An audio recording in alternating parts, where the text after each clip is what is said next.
Let me ask you, you know who was absolutely fascinated with America? No. Stalin.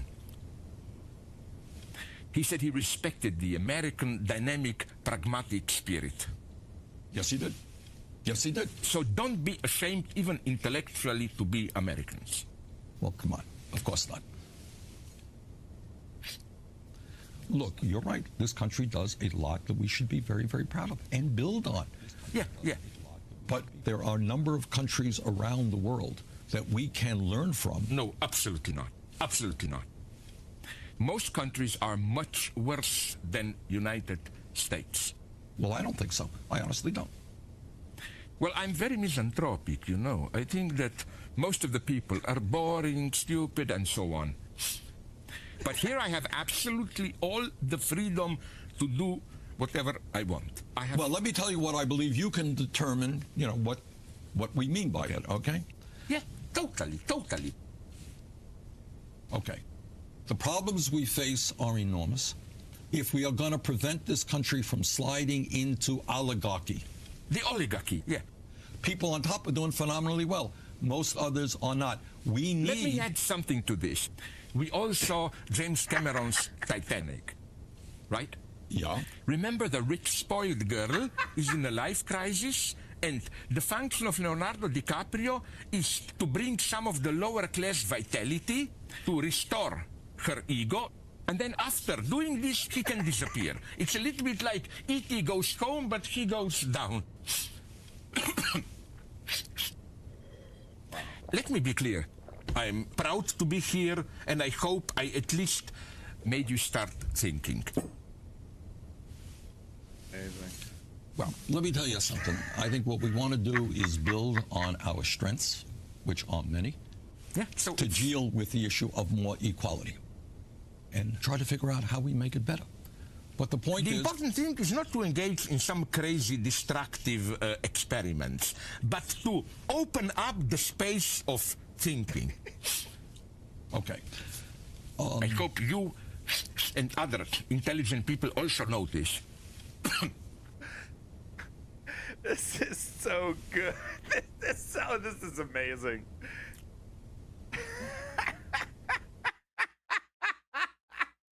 The restraint shown in this creation is impressive.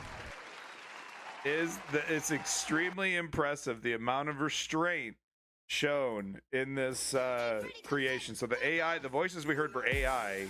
I think partially AI, but also partially real recordings, and then kind of filled in with AI where needed. But brilliant stuff. This is from, I don't know, this was on the Joe Rogan subreddit. I don't know. Of course, they don't give anybody credit. There's no, I don't know if they cut the credit out, if this was on YouTube. I don't know who created this, but you're a genius. It's the really subtle things, like how when Bernie's interrupted, he makes these faces. You know? And then he's like, but the response, this is where the restraint is the best. With stuff like this, where he's just, he doesn't say anything, he just kind of reacts. The timing is perfect. Brilliant stuff. That was a what if Bernie Sanders had a conversation with Slavoj Žižek. And yeah, that's about right.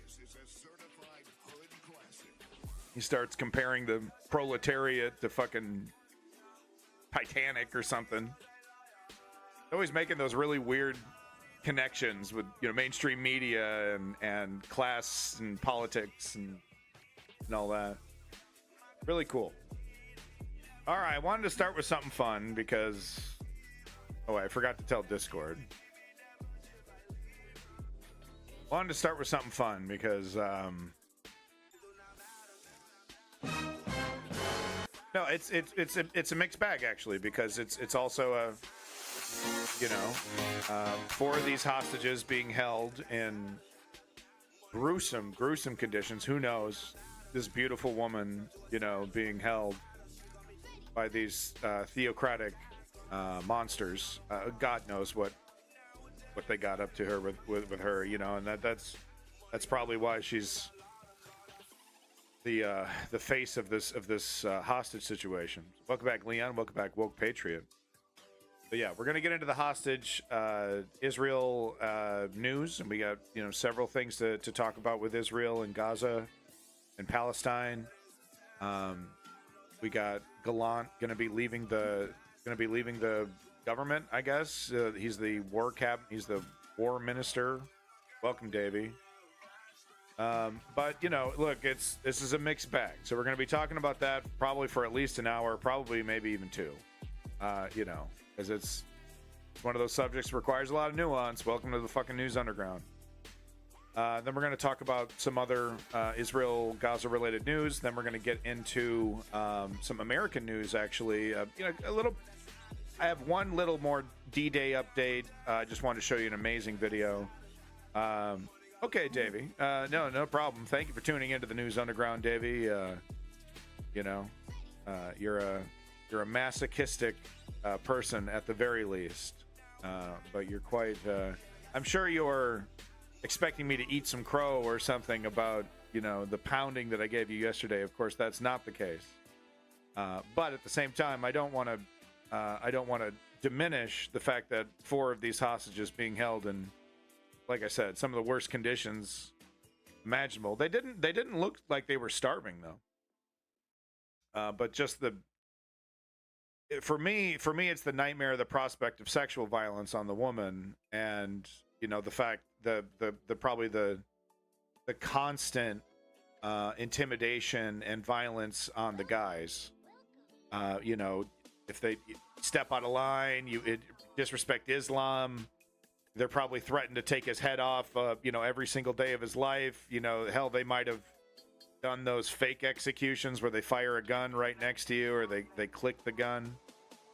Who knows? Use your imagination. But we're going to be hearing from these hostages probably as early as today, probably maybe even, like I said, maybe even today, but maybe tomorrow, or they're just getting back with their families, just getting resettled. But Bibi Netanyahu, of course, made it a top priority to get a photo op in with the woman immediately, as soon as possible.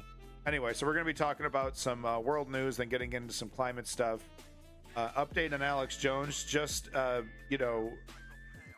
update on the specifics on what happened, because he did declare bankruptcy, but there's actually a specific law that that doesn't allow him to use that loophole, so he has to pay the 1.5 billion no matter what he does, and that's why we're seeing his entire empire dissolve in front of us.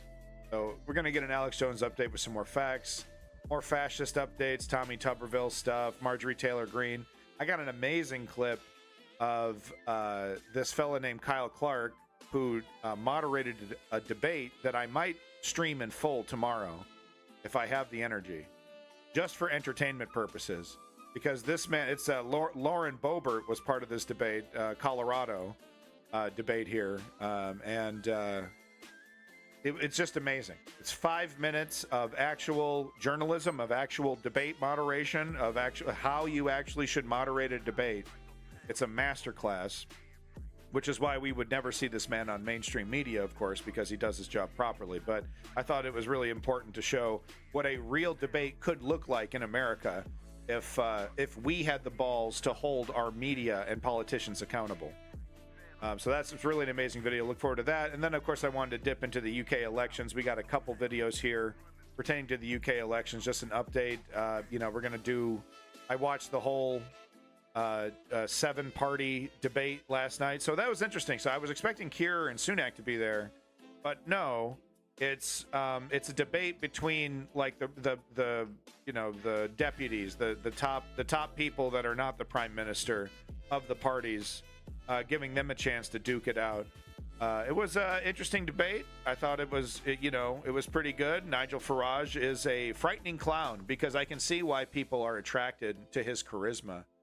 Who do I think won? Well, I think nobody won, so that means the Labour Party won. I think, nobody really got anything that edifying out of it. There were some zingers. Like I said, Nigel, if I want to say technically who won, depending on the polling, Reform. I think the applause that Nigel Farage got in some of his lines was a little off-putting. He seems to, the people have seemed to, seem to be agreeing somewhat on the immigration stuff. I don't know. But no, I mean, honestly, that's kind of a stretch. So no, I'm going to have to say nobody really won. So it was Labor. But anyway, so we're going to, a couple. And then I got this really great lineup, man on the street interview with people at the Palestinian protest, pro-Palestine protest in the UK, talking about Labor, talking about how they're very, disappointed with the Labor Party and their shift to the right. And look, I can't help but say this is exactly what the neoliberals did to themselves, what the Democratic Party did to themselves and turned themselves into neoliberals in the 90s. This is exactly what they did. Started to purge their party of progressive voices, claiming that it's for electoral reasons. And learning all the wrong lessons, and because they're gonna this election, because they're gonna win it, they're gonna think, well, this is the way to do it. This is the way to politic. We have to purge our party of left-wing ideas and so-called extremists.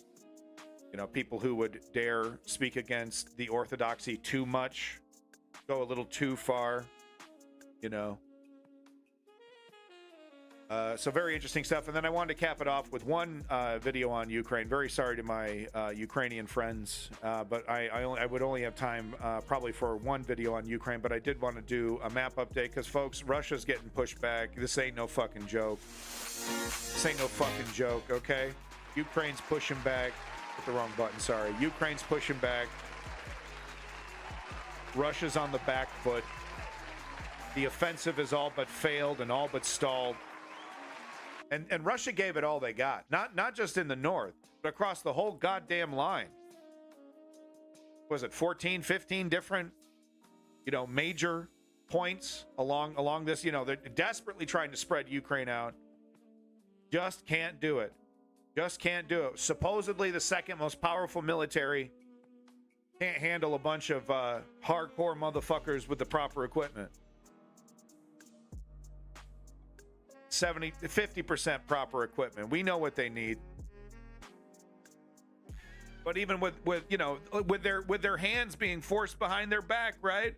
Bunch of fucking ridiculous restrictions on who they can hit and how they can do it and what the fuck time they can do it in and all this fuck. I'm being hyperbolic about the time, but you know what I mean. Bunch of absurd restrictions.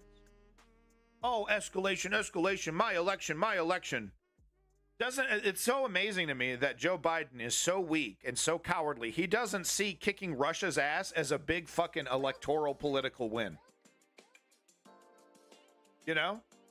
Oh, World War III. You're going to take that shit seriously, you fucking coward? Talking to you, Joe Biden.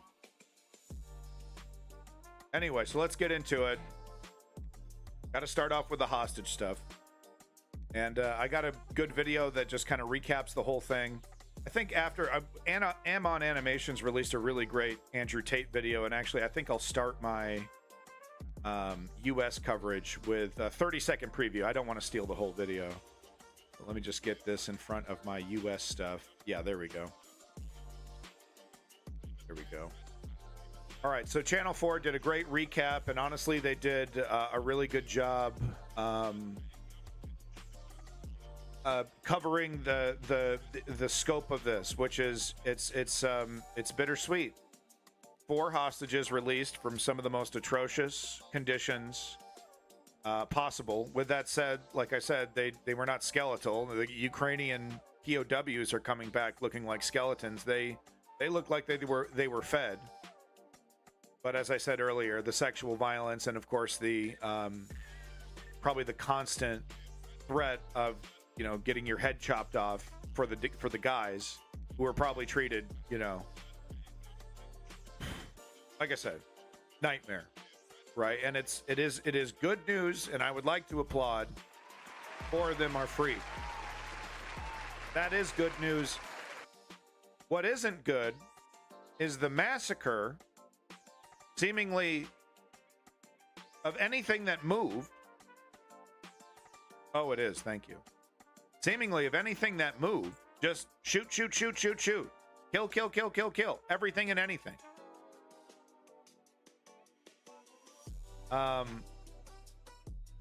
Please tell me that you don't think, in the chat, anybody, please tell me that you don't think that that is the only way to free hostages. Is to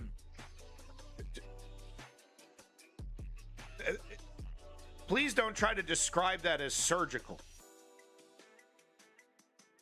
You're going to be seeing some very troubling images of the massacre that Israel committed to do this operation. So, trigger warning there. And the other thing I'd like to point out is that is it better to do this and rescue just a handful of hostages once in a while? Or is it better to negotiate and free all the hostages? The first myth we have to break is that this is the only way to do it. A massacre is the only way to do this, right? Because that's what I've said. Like, is the only, I always ask this question: what's the difference between the failed anti-terrorist operation that the United States, attempted, and this? People point out, oh, it's the size, but I argue it's the brutality. So that's the first myth that we have to break, is that this is the only way we can do this. Is with, I don't understand why children need to get shot to free these hostages. What in the world does that do for the operation? So that first myth needs to be destroyed, that this is the only way to free hostages. The second myth that needs to be destroyed is that it's impossible to negotiate and free all the hostages in any other way. That, once again, going back to the original point, that this is the only way. So that's basically the thoughts that I've been brewing over in my head. That if, is this the only way? No. And isn't it logically more preferable to negotiate to free all the hostages, negotiate a ceasefire, get all the hostages freed? Isn't that preferred over slaughter and only freeing a handful when you're not shooting them up? Because remember, last time this happened, they shot the goddamn guys, fucking waving their flags, screaming in Hebrew. So that was the last time they did an op. Thankfully, they didn't muck this one up, because this woman, I was actually just thinking about this woman just a few days ago. And just thinking, just how, the look on her face as she's getting kidnapped and pulled away into God knows what. So I can understand why Israel wanted to take this, very, very seriously. But what is it? The ROE? Is that what they said? I've been watching Generation Kill, right? The rules of engagement. Yeah, ROE. They just told the IDF, kill anything that moves.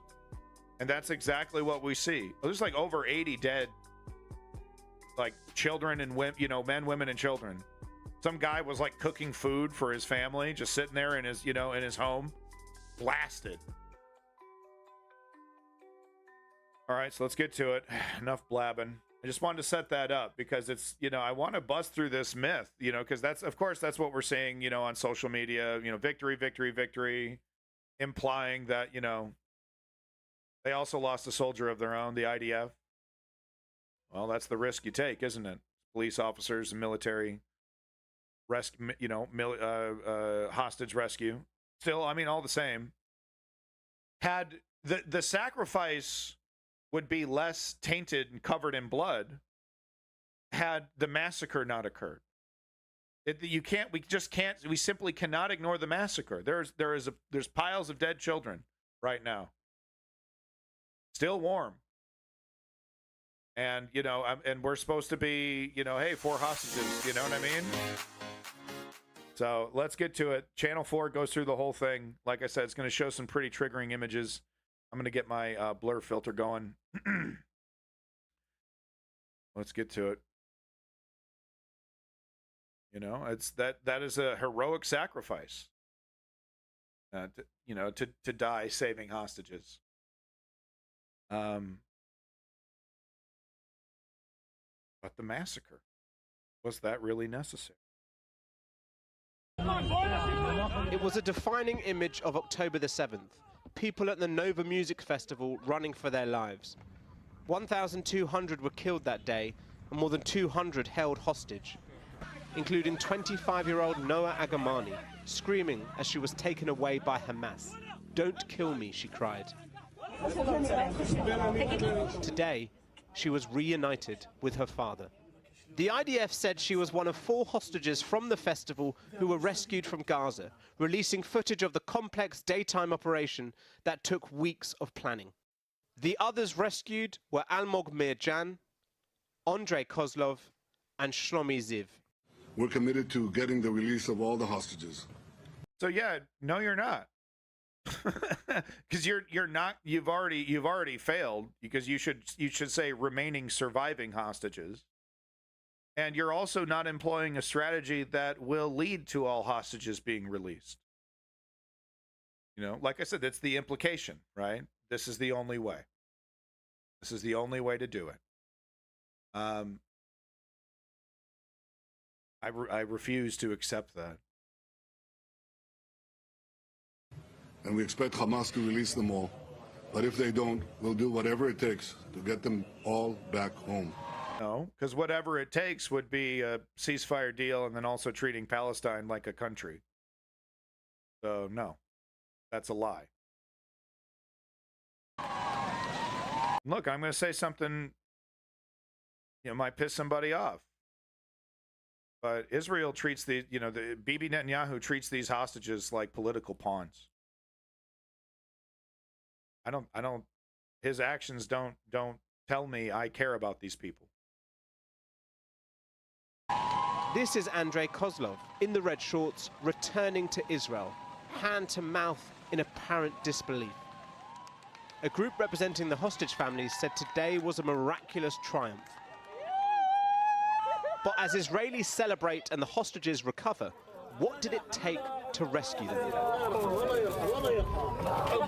Because this was the scene in central Gaza today following the Israeli operation in Nuseirat. Health officials said at least 94 were killed. Hamas said the death toll was over 200, among them... So, just to describe this image here that I just blurred, there's a child here whose face is mangled. He's covered from head to toe in shrapnel wounds, looks like. Right over to his left, near his feet, is a 6-month-old baby that has received blood covered his entire head. To the left and to the right of the body, to the bed, there are blurred out images of more dead children. The death toll was over 200, among them women and children. What we're looking at now is a maybe 1 year old, maybe a little older, 18 months maybe. Severely damaged from head to toe, head wounds, face wounds, bruises, cuts, and excruciating pain.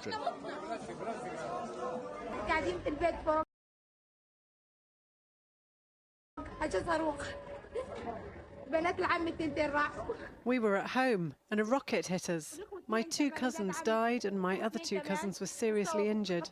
They were doing nothing. They were just sitting at home. Al-Aqsa is the last remaining hospital in central Gaza. One paramedic said this was a massacre, that they killed dozens to free 4 people, and that the Israelis fired randomly around a marketplace and at people's homes. The Israelis allowed women and children to enter the house, then they hit it. Well over 60 martyrs were killed. We don't know which bodies belong to whom. They're in pieces. Nobody is in one piece. You paid for that.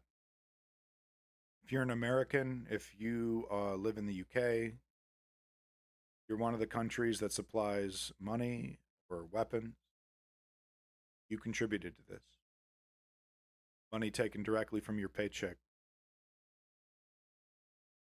was used to create this human soup. And please tell me how that frees hostages. How in the world does that free hostages? It was like what? Oh, they were shooting from the building.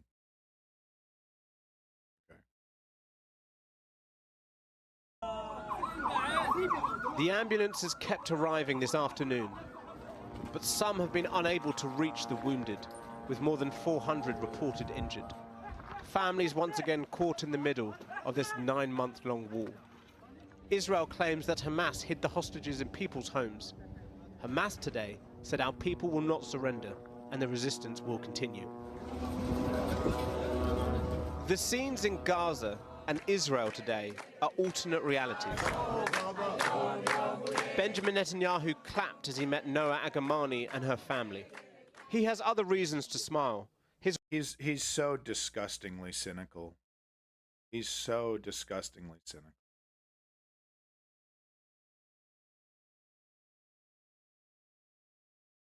His rival Benny Gantz was expected to resign from Netanyahu's war cabinet tonight over his handling of the conflict. That was quickly postponed. Will today's rescue embolden the Prime Minister to continue yet more operations inside Gaza? Yes. And the ROE will be kill anything in sight and liquefy people in their homes.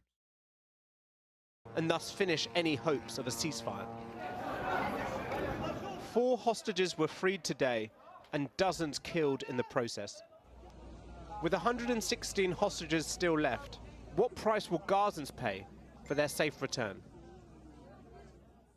Kieran Moodley reporting there. Well, earlier I spoke to Sharon Lifshitz in Tel Aviv, whose elderly parents were both taken hostage on October the 7th. Her mother was freed later that month, but her father is still missing. I began by asking for her reaction to the rescue of the hostages today. I feel very, very happy for them, for their families, for the hostage themselves to come out of it. We have become a real family, all the hostage family, and so these are people that we know, and we are very, very delighted for them. And what does it do for you and the rest of your family? Because you have been waiting for news of your father dead for 8 months now. Does a moment like this give you some hope? To be honest, I think these are very dangerous and rare operations. The vast majority of hostages came back with a deal. I think that I don't feel that we can return all of them via military operations. There's a deal at the table at the moment, and we have to accept it to make sure everybody that is still alive come back. There's obviously joy and relief at the release of these hostages, but we know at the same time that scores of people, women and children... Kind of hard to argue with that, isn't it? I mean, just somber common sense, you know.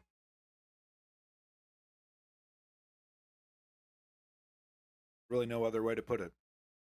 Just somber common sense. I don't think these kind of operations is going to result in the freeing of all hostages. And we have a deal on the table. We should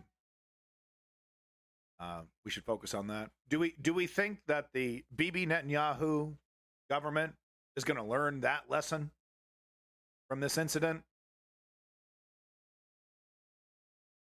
It's like I said yesterday. there's one person who benefits from the most chaos, from the murder, from the, you know, from the pain, from the suffering, from the unknown, from, you know, for being vague about what the future of this conflict holds. That's Bibi Netanyahu. And once again, you know, Gallant was like, tonight, I'm going to announce it tonight. And that's been postponed. Big W for Bibi. So what lesson do we think he's learned here? You know, what lesson do we think he's learned from this? I feel fairly confident saying that this will lead to thousands more people dying. Thousands. Make sure everybody that is still alive come back. There's obviously joy and relief at the release of these hostages, but we know at the same time that scores of people, women and children included, have been killed. And I just wonder what you feel about that. I feel that always when civilians get caught in a situation, it is horrendous. I think that Hamas is to blame for this impossible situation. Hamas is holding hostages among civilians, is holding its military operations. So this is where I'm going to have to disagree with this woman. Putting all the conspiratorial stuff that totally has some fact behind it, behind Bibi Netanyahu's support of Hamas. What started this was the takeover of this region by Israel. It started in the 40s. I've said it before, I'll say it again. If this exact scenario was played out in Ohio, and it was red-blooded Americans who were being treated like the Palestinians, we would see terrorist groups of various extremes. Why was it Bibi's priority to funnel money, literally cash apparently, directly to this organization to help build it, Hamas? We won't get into it. But this thinking that Israel is just and moral, and Israel was the ones that, you know, the history started on October 7th. That's when we should, that's as far back as we go, and then everything forward is justified.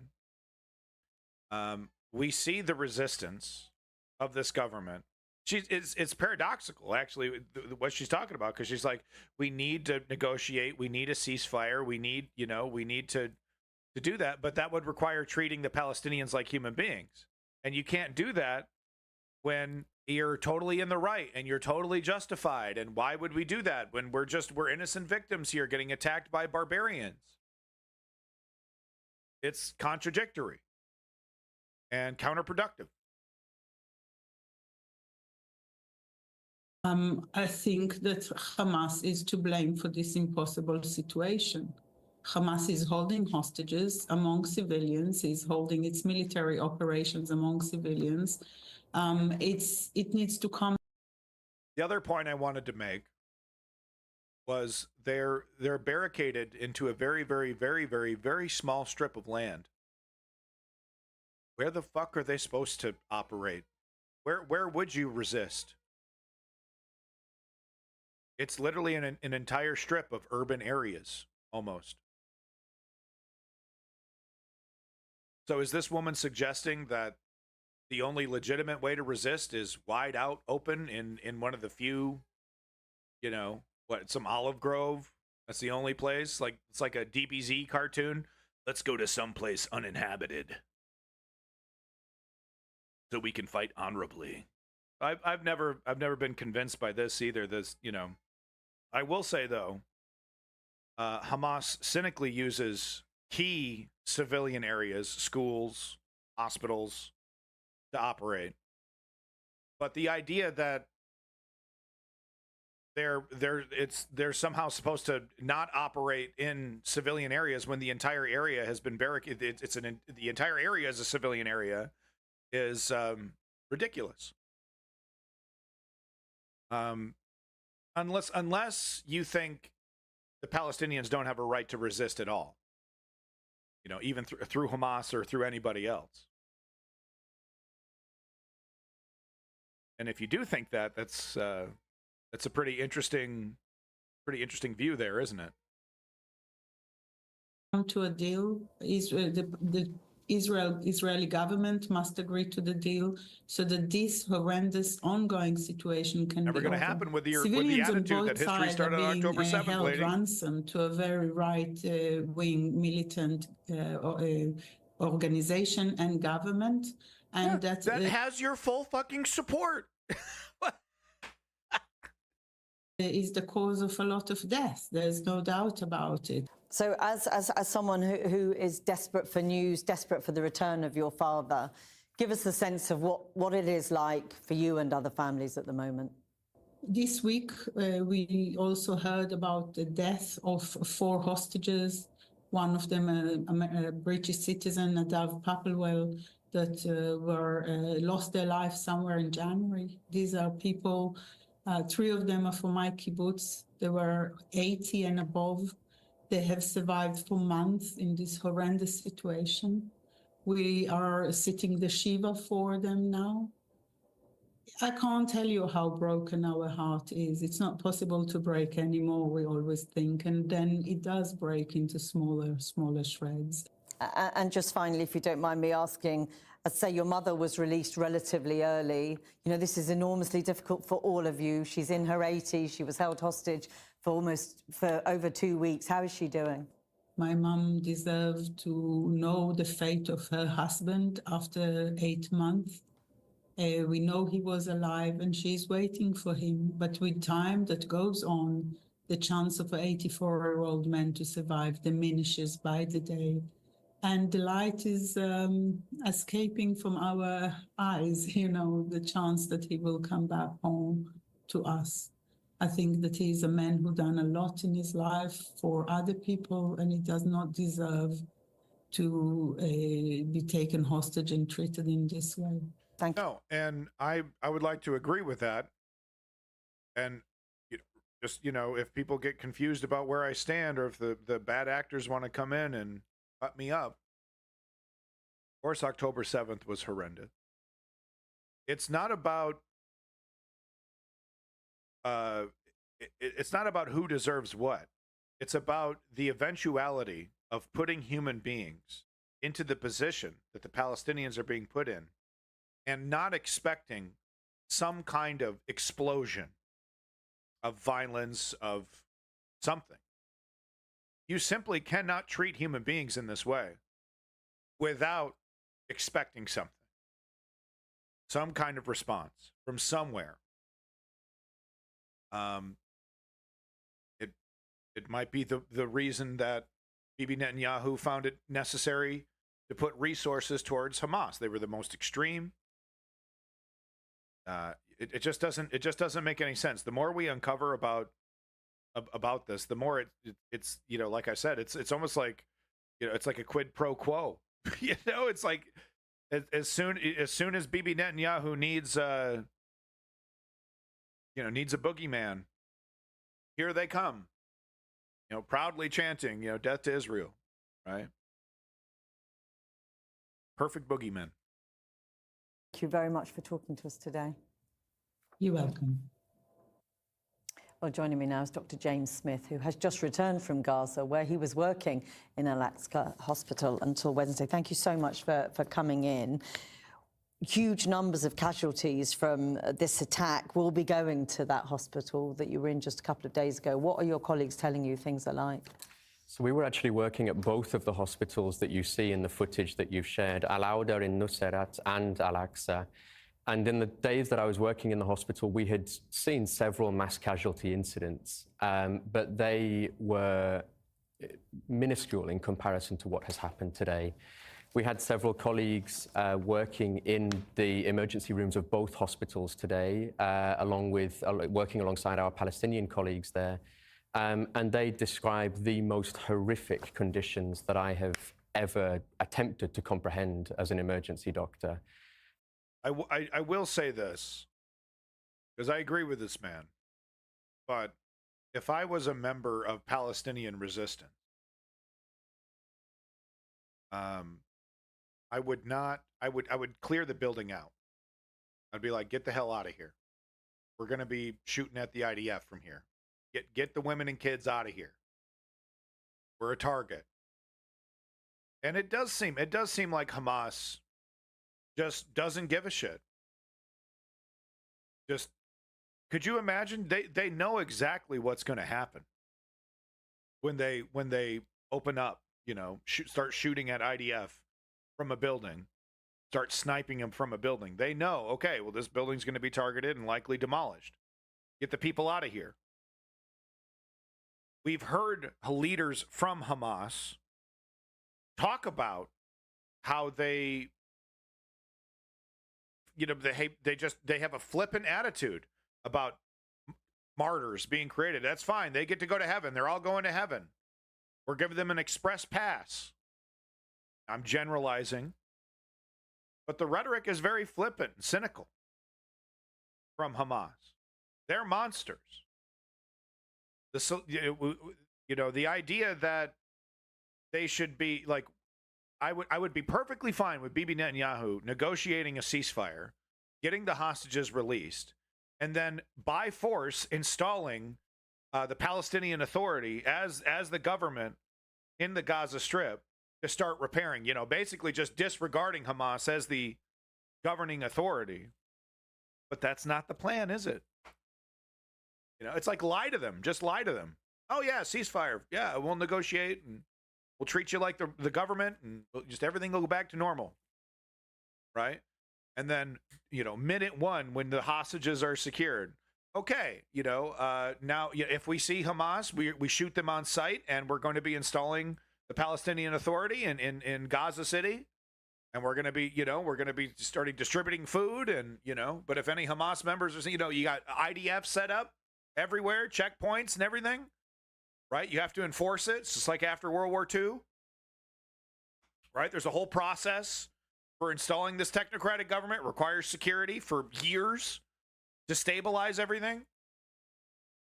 Right? That's a whole lot better than just massacre after massacre after massacre with a vague idea. And even the CIA says Bibi Netanyahu is likely to keep it vague because it benefits him. I got an article we're going to be going over.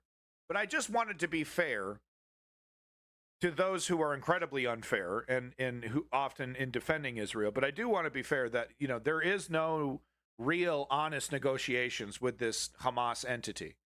It needs to be lied to and cajoled and, reassured, and then immediately flipped on once those hostages are secured. And I'd be perfectly okay with that, because there's no treating these monsters like a legitimate government. They haven't even had a legitimate election in 20 years. So what's Israel supposed to do? What, force this entity to have an election? No. You disregard them. You install the Palestinian Authority. By the way, that means stopping the settlements in the West Bank. So, you know, no, sorry, that's off the table. Anyway, I just wanted to add that little bit of nuance. I'm sorry to interrupt, because I do agree with what this man is saying, and it is horrific, and it's, you know, the violence didn't start on October 7th. It started in the 1940s. You know, after the, you know, and if you want to be generous, you could say maybe after the Nakba. It's like, okay, fine, you've taken a big chunk, okay. There were several points in you know, throughout the 90s and 2000s where legitimate negotiations could have happened. And yes, Israel backed out of some of them, and it was a bad actor in some of them. Yes, it is. No. All the sycophants. No. It was always them. We were never bad actors in the negotiations. That's what they say, and it's just not fucking true, man. Anytime there was like real substantive negotiations about to happen, talk to objective historians about it. I've shown them on. It doesn't matter how much I've shown them, right? It just doesn't even fucking matter how much I show. Oh, it's all fake news. I'll buy it. Anyway, let's get back to it. Tens of patients on the floor. They have a resuscitation room in Al-Aqsa Hospital that is capable at the best of times of treating 3 people.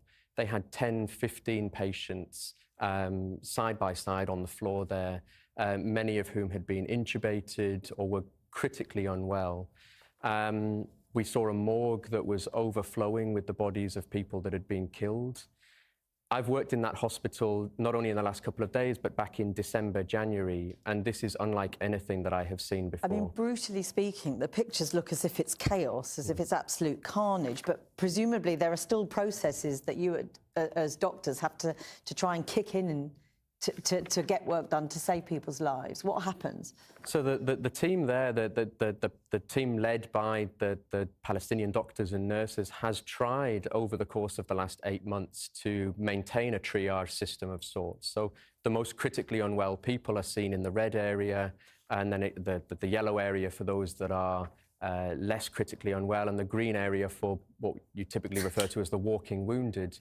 But the extent of the sheer number of people that have been injured in these airstrikes today has meant that system has effectively collapsed.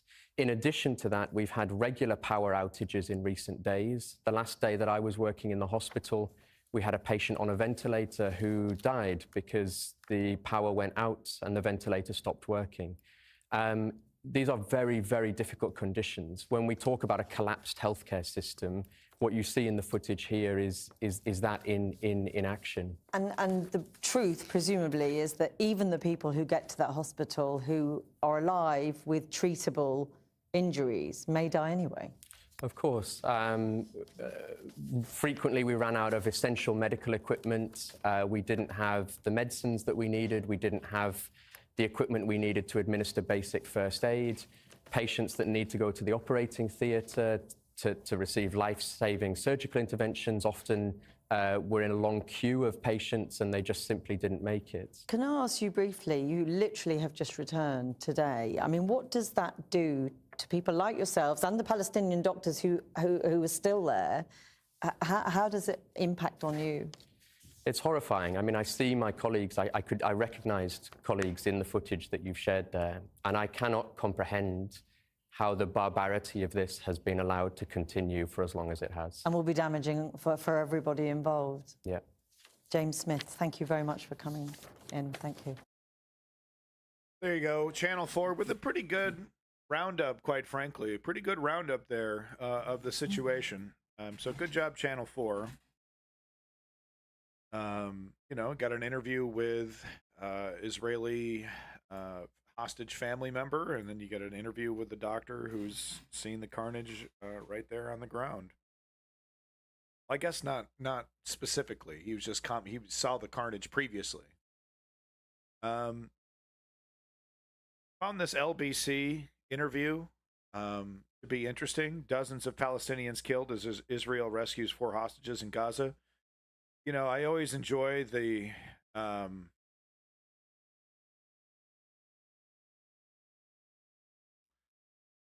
yeah, no, never mind. Moving on. Just a tweet here from Davey, just giving us the details, the pictures of the people that were freed. And once again, I want to say, you know, this is a good thing that they were freed from captivity. And quite frankly, I'm quite shocked that that they were still being held, and they don't look like total skeletons coming out. These are obviously photos before. But I was really expecting,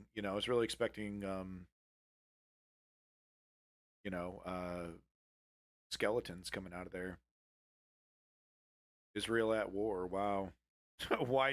Ynet.com showing its colors pretty clearly. Weeks of planning and quality intelligence inside the IDF's daring hostage rescue. So I'm not going to read this, but it's propaganda. But I do find it ghoulish. It's tough. It's tough because, like, how do you? You know, it was like this. Actually, I kind of feel like when America left Afghanistan, it was like, yeah, finally, but then people are falling out of the planes. You know, it's a last helicopter out of Vietnam scenario, and Joe Biden commits a war crime on his way out. Almost like they tried to take care of the hostages, as dead hostages have no use. So DJ, do you think committing a massacre is the only way to save hostages?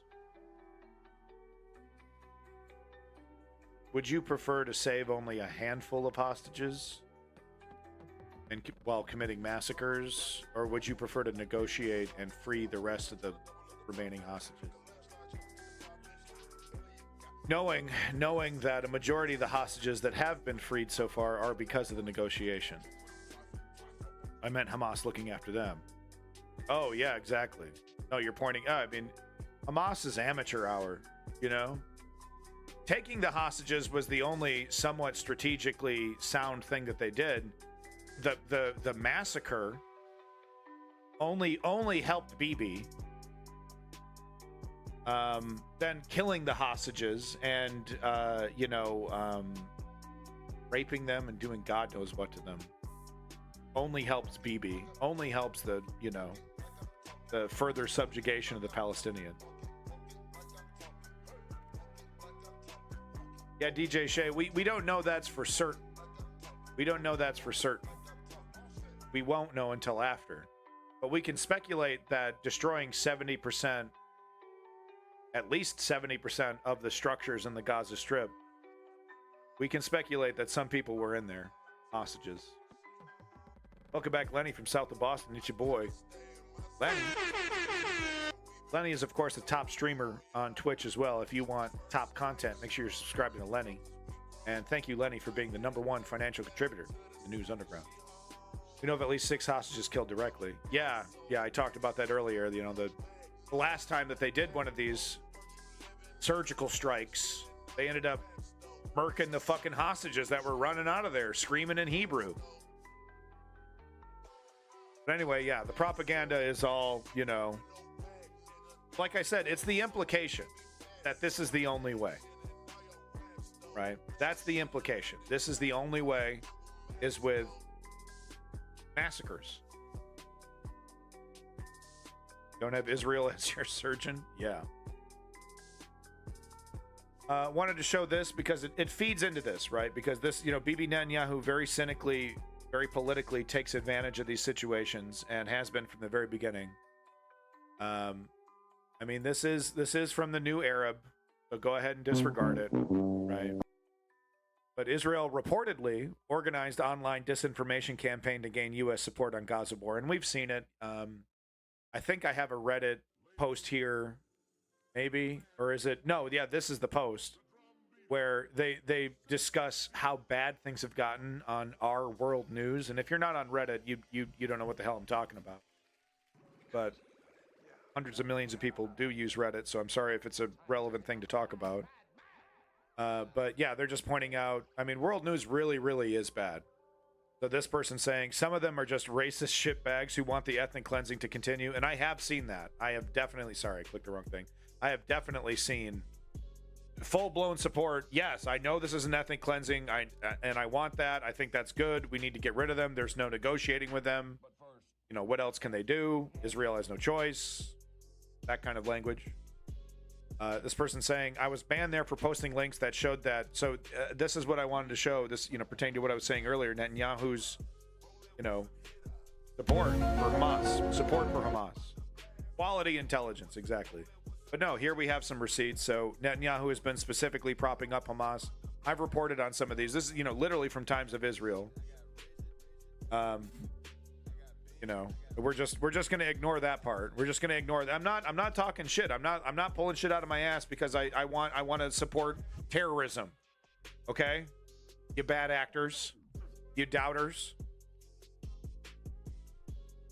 Netanyahu, money to Hamas, part of strategy to keep Palestinians divided.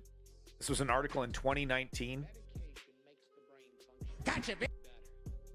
Gotcha, bitch. I accidentally hit the exact right one. I've never used that in the correct context until just now, but gotcha, bitch. This is not new. Mossad going to Qatar and begging them to keep funding Hamas just weeks before October 7th. Quote unquote, buying quiet inside the Israeli plan that propped up Hamas, reported by the New York Times.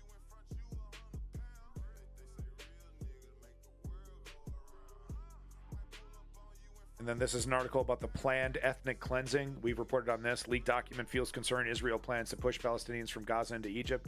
This was reported in November of last year. And it's like, you can't, you know, it's this one's on the table because there is some obvious ripples happening inside the coalition, right? We got Gallant threatening to leave. Now he's putting that announcement on hold. But the whole reason why the whole reason why he's leaving, and there's this turmoil. There's a word for it. Turmoil. I don't know. But this turmoil, this drama, is because of Bibi Netanyahu's benefiting politically from being nebulous, from it being cloudy, from not having a solid plan on what to do when Hamas is defeated. So just more, you know, this is a really, if you want to read these comments, I actually found it really quite interesting. And I also found it really funny that this is a locked post. You know, once again, I'll say this, I say it every fucking time almost. Reddit is the most censored website on the internet. And it's always this vague, locked post, new comments can't be posted. Our technology, Israel organized disinfo campaign using technology. Pretty relevant. Pretty relevant. Some unpaid nerd with a power complex and 600 fucking pounds on his gut clicks a button, and look, look at this. 1.7K online, 16 million members of our technology. Of course, that doesn't mean 16 million eyeballs, but you know what I mean. We're not talking about a bulletin board in the middle of the forest. We're talking about one of the main subs on Reddit. And it's like, ooh, I don't like you. Ooh, my bias inserted. Remove. Stop talking about this. Stop having a conversation. Don't have to give us a fucking reason why. Just, we did it. Reddit sucks like that, dude.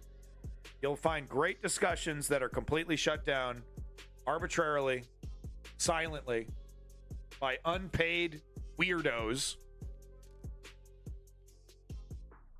And it sucks. Anyway, here's the receipts here. If you want, you know, all the links are right here in this post. I just posted there if you want to see these. I'm not talking shit. There is a link. It's reported by, you know, the Jerusalem fucking Post and the Times of Israel that Bibi Netanyahu has been propping up this extremist group. And lo and behold, it absolutely, like I said, the perfect boogeymen, the fucking perfect boogeymen for Bibi. And he's going all in, man. I don't really know what the end game is. Every feasible direction he can go in is seemingly disastrous for his political future. I don't know what the plan is. Kind of wait, just, you know, wait for an opportunity to open up, you know, just keep the ball in play, keep the game going until you can see an exit ramp. Keep power, because obviously that's the goal, right? Keep power. Make these investigations on his corruption go away. Interesting to see what would happen to all the social media if Orange Man became. Oh yeah, totally. It would be Reddit would just be taken off the internet. It'd be, you know. Oh, that was disgusting. Sorry. We've seen the conservatives try to create their own versions of Wikipedia and try to create their own versions of popular websites. So what we would probably see under a Republican dictatorship is that being, you know, even though they're not popular, even though they're not good, even though they're not informative, all you get is PragerU, right? Reddit doesn't exist. You can go to PragerU.com or Reddit.PragerU. I mean, you know, just the sky's the limit. Sky's the limit. All right, so, you know, it wasn't relevant to our technology, but Israel absolutely has been, you know, if you've been on social media trying to defend Palestinian humanity, you've run into one of these people. And it's interesting because what happens is that, you know, Israel, they'll hire these trolls to do it, and then people who are not getting paid emulate those people, emulate those talking points, emulate that style, and then you've created a bunch of little clones. So it's fascinating how it works and how it seeds through social media. You know, the dum-dums kind of like, oh yeah, I can emulate being this asshole who but Hamas, everything. Oh yeah, that's a good point. If I don't think too far, if I don't think about it too much, but Hamas, I can just butt Hamas every response to Palestinian humanity. They kind of learn, right? So this is that article I was talking about from Times of Israel once again. Well, I don't know. I think we're all reading from the same, you know, Machiavelli book, right? Basically, welcome back, strategy. But so this is the article I was talking about. Report: CIA assesses Netanyahu likely believes he can avoid making post-war Gaza plan. The CIA. This is a small article. I'm just going to read the whole thing. The CIA assesses that Prime Minister Benjamin Netanyahu probably believes he can successfully avoid making a clear post-war plan for the Gaza Strip, according to a report by the U.S. spy agency seen by CNN.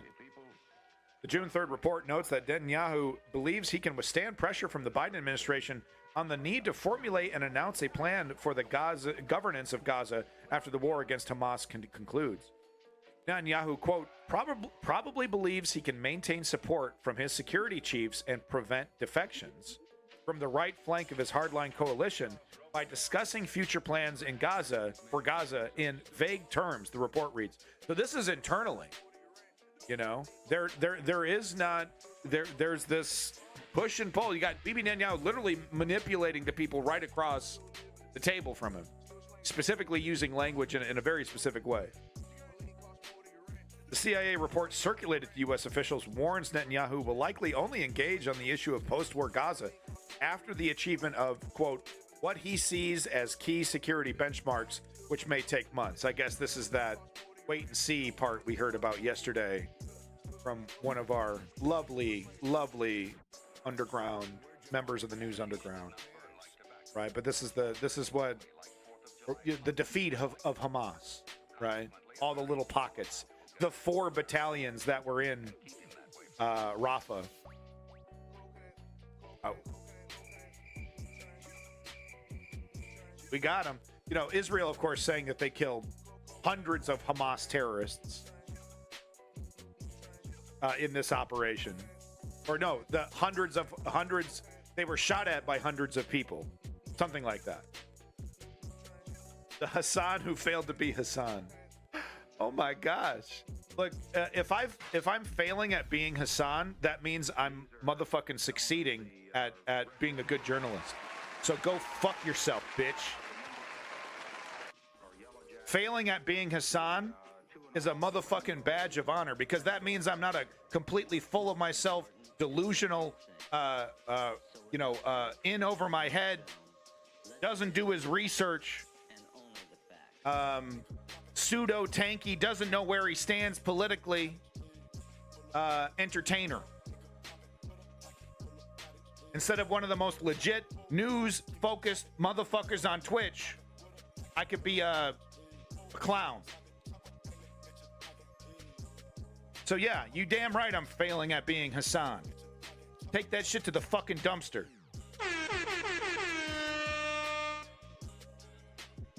CIA report circulated to U.S. officials warns that, the assessment notes that the benchmarks include completing the vague concept of, quote, major military operations, as well as killing Hamas's military wing commander, Mohammed Diaf.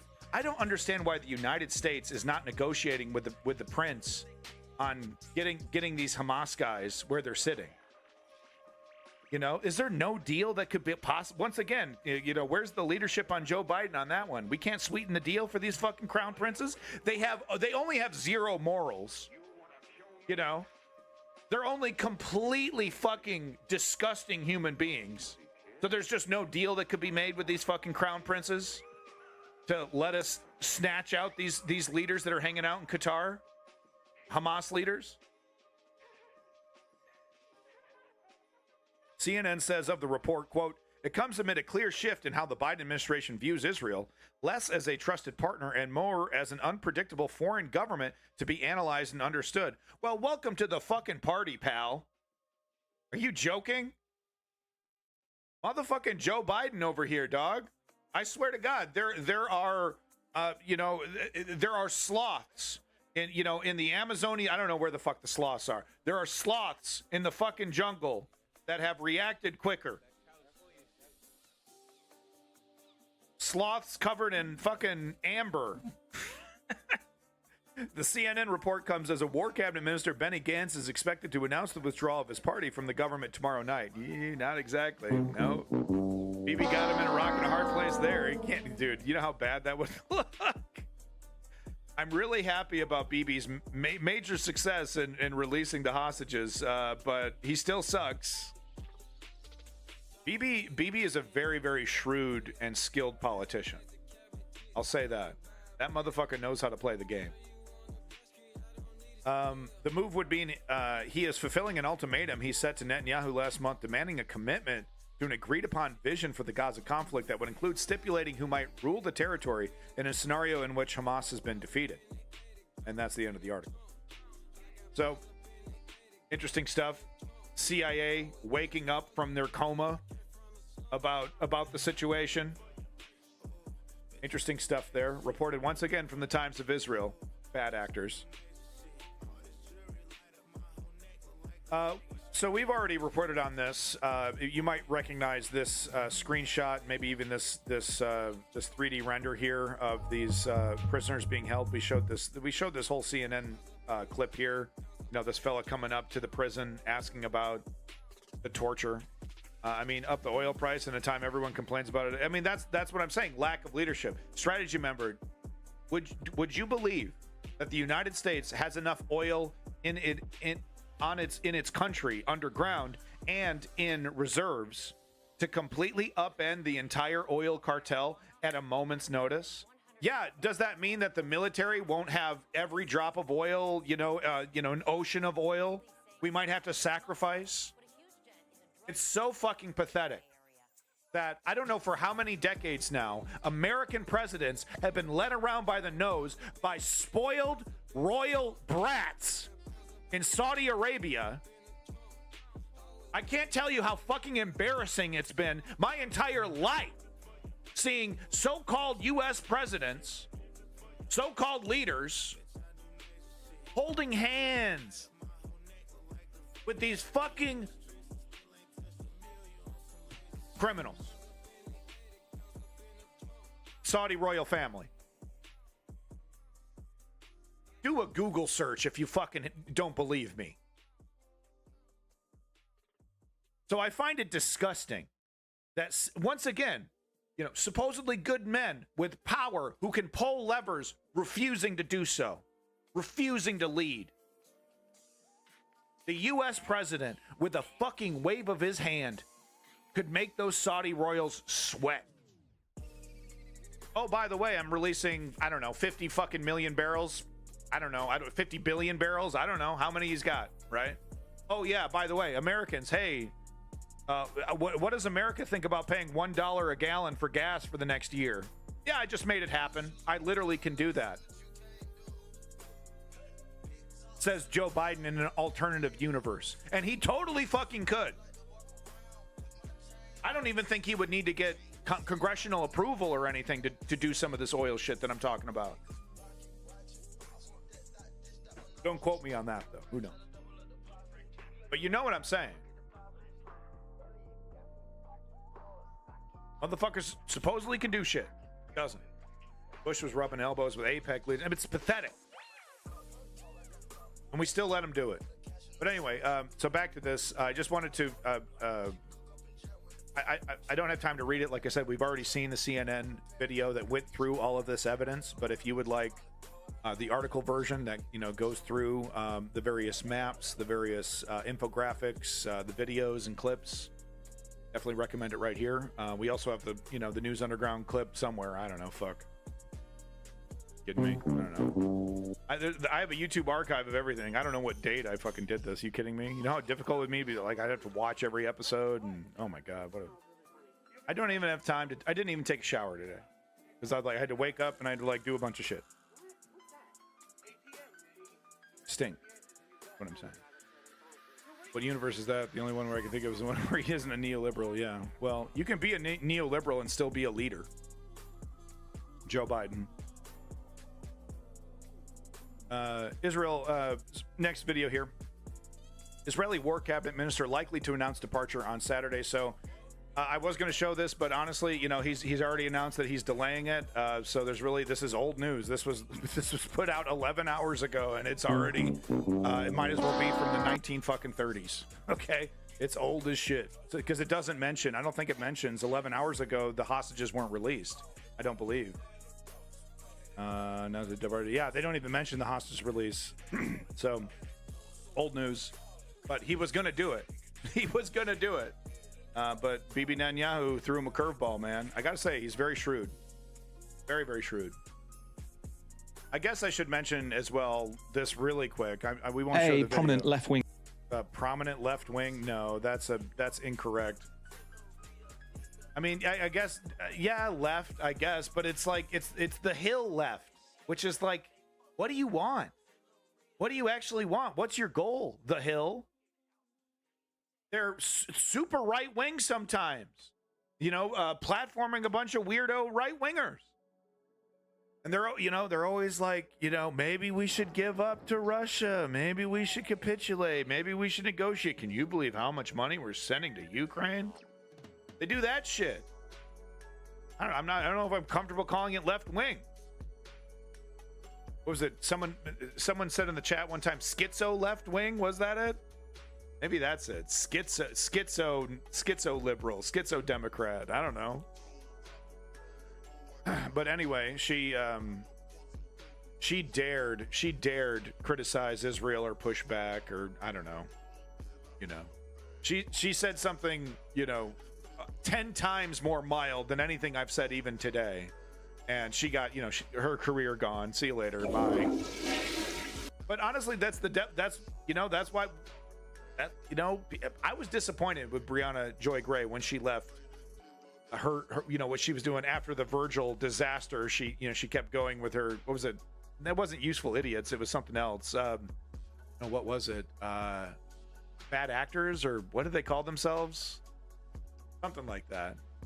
I thought that was really good. And I was like, oh man, she's on the Hill. She's basically, you know, and then she's like next to some Sagar Anginetti clone, right? Some, you know, is he a libertarian? Isn't he? Seems to be pretty friendly to, I don't know. He's not nearly as bad as Sagar Anginetti, though. That's not really a fair comparison, this guy. But, you know, it's got to be some, you know, white moderate, I guess. I don't know. It was like, this is what you get. This is what you get, Brianna Joy Gray. With that said, I think she's going to land on her feet. She's very talented. She's, you know, very intelligent. So I don't, you know, her losing the Rising gig. You know, she put on Twitter, it was like, well, it was, I think, let me show her tweet here. I think Navarro shows her tweet. Yeah, it finally happened. The Hill has fired me. There should be no doubt that the Rising Hill has a clear pattern of suppressing speech, particularly when it's critical of the state of Israel. That's why they fired Katie Halper. It was the only matter of time before they fired me. Look, yeah, okay. Katie Halper and Brianna Joy Gray played those fucking games with about Ukraine, and they still continue to do so. Katie Halper especially. So you fuck around and find out. You know like, oh, now you stand up against the Hill. We were telling you from day one, hey, this shit's fishy. Their headlines are fishy, man. Who do we think, if the Hill had to choose between Sagar Anginetti and Crystal Ball, who would the Hill choose to continue to work at the Hill? Brianna Joy Gray. We've known from the very we known this when you were hired. So welcome back to reality, Joy Gray. Brianna. Welcome back, Kissing Gonzo, and the voice of Pong. Little war pig, let me in. Out by the hair of my Nazi chin.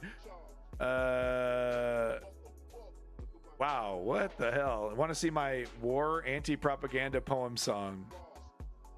Well, I'm huffing and puffing, gonna blow your nation in. Well, I'm a big bad wolf, little war piggy. Do I have some political news, my friend? You look like tasty food. Interesting. I like it. I like it. Write more. Write a book. I'll buy it. Go ahead, write me a book of those poems. I'll buy it. So anyway, moving on from that, another supposed left-winger. Mehdi Hassan is a left-winger. Brianna Joy Gray, I don't know, man. You played around. You played around with, I don't know what, like I said, I don't even know what to call the Hill. What do you call that? Propagandists are my lifeblood. I crave their demise. It's a razor thin line between propagandists and journalists, isn't it? It's a tough one. So this is Hamas being, like I said, perfect villains, the perfect villains in Bibi Netanyahu's story. We will not surrender. Hamas leader Ismail Haniyeh fumes after Israeli frees hostages. And the cycle continued.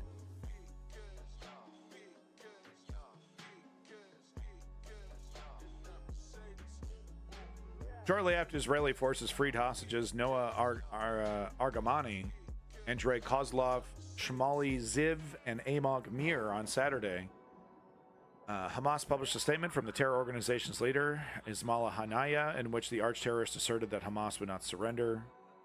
Let's see if he even mentions the Palestinian dead people in this statement. Hopefully he did in the speech somewhere. Our people will not surrender, and the resistance will continue to defend our rights in the face of this criminal enemy. Haniyeh reportedly said, and if the occupation believes that it can impose its choices on us by force, it is delusional, and the movement will not agree to any agreement that does not achieve security for our people first and foremost. Okay, so he does mention the people. Doesn't mention the amount of dead people. Probably later in the speech. But, yeah, no, you got no control, dude. Well, hey, Woke Patriot, thanks for coming in. I do appreciate you being here. Hopefully you have a good day. Sounds like you got something to do. Maybe you're going to go talk to the ghost of Hunter S. Thompson or something. But have a good day, sir. Love to see you in. Welcome back, Ice King. In a statement, the Hamas leader asserted that the Israeli military was engaging in massacres of the Palestinian people in Gaza. Okay, so he does later say that. Israel continues the massacres against our people, children, and the women, the chapters which are now taking place in Nasrat and Del Ambala. Rescue operation occurred in the heart of Nasrat after securing the release of the hostages, yada, yada, yada. During the Hamas-run health ministry, the bodies of at least 93 Palestinians were killed during Israeli activities. Interesting to see the Jerusalem Post post the Hamas numbers. You know it, Kissing Gonzo, trying to really trying to talk about the truth, trying to find real solutions to some of these problems, because, you know, the perpetrators, the bad guys, the dictators, the authoritarians, the bad actors, they benefit when things are so complicated and so, like, I don't even understand how things are, and think, you know, and it really does take a lot of work to demystify. Exactly. Got to break through that fog. You got to demystify this stuff, because solutions are actually right there in front of them. And they're difficult, but they're not difficult to conjure up. They're difficult in some cases to achieve. That doesn't mean we shouldn't try. The ministry does not distinguish between combatants and civilians in its reporting. That's pretty convenient. That's intentional. And the numbers published by the ministry have come under scrutiny, particularly in recent days, for its apparent inflating of the proportion of women and children killed during the war. So yeah, that's been making the rounds as well. I don't have an article about that one lined up, I'm afraid, but I'll try to follow up with that next stream. That there has been, you know, because we had that attempt to shit on the numbers when the UN just reclassified like the difference between, I think, a body and a partial body. But the total didn't change. In fact, the total went up. I showed that Mehdi Hassan video that showed that. The total actually went up. But now there's new scrutiny. There's new reporting that the numbers are fake. And I don't give a shit. The first Palestinian child killed was too many.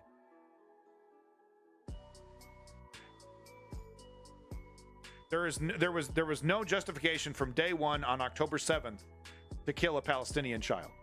Last time I checked, children are some of the most innocent creatures on planet Earth. They're born without hate.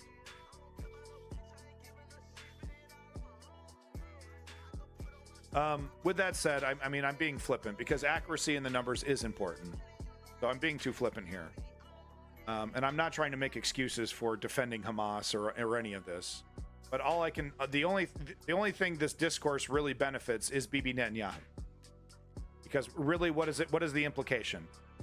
Well, a certain number is justified. A certain number of dead kids is justified in this operation.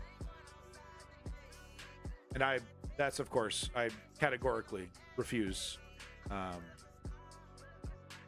that assessment. All right, so moving on away from this horrible news, and wow, I kept it under 2 hours. Not too bad. Not too bad. Got a little D-Day update here. I thought this video was really something else, so let me just, whoops.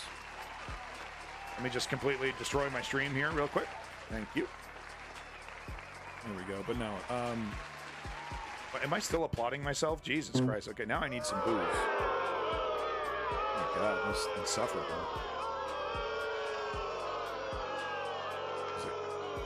Is that how you do it? Yeah.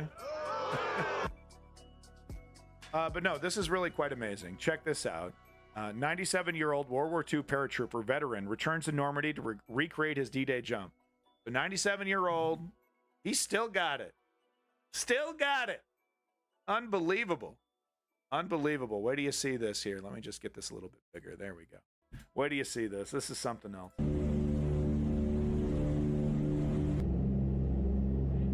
Is that the plane too? That's the same plane. Is that the same plane? Not like same plane, but like a World War II era plane? Yeah, hell yeah, it is, boy. Look at that guy. Look at this guy.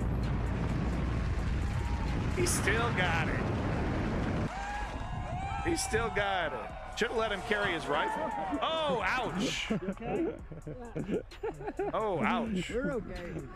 Oh my God, that's gonna be hard on the knees there. He's gonna need some Benadryl. Oof. Okay? Oof. We're okay. Yeah, that is some serious closure, big time. Look at that, he still got it, boy. Should have had a rifle in his hand, man. Nobody got hurt. Nobody got hurt. He's on his feet. Came in a little hot. Oh, there's his wife. Oh. Oh. Maybe that's his daughter, actually. That might be his daughter. I don't know. Wife, daughter, I'm not sure. He's 97. 97.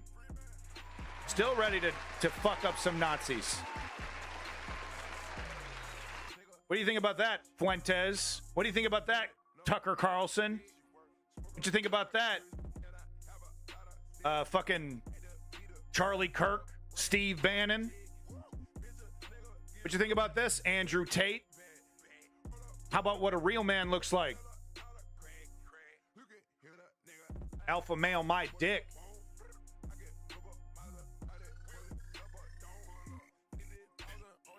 Stand on the shoulder of giants, please. You're the fucking schmegma on the bottom of boots, Nick Fuentes.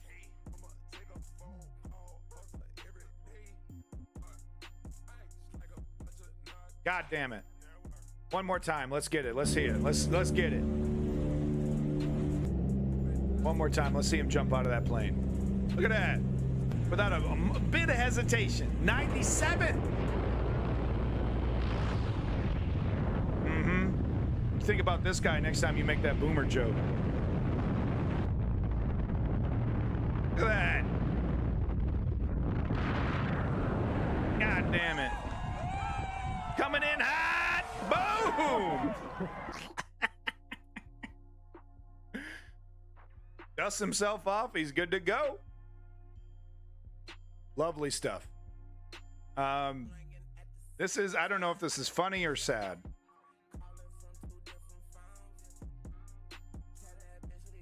I don't know if this is funny or sad. You tell me. Porn news update.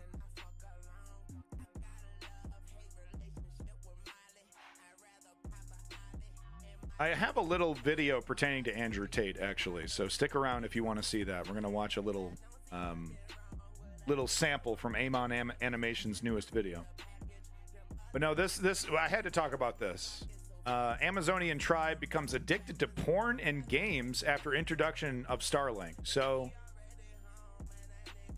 remote tribe, you know, the satellites they don't have satellite internet. They're in one of those remote places where you just don't have internet. Elon comes in with this fucking wonder products. And completely fucks up this entire Amazonian tribe, dude. Now they stopped farming. You know, they're just jerking off and dumping money into fucking Clash of Clans. So thanks, Elon. On the arrival of high-speed Starlink internet in remote indigenous villages in the Amazon rainforest. Myself and our photographer, Victor Moriyama, we ended up hiking in total about 50 miles in order to reach villages of the Marubo people, which are an indigenous tribe that has lived for hundreds of years, if not longer, in one of the most isolated stretches of the Amazon rainforest. One of the striking things for me was to see this contrast between this old traditional way of life that the Marubos have had for many, many, many years, and this very new way of life that looks far more familiar to me, frankly. And that meant, you know, seeing people hunched over on their phones, typing away, sending voice notes, watching, video clips. I saw two very young boys just, swiping through video after video of Neymar Jr. The Marubo are not a fully isolated tribe. Many of the Marubo actually already had smartphones, and then they were using them to communicate when they were in the city or to take photos in the forest. The Starlink antennas, a satellite internet service from SpaceX, the private space company owned by Elon Musk, arrived in the Marubo villages in September 2023. Right away, the internet was a huge hit and people were on it all the time, so much that it became a problem for the hunting and the farming that are necessary for their way of life. And so what the Marubo leaders did is nowadays, in almost all of the villages, the internet is only on for several hours in the morning and several hours in the evening, and then all day Sunday. The Marubo people saw all of the... they get all day Sunday, okay? So you do get your Netflix and chill day. Many benefits that the internet brought for them, and that included the ability to call for help in a medical emergency, the ability to communicate between different villages, inform themselves better about what's going on in the world. But at the same time, I saw the Marubo people dealing with misinformation and scams, to pornography, to addictive social networks, to violent video games. The big difference here is that most of the world has had literally decades to kind of grapple with and debate what the internet means for society. And the Marubo people are dealing with all of this all at once. Yeah. Leaders... That's a culture shock right there. In the tribe also said that the more and more they're seeing the young people be on the internet, the more and more interest naturally there is about the outside world and more interest about leaving the forest. And that is worrisome for the kind of elders in the tribe who are worried about the death of the culture and the traditions and the customs of the Marubo people in these remote villages. So, I'm kind of torn on this.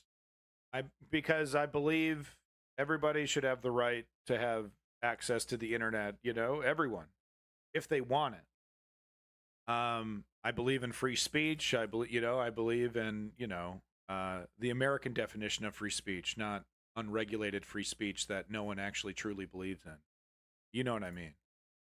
But I believe in, free access to information. I have no problem with technology, but it's tough. Probably shouldn't show that for too long. I'll get Nick Fuentes.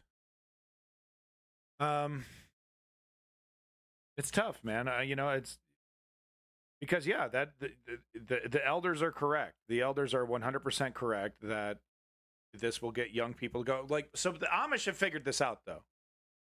The Amish have actually figured this out. They call it the devil year, or something like that, where they get to go out, in at the peak of their, 18 or 19. Let's see, Amish like devil ear or whatever they call it. What is it? Amish devil or what is it? Amish. What the hell is it?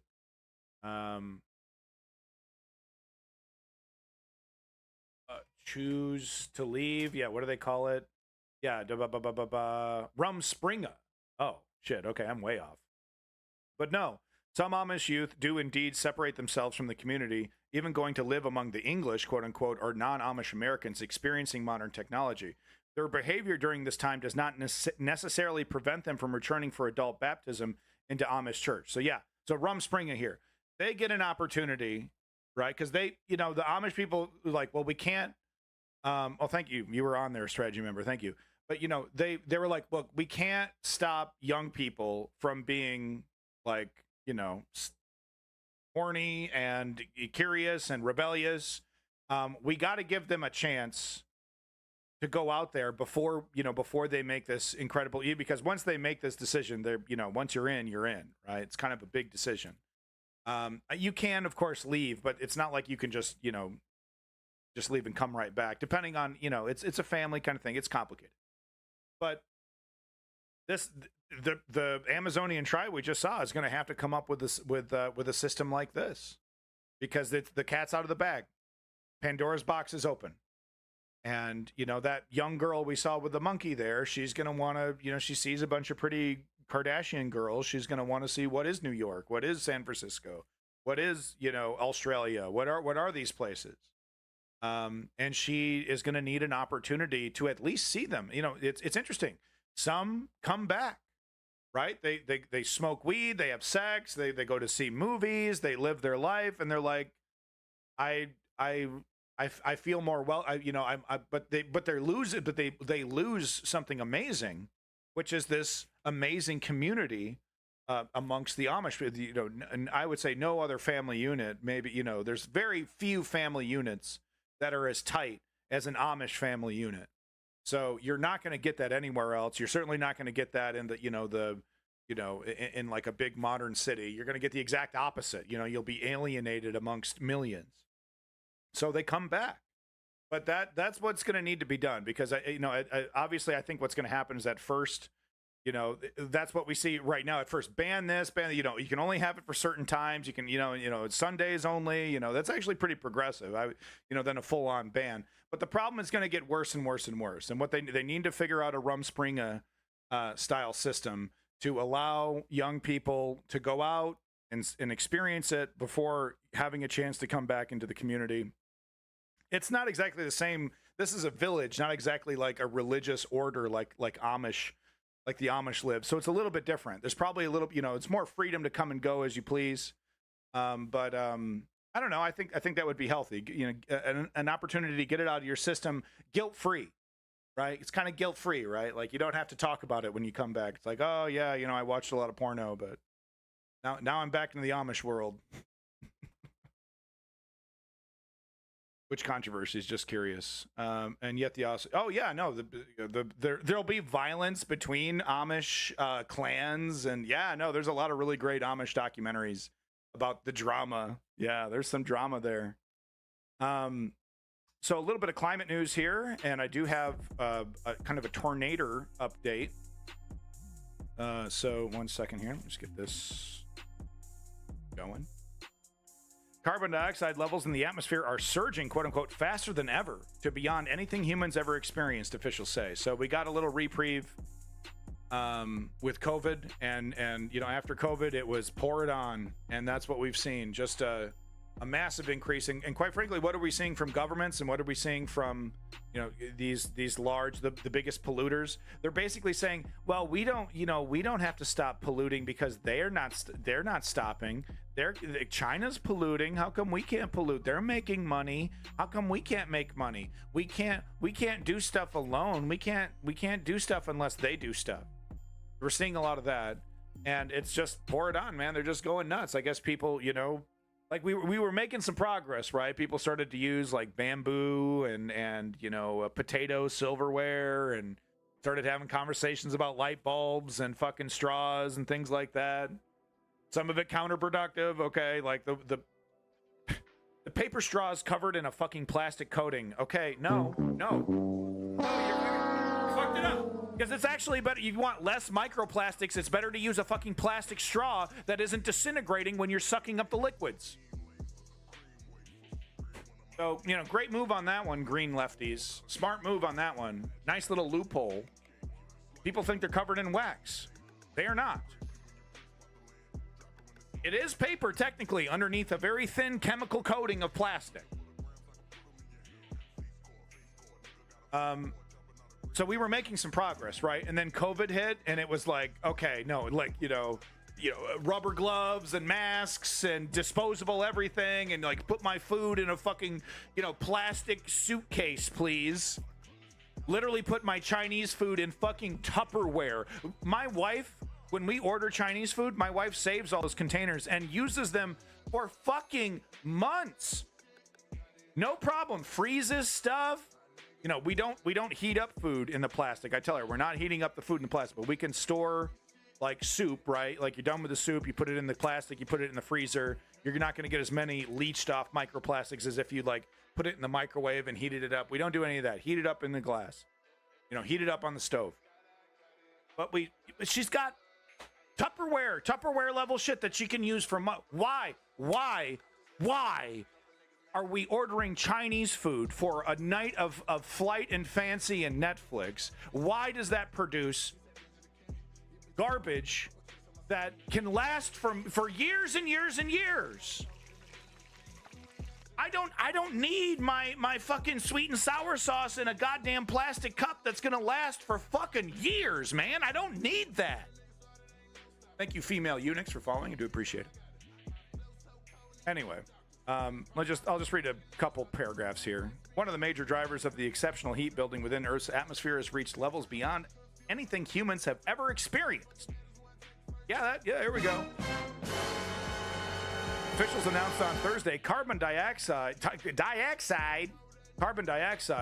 I did it twice. Carbon dioxide, the gas that accounts for the majority of global warming caused by human activities, is accumulating, quote unquote, faster than ever. Scientists from the NOAA, the Scripps Institution of Oceanography, and the University of California, San Diego found. So, a bunch of woke fucking liberals who want to turn your kids gay, basically, right?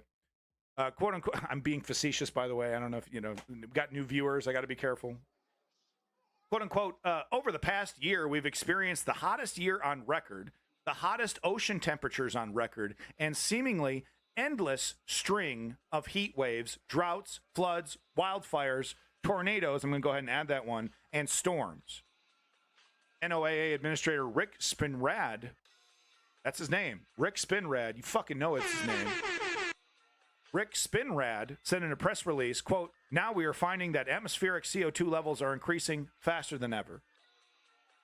It almost seems like it's like industry going like, go as hard as you can before these greenies catch up to us, until they realize that we really fucked them over with cancer and microplastics and fucking the climate's, tornadoes going all over the middle, hurry.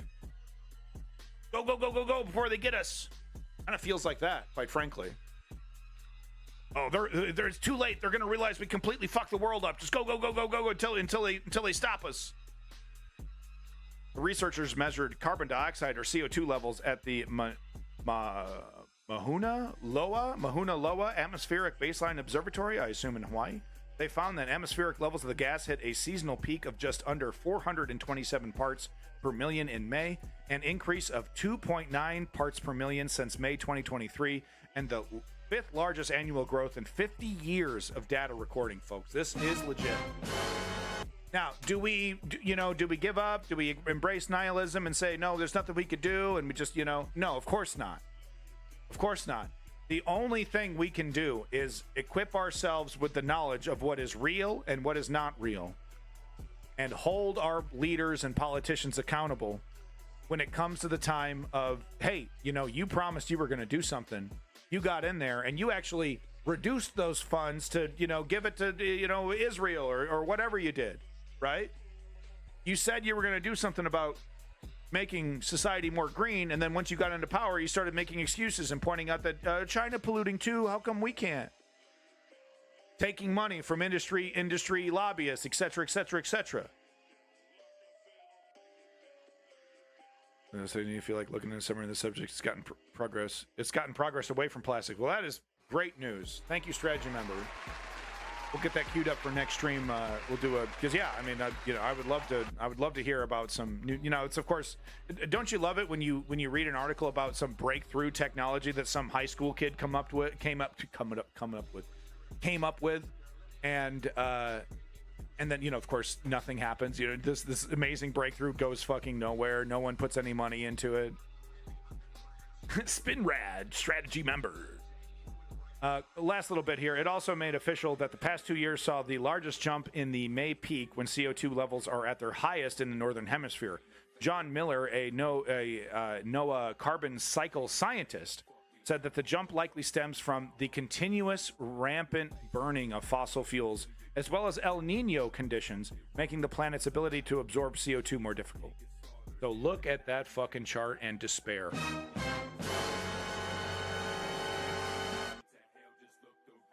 Frightening stuff. You want to give up? You want to embrace nihilism and just say there's nothing we can do? Well, that's on you. Because that's not how I roll. That's not how the news underground rolls. I want to die on my feet, fighting until my last fucking breath. I want to be 97 years old jumping out of that plane. And you're not going to fucking stop me.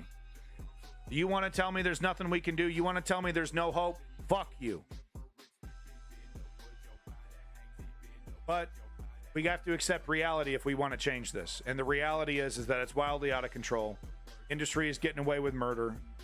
We're seeing this great improvement in electric vehicles, but we're letting oligarchs run the show. Where's the subsidies? Right? Where the fuck are the subsidies for EVs in the United States? Just to list one example of the dozens of things that need to happen to transition away from fossil fuels. Where's the government research grant on, the first person who can create a fucking battery-powered semi that can go from one end of the country to the other without a recharge, right? Where's the, you win $1 million if you figure this one out, kiddo. Shit. When we did the space race, whenever there was something important we need to accomplish, right? We put a lot of money on the table and said, okay, geniuses, you want to be a fucking hero? You want the big bucks? You want the Lamborghini? There you go. Fix this problem for me. What do they call them in UK? What's that word for smart people in the UK? Funny. Boffins. Get the boffins, right? Put $1 million on the table for the boffins. I still don't know what a boffin is. All right. Interesting kind of blast from the past. Anyone remember learning about the Dust Bowl when they were in high school? Welcome back, Daniel. It's good to see you. So, would you believe policies, right-wing policies, right-wing farmers are bringing it on back? Make America great again, right? South Dakota looking like the Dust Bowl after farmers spend years taking out shelter belts. So, the lesson that was learned from the initial Dust Bowl, and if you don't know what I'm talking about, it was a moment in American history where farmers were using really totally unsustainable irrigation techniques, and there was a massive drought across the whole, big swaths of the middle of America, caused a massive famine, but it also caused these fields that were creating they were like I said, irrigated incorrectly, and the dust was picking up, and then the weather kicks up and it creates you ever seen a dust storm in the desert, and it's you got to wear goggles, you got sand and shit flying all over the place. Same kind of scenario here. So the lesson from that was that, okay, we need to set up shelter belts. We need to irrigate properly. There's a certain chunk of your land that we had regulations that said, okay, if you're a farmer, you have a field, there's certain things that have to be there to prevent that from happening. Genius right-wing Republicans said, we're going to cut through that red tape. We're going to get rid of that swamp. Thank you, female eunuchs. Lovely, lovely image there. Right? Cut through all those regulations. Cut through all that red tape. And here we, just like with abortion, right? Where it's like we're going backwards. And there's a reason why we were moving forwards. And it wasn't just to piss off your Facebook uncle, your racist Facebook uncle. We were actually making changes and moving forward because it made society better. Fake news, fake news, fake news. Pearl clutch, pearl clutch. Major accident. So this, I wanted to show this right here because, you know, this Redditor pointing out major accident last year here in central Illinois is caused by this. It's becoming a major issue. So, you know, I mean, good luck, Morning Joe, right? Morning Joe ain't going to talk about this. Morning Joe is more likely to talk about fucking the Ninja fucking Turtles than he is to talk about this growing climate issue. Dust storm causes huge pileup, 6 fatalities on I-55 South. This is a year old. This happened last year. What was a massive pileup after a dust storm south of Springfield. As CBS 2's Charlie DeMar tells us, there are still dozens of mangled cars and lots of questions about who is to blame.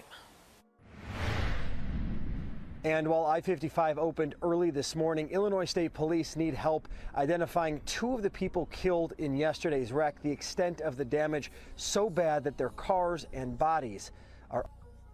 Okay, James the Clown, I don't quite remember why you pissed me off, but I'll be the better man and I will accept your apology. Thank you for giving it to me. I appreciate it. James the Clown. With a simple image and name, your whole persona frightens me. Clowns are unsettling. I'm one of those guys. They're scary. I know some people are into them. No, they're scary.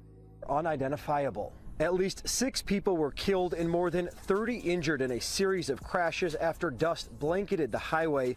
Illinois State Police said more than 70 trucks and cars were involved in the accidents, which took place over several miles. So, I mean, Kissing Gonzo, I don't know if I agree with that specifically, you know, because GPS functionality, it's kind of hard to enforce, all that, you know, that kind of stuff. The reason why this happens is because people just they've never experienced extreme weather like this. They don't know what to do. So like, I don't know, it's a little dusty. Do we just keep going? It doesn't click until it's too late, until they're five milliseconds, in front, about to smash into a semi.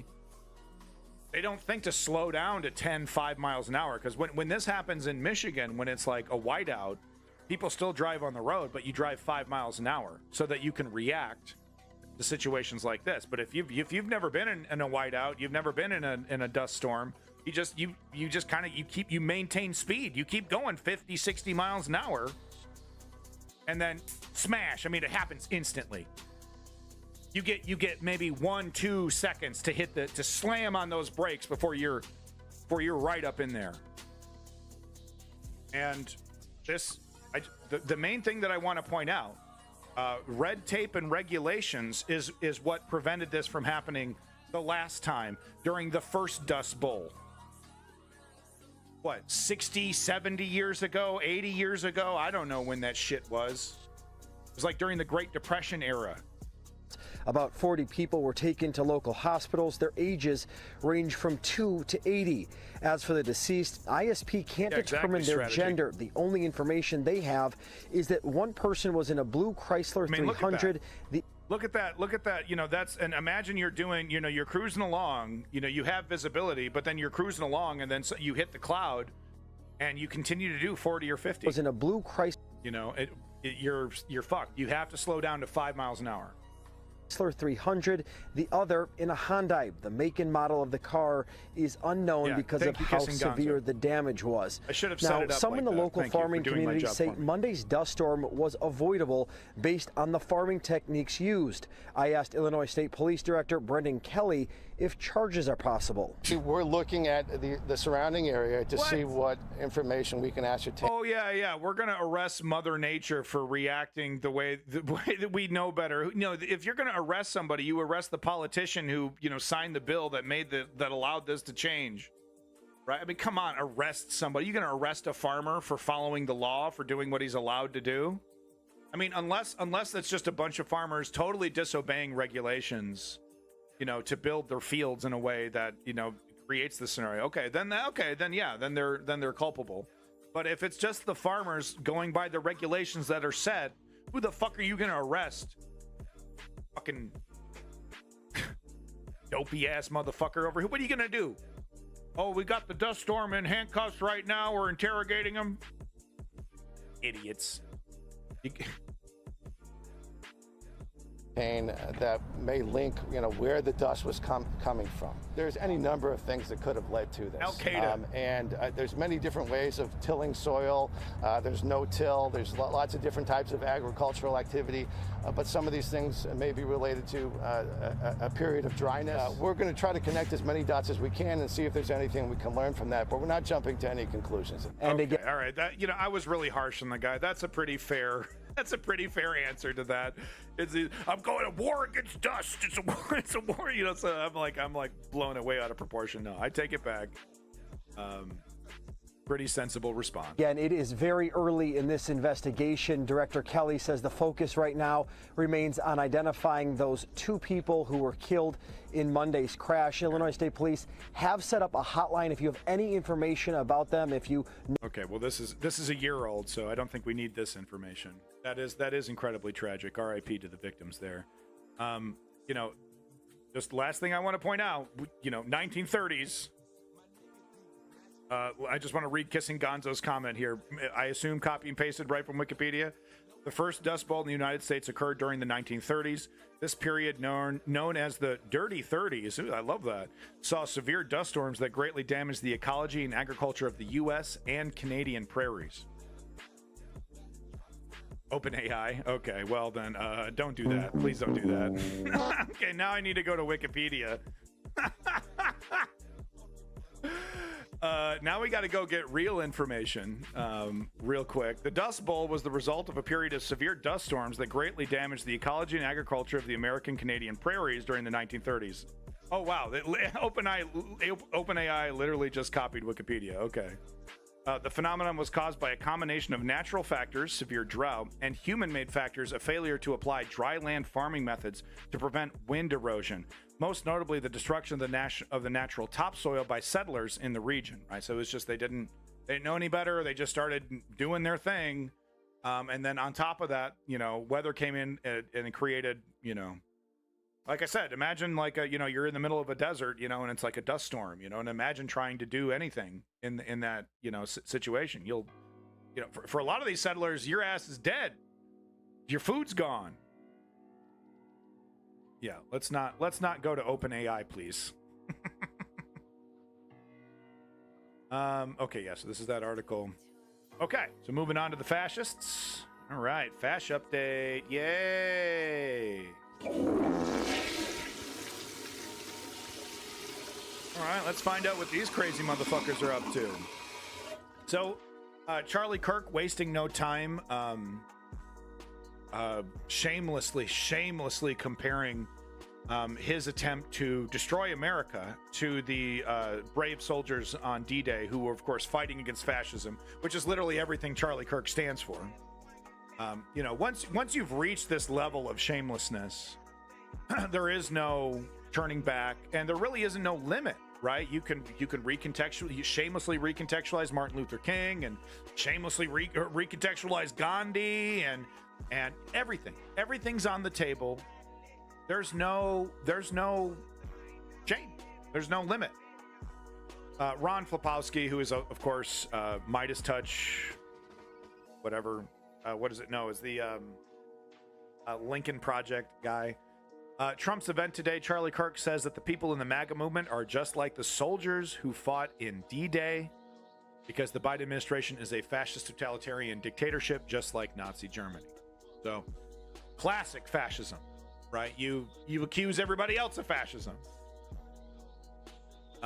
You gaslight people into thinking that the what is up is down, and it's a project that's been happening since the end of World War II. Really, this slick style of crypto fascism, and Charlie Kirk is extremely good at it. I'm gagging. Yeah, no, I mean it's disgusting, but I go back, of course, constantly to your boy Sart. And let me just read the quote because it's very important. And just he says, never believe the anti-Semites. And in this case, it's relevant because Charlie Kirk is an anti-Semite. But really, I would recommend switching out the word anti-Semite with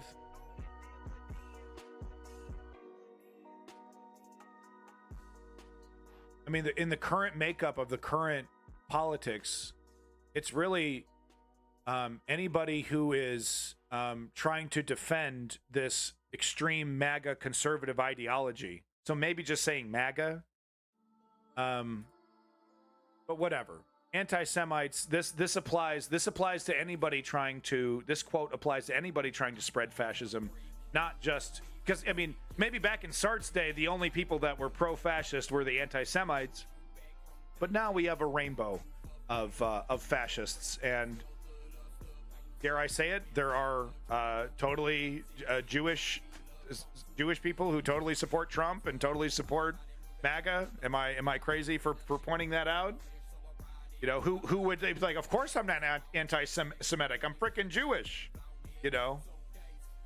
Anyway, here's the quote. Never believe that anti-Semites are completely unaware of the absurdity of their replies. So that's the most important part, and I know I got him covering it up here. But this is the most important. Characters like Charlie Kirk understand 100% the absurdity of what he said. That does not matter. Never believe that the anti-Semites are completely unaware of the absurdity of their replies. They know that their remarks are frivolous, open to challenge, but they are amusing themselves, for it is their adversary. I can't say that word correctly. Adversary. Damn it. Okay. Adversary who is obliged to use words responsibly. And that's important. See, that's why it's so frustrating for us when we're in these social media back and forths with these characters, right? Well, here's some facts. Here's some sources. That's not right. That's misinformation. It does not matter to them. That's not the game that they're playing with you. Since he believes in words. That's us. We believe in words. We believe in truth and reality. The anti-Semite have the right to play. They even like to play with discourse by giving ridiculous reasons. They discredit the seriousness of their interlocutors. They delight in acting in bad faith, since they seek not to persuade by sound argument, but to intimidate or disconcert. The old disconcert, gaslight. If you press them too closely, and we've all done this. You've done this in your life, I assume. If you're on the News Underground, if you're on the left, you've had that debate with your drunk Facebook uncle, and you've got him into the corner rhetorically. Like, do you really support fill in the blank? Whatever it is, right? Because if you press them too closely, they will abruptly fall silent, loftily indicating by some phrase that the time for argument is past.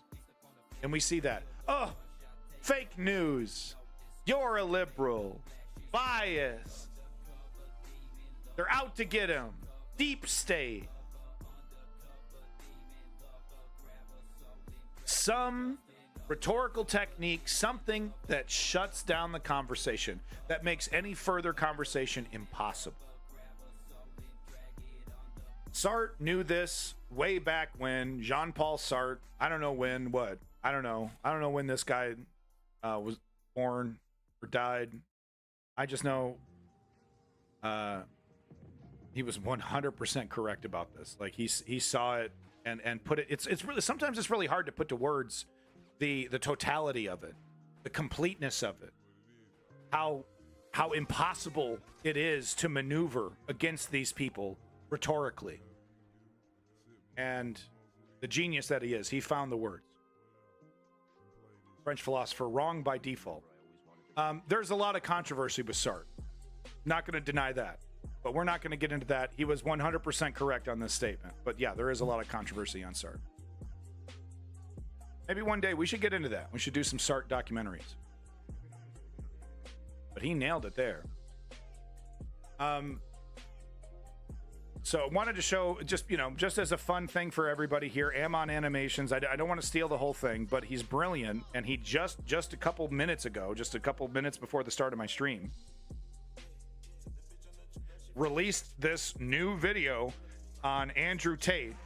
So I thought we'd watch the first minute, and then I'll give you the link, and you can go ahead and watch the rest when you want, or just stop watching me and go ahead and finish watching this one, because it's really, really funny. But I don't want to be that guy that steals the whole damn video, especially on the day that he releases it. So make sure you give him the view. But let's just get a little sample here, because I mean, in the first 60 seconds, it's perfect. It perfectly encapsulates Andrew Tate, and that's what Ammon Animations does so well with these really scary and absurdist and ethereal and frightening caricatures of these people that he makes. There's always this connection back to the real world. And one thing that I really love is that he's constantly putting in direct quotes, for like what these people actually say. That's like the text of the back and forth. He's not using AI voices. He's taking these quotes, from these interviews and these horrible things that these people have said, putting them into these horrific images, and it all works. It really melds really well. And quite frankly, I wish Ammon Animations received more, outside. I really wish leftists would cover this more, because he does a really, really good job of characterizing these incredibly dangerous and monstrous people. Let's get into it. I'll show you the first 60 seconds here. Lovely stuff from Ammon Animations.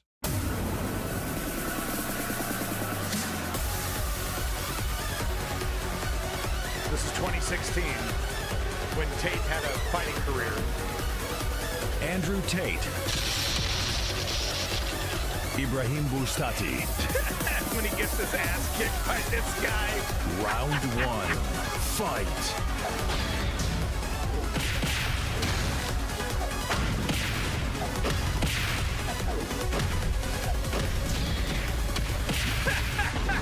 Perfect. He's got a dad bod. You lose. Whoops. I like living in countries where corruption is accessible for everybody. I find it offensive that a police officer in England will stop me for speeding and then refuse to take a bribe. But if you're a billionaire, or if you're Boris Johnson, you can go to Epstein's Island, you can fucking throw parties during COVID, you can do whatever the fuck you want, right? If corruption exists, which it does, let us all play. Why do only they get to... So he wants to go to Epstein Island. He fantasizes about being able to have sex with children. Play, and I don't get to play. I don't get to play. They get to play, I don't get to play. How come? That's him saying that.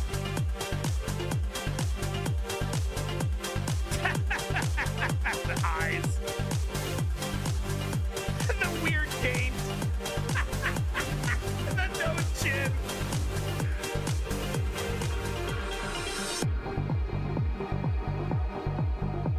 Umbrella, what the hell is going on? Oh no, no! This is not your bottom of the barrel G virus. Oh, the G virus?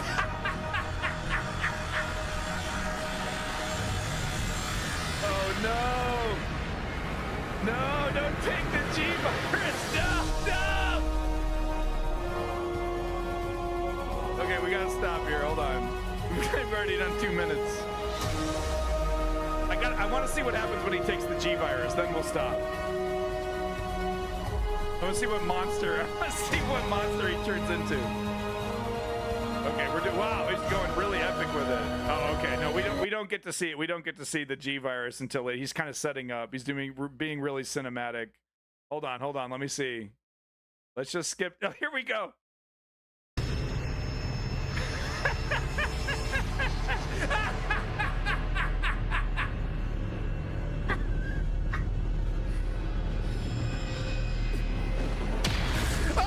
Check me!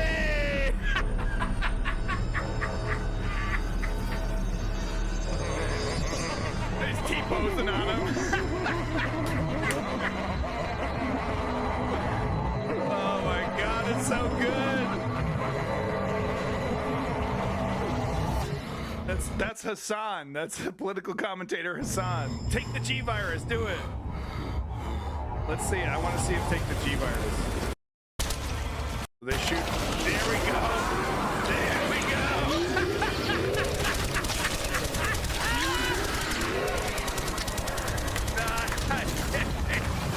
He turns into a fucking Resident Evil monster. All right. Okay. There you go. That's all you get. That's all you get. Oh, boo. Well, go ahead and watch the rest. Here's the link one more time. Make sure you like and subscribe. Shut the fuck up, Sovereign Dari. I'm so sick of you, I could fucking puke. How about a 30-minute timeout? Huh? How about a 30 fucking minute timeout? Just trying to have a little fucking fun. So sick of you, I could fucking puke. Well, I thought this was really fucking funny. Please make sure you like and subscribe to Ammon Animations. Really good stuff. Suit jacket, so smart. Thank you. Thank you, Zio. All right, moving on. We got more fascist news. I just wanted to give you the details. Ammon he's so amazing. Make sure you like and subscribe, folks, please. Like I said, he does not get nearly enough credit because he's roasting everybody. You know, Hassan doesn't want to play that. Maybe he will, though. His chat is probably spamming that shit in his chat. Dude, play this, Hassan. React to this. We want you to react to this. He thinks it's all Andrew Tate, then it gets to the Hassan part. But Hassan looks good. He checkmates Andrew Tate and fucking destroys him or something. You know, universal chess or whatever the fuck's going on. Really funny stuff. So, wanted to give you some additional details about the Alex Jones case because it's fucking hilarious and it's great and I totally support it. But this does require a stipulation or just a notice here because, you know, it's like, well, what do you mean? You believe the government should be able to shut down media organizations whenever they want? No, of course not. Let me just repeat this one more time. If you were here yesterday, I'm sorry. Just real quick. I believe in free speech. I believe in maniacs like Alex Jones creating an entire media network based on lies, selling supplements, you know, selling products and sponsoring and disseminating misinformation. I'm okay with all of that. That's free speech. Like it or not, I don't like it, but that's free speech. What I don't support is stochastic terrorism. Stochastic terrorism, and there was one other thing. Pretending to Alex Jones. But it's mainly the stochastic terrorism. You're not allowed to shout fire, or the libel, that was the other thing. The libel. Okay? You're not allowed to shout fire in a crowded theater, okay, unless there's a fire. And you're not allowed to say, this person is a bad person. I have proof. I have evidence. And if your message gets out and you're able to destroy this person's reputation because of your lies, you know, libel is very hard to prove in court for a very good reason. It's not libel to have your feelings hurt. You know, it's not libel to be called an asshole. That's not libel. It's libel to make up allegations. You beat your wife, you beat your kids, and then you lose your job, and then, you know, and then so forth, so on and so forth. And there's no, you know, and there's no evidence. You did not beat your wife. You did not beat your kids. That's libel. That's not free speech. Stochastic terrorism is not free speech. Okay. Any of you jokers out here talking about, oh, I believe in free speech, 100% free speech. You can't, you know, say whatever you want and show whatever you want, do whatever you want. You're lying. I don't believe you. Alex Jones just cost himself everything. So I just wanted to get into this a little bit so you can get some more details, some juicy details about how, you know, he tried to get out of this, tried to declare bankruptcy, but you didn't say the magic word. I can do that. Look at that. After a weekend full of crisis actor level tears from the right-wing conspiracy theorist Alex Jones, he has officially moved to liquidate all of his assets in order to pay the $1.5 billion he owes the families of children murdered at Sandy Hook Elementary. The hoax-pushing supplement hawker, who was found guilty of defamation in 2022, filed for bankruptcy under Chapter 11 that same year. allowing him to maintain operations of his businesses and rely on reorganization to come up with the funds. But it wasn't enough. With the family's warning that in 2023 that Jones' plan fell woefully short, in a filing on Thursday, Jones' lawyers wrote that there was, quote, no reasonable prospect for a successful reorganization, and that, you know, like somehow he's going to magic up $1.5 billion after he's reorganized his chess pieces, right? Welcome back, Carl Toes. And that filing for liquidation under Chapter 7 was the massacre denier's only option. This article is very biased. I'm okay about that. Just thought you'd know. Was the massacre denier's only option. The latest decision lays the groundwork for Alex Jones to lose his stake in InfoWars, the pulpit from which the podcaster has continued to spew misinformation. But they had some fun here. No, we're talking about UK elections near the end of the stream. So just a few more tabs, really. We're getting through the US stuff, and then we'll be getting to UK stuff really soon. So this is where the details are, though. Listen to this. Earlier this week, a judge prolonged Jones's slow financial death and allowed him to continue running his media company, Free Speech Systems. Yeah, it's that Orwellian. Until June 14th. This newest move signals that Jones' ownership will more than likely be sold, according to Avi Moshenberg, an attorney for the families, who spoke to CNN on Thursday. Free Speech Systems had nearly $4 million in cash on hand at the end of April. That's it, $4 million. He owes $1.5 billion, okay, with a B. Woo, woo, woo. What might happen? What's interesting? What might happen is that he ends up selling everything to some oligarch, right? Some right-wing, right, friend of his, and he becomes an employee in the company that he once owned, right? Because what is Free Speech Systems? What is InfoWars? What is this whole kit and caboodle without Alex Jones? Nothing. Barely anything. Yeah, so he cried. We showed that clip. Yeah, so this is they're getting to it at the very end here. So Matai, I think the lawyer, accused Jones in court Monday of manufacturing a crisis. Last month, Jones was granted permission to sell his ranch, which is valued at $2.8 million. One large chunk of his approximate total $9 million in assets. A unique detail of Jones's case is that he can't. This is amazing. He can't skip payments by declaring bankruptcy.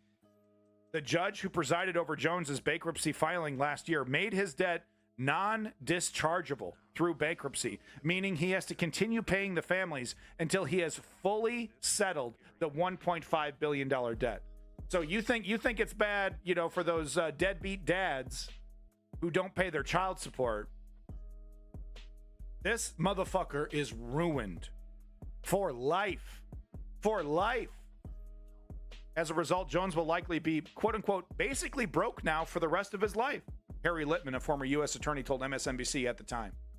And if you want to feel bad for this piece of shit, let me give you a little detail. When Alex Jones was in court for all of this, he you know, lied to the court and was pretending to be remorseful. You know, trying to get the amount lowered. By the way, I don't believe he even showed up for his sentencing. He only showed up when it was time to debate his punishment, the amount of money that they were going to give him. Or the amount of money that he had to give. That's the only time he actually showed up, I believe. He didn't even show up for the fucking case where he was found guilty. So he's in court and he's like, oh, I regret it, I take it back. I regret it, I take it back. You know, just a couple days later on his goofy ass show, he gets in front of the camera and says, oh, they made me say, I don't regret a thing. I don't regret anything. And this is a total hoax. And he just doubled down, tripled down, and fully admitted that he lied in court about being remorseful and that he was so done with this and he's sick of it. He did that at a point where it was still time to submit that clip from that show in the fucking trial. So he shows up, and they literally play that shit and submit it as evidence that Alex Jones doesn't fucking care about these people. Because he literally admitted it. Because he's a fucking genius, right? So that's why it was non-discharge. That's why he got the fucking book thrown at him. Oh, I'm so sad. I'm so sorry. I regret it. No, we didn't mean it that way. And we know I was misled. And then he gets in front of the camera. Oh, it's a new world order coming after me, and I don't regret a goddamn thing. And this whole thing was fake anyway, and I can't believe I'm so done with this. Rot. Alex Jones, rot. May your lifetime of poverty remind you of your horrendous past.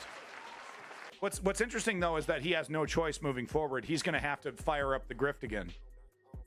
You know, if he wants any semblance of any lifestyle that he once had, he's going to have to do a InfoWars 2.0. And, you know, like I said, I think some rich oligarch is going to bail him out, is going to, you know, do something. I think some rich guy is going to come in and do something.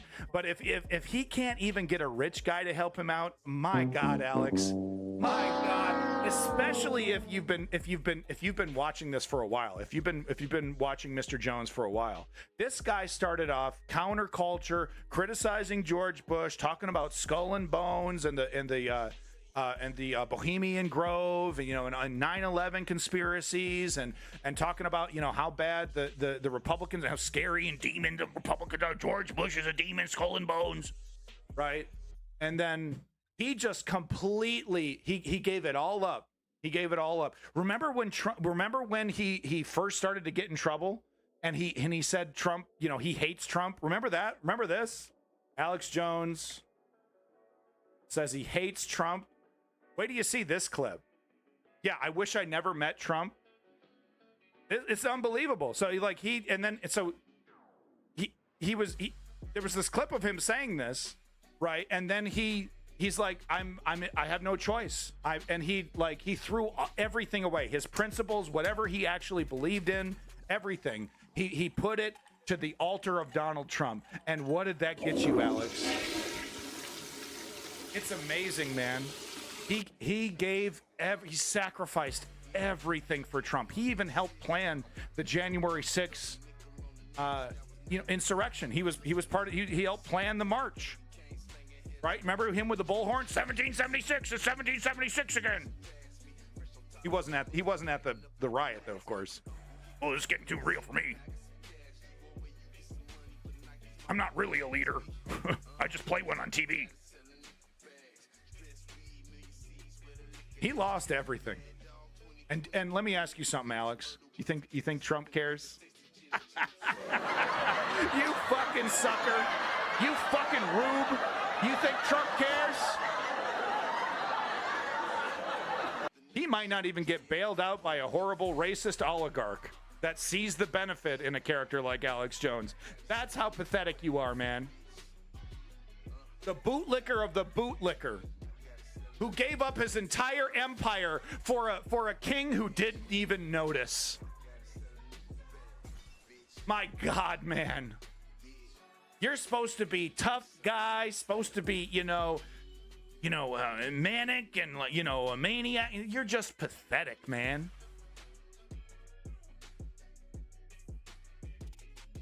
You're just pathetic. You couldn't even muster up real emotion when you were, you pretend crying.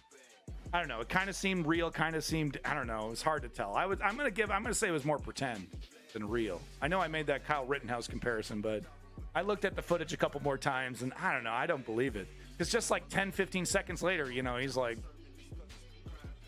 because once you crack that seal and you start crying and you start, trembling in your voice, like, you can't just suck it all up and go right back to it. It's like, no, man, you kind of have to, emotionally get back to there, right? But no, it seemed kind of put on. So anyway, that's my Alex Jones news. Fuck you. Wanted to talk about this. This is still what's up with the fascists. What Republicans are threatening to do with really scare America. Republicans tank birth control. So, long story short, the Republicans are, banning all birth control, and they're also trying to implement laws that allow them to do border checks for women that are crossing the border potentially to get an abortion. And they also want to punish those women who successfully cross the border and get an abortion, then come back and live in the state. They want to punish those women for murder. So imagine you're a woman, pregnant or not pregnant. You're a woman, you're trying to cross, you're going to visit a friend who's in the next state over. Driving along, you're stopped not by a cop, but by a abortion pregnancy enforcement officer who has the right to pull you over. I'm just, pontificating on how you would actually effectively do this. They would probably just get the cops to do it, but the cops would be like, I don't have time to fucking sit around at the border. You got to come up with some border agents or something. I'm not just sit around at the fucking border randomly arresting women. Even right-wing cops won't have the time for that shit. You're gonna need a whole thing. You're gonna need a whole thing. You're gonna have to set up a whole goddamn apparatus for this enforcement. You come up to the border, and he just wants your ID, and he just starts, instead of asking you questions about, like you're crossing the country, right? You're like, oh, are you gonna go, where are you going? Are you bringing any fruits? Those kind of questions. He asks you, are you pregnant? Have you been pregnant in the last 9 months? If you were pregnant, would you want to get an abortion? He just starts asking incredibly personal, probing questions that he has been fully deputized and immunized by the law to do so. So he just, imagine, and if you're a man, you just cross the border. Yeah, it's okay. In a move Democrats certainly will employ as a powerful issue in this year's elections. Yeah, maybe. Senate Republicans blocked legislation that would safeguard access to birth control and contraceptive. On a vote 15-39, Republican senators upheld a filibuster of Democratic Senator Ed Markey's Right to Contraception Act. Filibuster, right? The right to birth control was established by the Supreme Court case Griswold v. Connecticut, but like the landmark Roe v. Wade decision in the matter of abortion rights, the High Court could decide to reverse Griswold and upend more than a half a century of access to contraceptives. Although 8 in 10 Americans say access to contraception is deeply important to them, and 90% think birth control should be legal in all or most cases, and you'll see some of these numbers in the reddest of the red states. Because women don't really like having no control over their body, or like less control over a specific part of their body. Pretty personal part, too. Several states restrict access to contraceptives by eliminating public funding for it, defining abortion broadly enough to include contraception. And we've also seen, I reported on this last stream, an attempt, an attempt to just remove the word abortion from the discussion altogether, to literally retroactively, this is Project 2025, to retroactively go through government documentation and remove the word abortion. And what was it? Diversity was another one. Gender was another word. Just literally that. You think I'm kidding? You think, do I need to pull up the source? I'm fully fucking sourced. Every fucking thing I say. And allowing healthcare providers to deny service related to contraception on the basis of their own beliefs, according to supporters of the bill that failed Wednesday. Thank you, ChemGob. President Biden immediately condemned the effort to block the Right to Contraception Act. Yeah. President Biden, yeah, we believe it, buddy. Yeah. Last time I checked, this shit happened under your fucking watch after Barack Obama failed to tell RBG to step the fuck down before she croaked in the middle of the Trump administration, giving him not one, not two, but motherfucking 3 Supreme Court noms from one of the worst presidents in human history, on top of the thousands of other nominations. Mitch McConnell got his fucking dream list. We're seeing that benefit him with characters like Eileen Cannon. The last thing I wanted to say about this, to you men's rights activists and you pathetic so-called men that think this is a good thing, that think women, yeah, they kind of need to accept this, and yeah, I got, I have partial ownership over your womb. You think this is going to stop with women? You think once they have the right to profile women and arrest them for decisions that they made with their own body, that shit's going to stop with women? We've already seen I think it was Tennessee, talking about, punishing pedophiles and rapists with chemical castration. You think it stops with pedophiles and rapists once they open that door? Oh, yeah, now it's murderers get chemically castrated. Now it's drug dealers. Certain amount and up.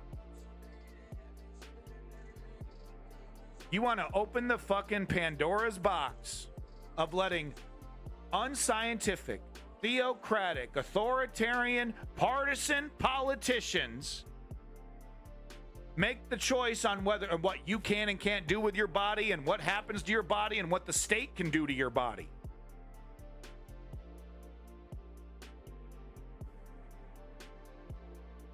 Oh, it's not going to affect me. I mean, I'm an American. I have a straight American. I have sex with my wife. I have children. And we go to a conservative school, and I vote Trump.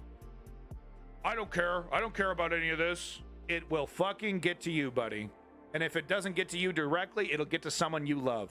Oh, I didn't think it was a big deal until, my good brother, who just so happens to be gay, we don't talk about it, but he's gay, was arrested for being gay. I didn't know that was going to happen when I supported the politician that promised to do that. I didn't think it was going to go after my brother. I mean, he even voted Republican. He's a log cabin Republican. I don't even get it.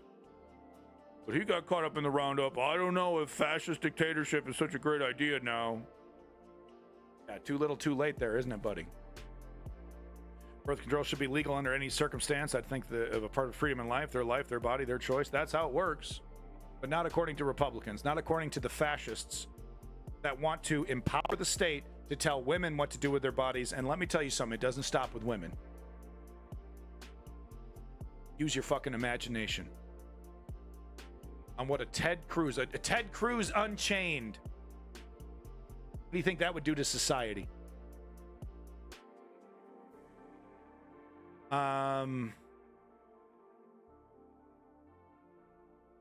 Yeah, we got 3 more videos and then we're moving on from the fascists. GOP senator takes Russia's side against the U.S. So this is Tommy Tuberville, this fellow that's been holding up military appointments the entire time for years. And apparently there's just nothing that can be done. I'm sure there's some kind of procedure that you could actually follow to avoid this, but the Democrats are too afraid to do so, and they also probably feel like it benefits their politics because look at how obstructionist they are. This motherfucker is an anti-American piece of slime. I'm gonna say it right now, anti-American. Of course, he fully supports January 6th and recontextualized, stop steal, fully supports Trump, fully supports authoritarian dictatorship. But no, this motherfucker also sides with Russia. Fascists still exist. Carl Toes, where the fuck you been, man? Officials in Washington have warned that Russian propaganda has made its way to the floor of U.S. Senate and House of Representatives. And it shows no sign of slowing with U.S. Senator Tommy Tuberville's latest statements on the war in Ukraine. Listen to this motherfucking traitor, dude. Quote, he doesn't want Ukraine, talking about Putin, and this is how he speaks. This is a direct quote. This is how he speaks. Talking about Putin. He doesn't want Ukraine. He doesn't want Europe. He's got enough land of his own. He just wants to make sure he does not have U.S. weapons in Ukraine, the Alabama lawmaker said during a recent interview. This wasn't like 10 years ago, okay? This was like 10 minutes ago. He doesn't want Ukraine. He doesn't want Europe. No, he only beelined it to the motherfucking capital. Oh, it's not true. Fake news. Liberal media. Whatever fucking excuse this idiot would come up with.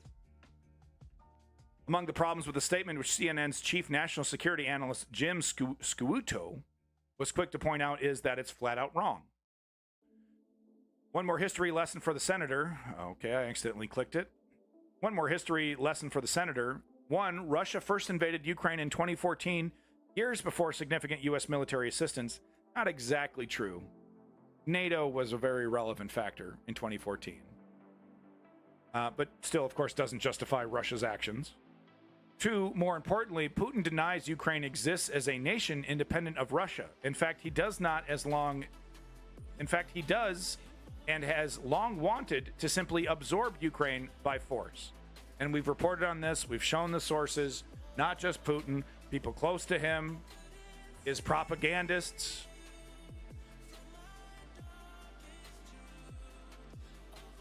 Go ahead and hear this idiot's. So you just so you can get a feel, just so you can get a good feel for this traitor, for this seditionist. And of course, he's on Steve Bannon's war room. Steve Bannon is, of course, going to be sent to jail for ignoring a congressional subpoena where he was brought in to talk about the coup that he helped plan and execute. How many TV clips have you seen of a battle in Ukraine? Zero in the last 6, 7, 8 months.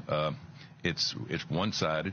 Putin just kind of sitting back, watching what's going on, wondering, hey, when y'all gonna come over and we'll draw a line here. He doesn't want Ukraine. He doesn't want Europe. Hell, he's got enough land of his own. He just wants to make sure that he does not have United States weapons in Ukraine pointing at Moscow. Yeah.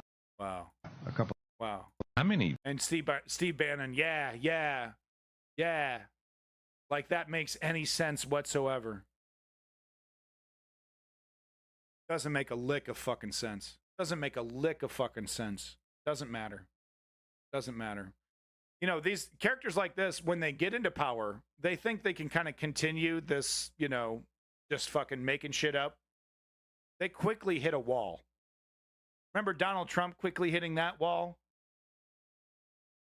When he realized he was going to actually have to do politics, that he wasn't a king, that he wasn't a dictator. Oh, we got to get rid of this system. This system's getting in my way. I can't just release an edict and you do what I tell you to do. No, sir, that's not how democracy works. Oh, we got to get rid of this. I can't believe this.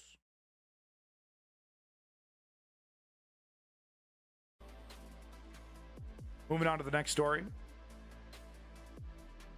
FBI raid. This is about SCOTUS, Supreme Court of the United States, who has been captured by right-wing activists and extremists and partisans who are currently doing the best that they can to destroy America, destroy precedent in law. They've already done it with abortion, of course, Roe v. Wade.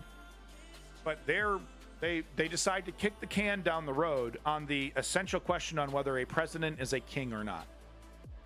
So we have a Supreme Court of the United States, when asked a fundamental question about the entire United States experiment, I'm talking linchpin shit, I'm talking foundation shit, are presidents kings or citizens? They go, we got to think about it. That Supreme Court, I'll be listening to. Jesus. FBI raid on real estate company linked to Harlan Crow's RealPage rental price fixing. So just yet another added to the list. So here we see Supreme Court Clarence Thomas hanging out with oligarchs, Harlan Crow, Peter Rutledge, Leonard Leo, Mark Palueta, anti-American, traitorous, seditionists. Tip of the hat to David K. Johnston, who opened his interview on the Mark Thompson show yesterday by noting a story that, so far as I can tell, at this time has been completely blacked out of the news mainstream media. Well, not on the news underground. I know it's daily costs, I know. 2 weeks ago on Wednesday, May 22nd, the Federal Bureau of Investigation raided the Atlanta headquarters of Cortland Management. According to an MLEX article on May 29th, the FBI raid was, quote, part of a criminal antitrust investigation by the U.S. Department of Justice into a conspiracy to artificially inflate rents for apartment units. Remember, you're going to rent your whole life and be happy about it. Remember the quote from Davos? I butchered it. But you get the point. These crusty oligarchs, 1 foot in the grave, have devised some grand scheme to buy up as much real estate as humanly possible and make it Zeoduke, yes. It's from it was a quote from one of the oligarchs who were at Davos. Really excited about it, right? You're going to be a renter forever for everything. You're going to own nothing and love it. That's what he said. You're going to own nothing and love it. Something like that. So the grand scheme here, buy up as much as you can. Every house you can. Entire neighborhoods and whole towns, cities, anything. Buy it up. And then, like a monopoly does, bring that price on up. Make it impossible to own a house. Why would that benefit? How could that benefit these guys? When you're desperate, when you're suffering, you'll take any job. You'll work for any wage. You'll do fucking anything. When you're desperate and you barely are barely making it by, it's a new style of serfdom, neo-serfdom. It's a new style of serfdom, getting just enough to get you to work and get you back home to rest up so you can come back to work. And then, of course, the real, now they have a new rung in the ladder, AI, where they can just wipe everybody out. That's the big dream. So, and who supports it? Clarence Thomas, the right-wing activists. They're taking money from these characters. The inspection comes as the DOJ's antitrust division deepens its investigation into the rental housing market and the use of price-setting software provided by RealPage, more AI, whose clients include some of the largest U.S. residential real estate owners and management companies. I'm talking bazillionaires. Yeah, hello. Portland is named after dozens of defendants in the punitive class action in Tennessee, alleging the use of RealPage's software platform to coordinate and agree upon rental housing pricing and supply. So they buy up, you don't even need to buy 90%, 80%. You can buy 30%, 40%. And if you just bring it all up, then the rest of the market comes along with you. And then all of a sudden, you got a nice, juicy pool of desperate individuals willing to pay an exceedingly obscene high amount of rent, who can barely get by, and just substance of living, going back and forth to work. The perfect scenario for a Harlan Crow. He deserves it. If you want to read the rest of this article, it's right here. Enjoy yourself. Last bit of...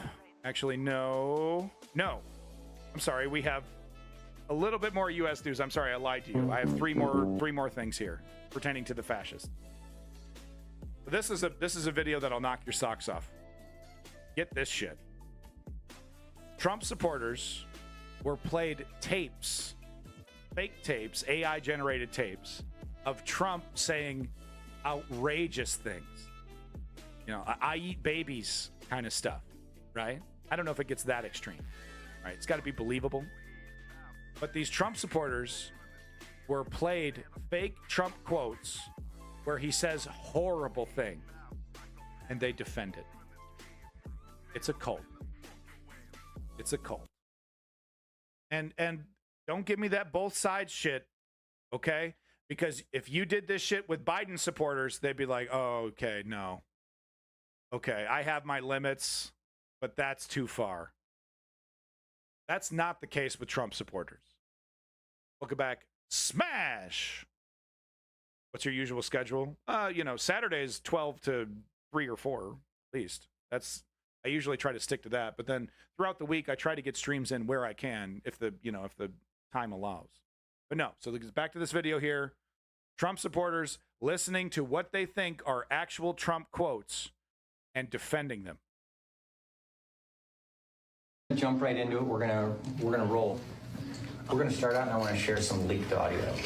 And this is audio of Trump saying some things, and we need your candid thoughts on what to do. Right? This is not out at this point, but we need to have a plan in place on how to react and. Oh, I didn't know this was a Courage, the fucking hand puppet.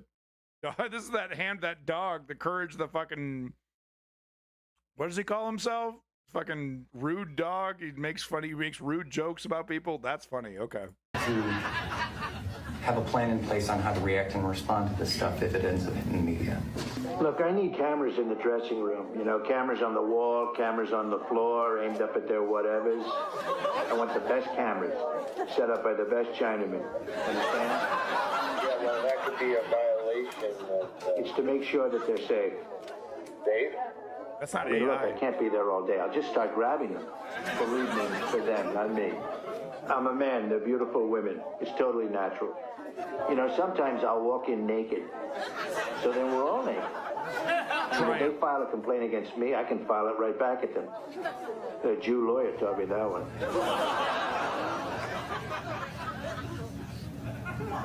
What do you say, Trump supporters? Well, this is obviously old. It's before he decided he was going to be a politician. I personally don't care. I just don't care. See, I like him because he says all. I like him because he says all that. We love it when he says what everybody thinks and won't say. Look, I need cameras. Not in the everybody dressing thinks room. this way. With that personality goes those kind of comments most of the time. As a man, I know I've been in situations, we've been in locker rooms, we've been... This ain't what we talk in the locker room about, and I'm pretty sure he ain't been in no locker room. It's man talk. I want the best cameras set up by the best Chinamen. I've done it, said it, they've done it, said it. I've been around plenty of men, professional, I mean, you name it, every man has said something to the effects. Move on to the next one. We'll be back with lots more of Donald Trump. Don't go away. Okay, so am I doing all right, Larry? Because I'm a little woozy. I just get back from giving blood for this paternity test. So what do they have to say? It's for Ivanka. I'm double checking that she's really my daughter. You know, I don't want to go my whole life and find out that she was fair game after all, you know? Your own birth. It's just that He I need to remind you, if you think, oh, this is hyperbolic, this is slander, this is just making stuff up. He had to be in the White House, sitting in the president's chair, had to be reminded by his staff that he was talking about his daughter because he just kept talking about how hot she was and how bad he wanted to fuck her. Sir, that's your daughter, sir. Can we please move on? Get back to the business of ruining this country, please. Oh, I'm sorry. I'm just like saying, hey, look, man, I just like to say, look, I just want to mouth fuck my daughter. I'm so sorry. Woke liberal media in the White House. So I just want to remind you. Yeah, no, look it up, Google it up. Once again, you think I'm fucking lying to you? No, I know you don't, but you know what I'm saying, right? I'm sourced. Look it up, type it into Google. Someone in his staff, I don't remember the specific person, but they made a statement. They said, yeah, no, I had to tell him, sir, that you're talking about your daughter, sir. Something to that effect. It's just that she's voluptuous, successful, and, frankly, I heard she's great in bed. And we're back in 5. Okay. 4. We're back. Donald Trump is going to be all over the board defend this, you sons of bitches. Okay, so how do you feel about this one? He's complimenting his daughter. I don't want to go my whole life and find out that she was fair game after. Yes, it's crass because that is his own daughter. Frankly, I heard she's great in bed. He's still a human male. Does oral count as incest? Check that motherfucker's browser history. All over the board tonight. Okay, so check that motherfucker's browser history. Oh, I don't know, man. It's, my daughter's pretty hot too. I don't know. There's no limit. This is a cult. This is what it looks like when you're in too deep. When you've built a foundation of lies and you know that foundation is unsound. There's lies and there's holes and there's termites and there's all kinds of problems to your foundation. But it's still up. It's still standing. As long as I don't acknowledge the weakness of this foundation, as long as I don't observe the faults, the edifice stays up. But if I accept this reality, my whole edifice crumbles before me. Who am I without this lie? Who am I politically? What do I even believe in without this lie? Those are heavy questions. That's too much to think about. It's far easier, lazy, to just ignore the problem, ignore the lies. You hear stuff like this, ooh, I don't like that. I'll just pretend it didn't happen. And if you think I'm exaggerating, I'm not a psychologist, okay? All right, that's fair. These are my personal observations. Let's finish up the fascist stuff here. Trust me, you're going to love this. You're going to love the last clip. Primo shit. Lauren Boebert, primo shit. I mean, not as good as going to a Beetlejuice concert with Lauren Boebert, but it's close. That was the first date, dog. That was the first fucking date. I'm just, you know, look, she's not a very good politician, but she's a pretty good date. Okay. Just saying. No, but we got to talk about this really quick before we get to Lauren. Without God or a politician to worship, Nietzsche talked about it. People will lose themselves. This is proof. Yeah, no, it's like, thus spoke Zarathustra. Like I've only really read like the first chapter, but like that's like the whole first chapter is just about that. I think. I really got to finish that fucking book. It's so fucking huge. It's like 1 million chapters. I'm sorry. Look, I'm not well read. My mother taught me the difference between right and wrong. She didn't really tell me to read. I was raised by Adult Swim Toonami, okay? Toonami raised me more than the school system. But no, back to Marjorie Taylor Greene here. Watch Marjorie Taylor Greene get booed out of Virginia rally minutes after arriving. Get the fuck out of my state. The only thing I was told to read was the Bible. Well, you got to praise him. Whatever you do, you must praise him. Here we go. Yes, dude. Yes. She had to fucking go, dude. She showed up and minutes later she was gone. That is just amazing. Oh, free speech, free speech. She could have walked up to stage and done the speech through all the boos. You know, no one was stopping her from speaking. They were just letting her know how she feels. You know, did they stand hand in hand in front of the microphone to prevent Marjorie Taylor Greene from speaking? No. She chickened the fuck out. That's how this works. It's not a one-way street. Love and admiration is, nobody just deserves it for no fucking reason. It's the status. Oh, I'm a politician. I'm so honorable. The fuck out. The fuck out. The fuck out.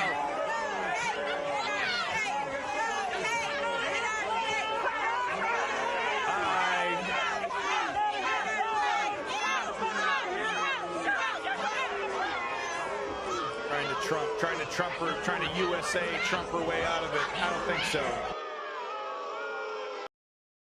And she's getting called a B word one more time. I want to see this one more time. Make authoritarianism go away. Hell yeah. Trump, Trump, Trump, Trump. She's got like 3-4 people behind her. Trump, Trump, Trump. Shut the fuck up, bitch!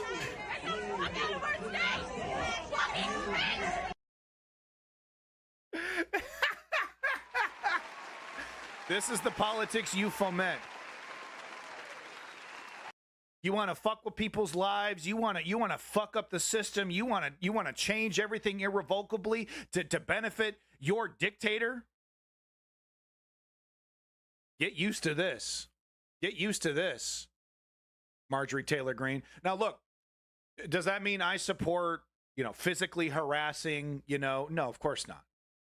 Okay? But you see this woman in a restaurant and you want to stand up and you start talking about how much you hate Marjorie Taylor Greene and everyone hears you. That's your right. Yeah, they can tell you to leave. I'm going to make a scene. That's your right, man. You don't have to throw a milkshake. You don't have to touch them. Okay, but you can speak.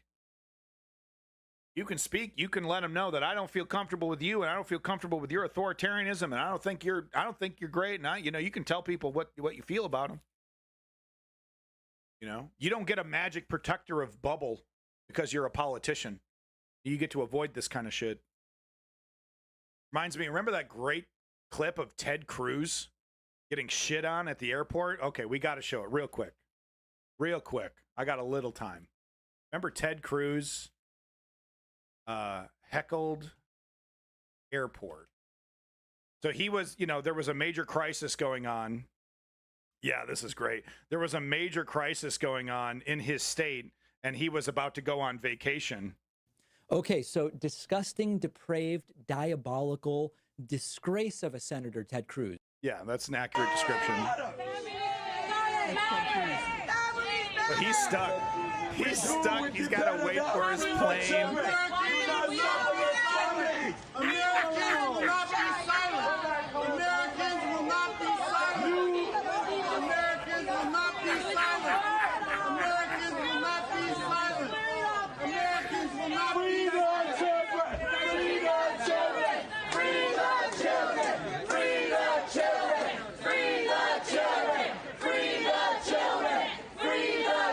So he had to go. He had to go back.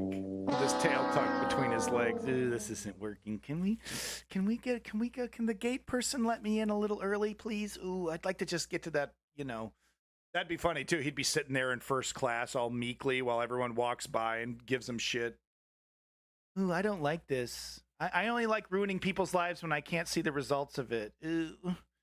These gross people that I want to destroy, they don't like me.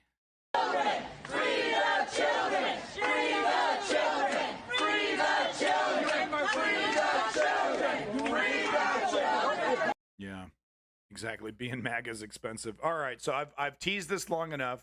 You've waited long enough. Do you want to see? So we show debates all the time, and I'm constantly complaining about the moderators.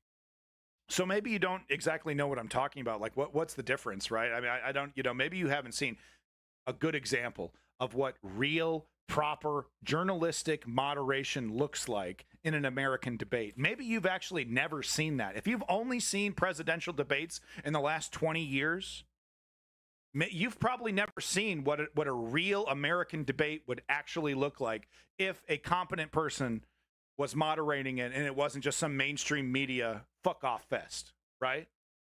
This is it. This Kyle Clark character from Colorado moderating this Republican debate, and Lauren Boebert's in here, should be the nation's #1 moderator. He should be the guy you call up #1, no matter what network you're from. I need America's best news moderator. It's this man. Wait till you see these disgusting human beings dissected like a frog on a school desk. This is how you do it, folks. Right here. Be clear, Ms. Boebert, you blame Republican voters for the fact that you nearly lost a safe seat and not your own conduct. You didn't make any attempt to answer the actual question, which is who should be doing this? It would be an unprecedented government action. Who should go into Windsor or to Parker? If the federal government... When you say federal agents, do you mean just Border Patrol, just ICE, or are you talking about... National Guard, whatever it takes. That you wanted. No, I did get a full House vote, and it was sent to I apologize. This is going to be a long evening if you speak over the facts, okay? Do you have any evidence to support that? Because law enforcement has not put that forward. I'm just curious where you're getting that causation about it. How would that work if the National Guard or the military were to come into Douglas County where you live and start rounding people up? So they're Colorado Republicans, and they're trying to out-fascist each other on the fucking stage. Like I said, I might show this whole debate tomorrow just as entertainment while I'm taking care of my kids. I might do a special, chill stream where we watch this whole debate because it's shocking. Round them up, take them out, shoot them where they stand. The immigrants are destroying America. We got a great white replacement. It is an out-fascist contest. How bad can we be?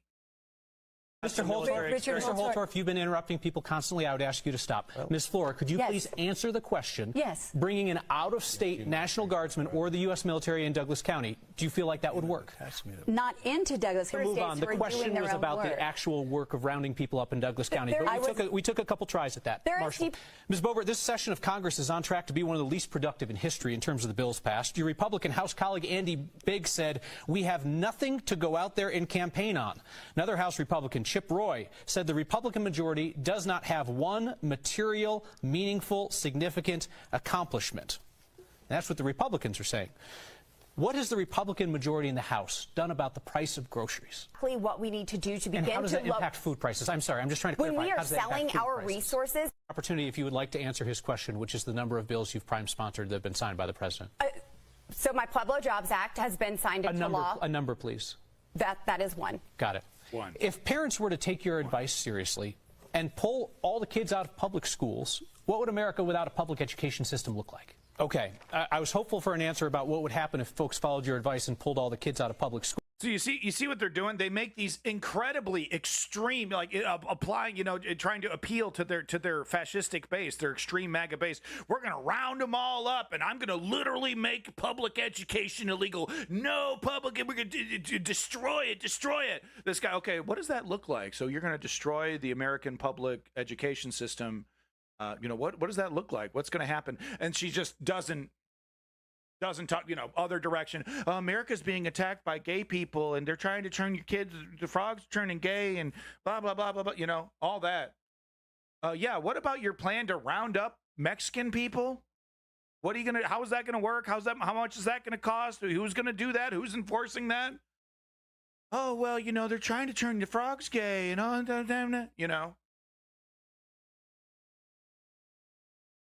Sorry. That is one. Got it. If parents were to take your advice seriously and pull all the kids out of public schools, what would America without a public education system look like? Okay, I was hopeful for an answer about what would happen if folks followed your advice and pulled all the kids out of public schools, but we'll leave that for another conversation. You resigned your position as House Minority Leader after your drunk driving arrest surfaced this year. And my question is not about what you did while drunk, which for anybody who missed it was speeding up I-25 at 90 miles per hour so fast a trooper thought that you were trying to race him. Then you reached for your gun during the traffic stop. You asked the trooper to call the State Patrol's lobbyist. Then you asked him to keep the arrest out of the media. My question to you is about what you did while sober. You did not disclose your drunk driving arrest to your Republican colleagues when they were considering you for leader and electing you. What does that tell voters about your judgment? Mistake not to tell your colleagues when they were considering you for leader, knowing that you had something so big and embarrassing in your recent past? Yeah. It was about the softest reference that he could have made, but do you want to talk about the theater thing? Sure. So, Kyle, my legislative record for just a second. We're not going to do that. You had plenty of time to answer the question. You chose not to. That's fine. I just want to make sure. I'll have more time. You have apologized for the theater incident. I certainly have. And I just want to make sure. Did you apologize for the behavior that went on with you and your date, or the vaping, Kyle, or did you apologize, or pardon me, or did you apologize for lying to voters about what you did that night and the disrespect that you showed to service workers that night? What specifically were you apologizing for? I don't believe there was disrespect. There were things that were absolutely taken out of context. There's video of your interactions with service workers. I'm asking. Right. Are you apologizing for the lying to voters, that I or flipped someone off, and I did not. So I mean, I think it's been very mischaracterized.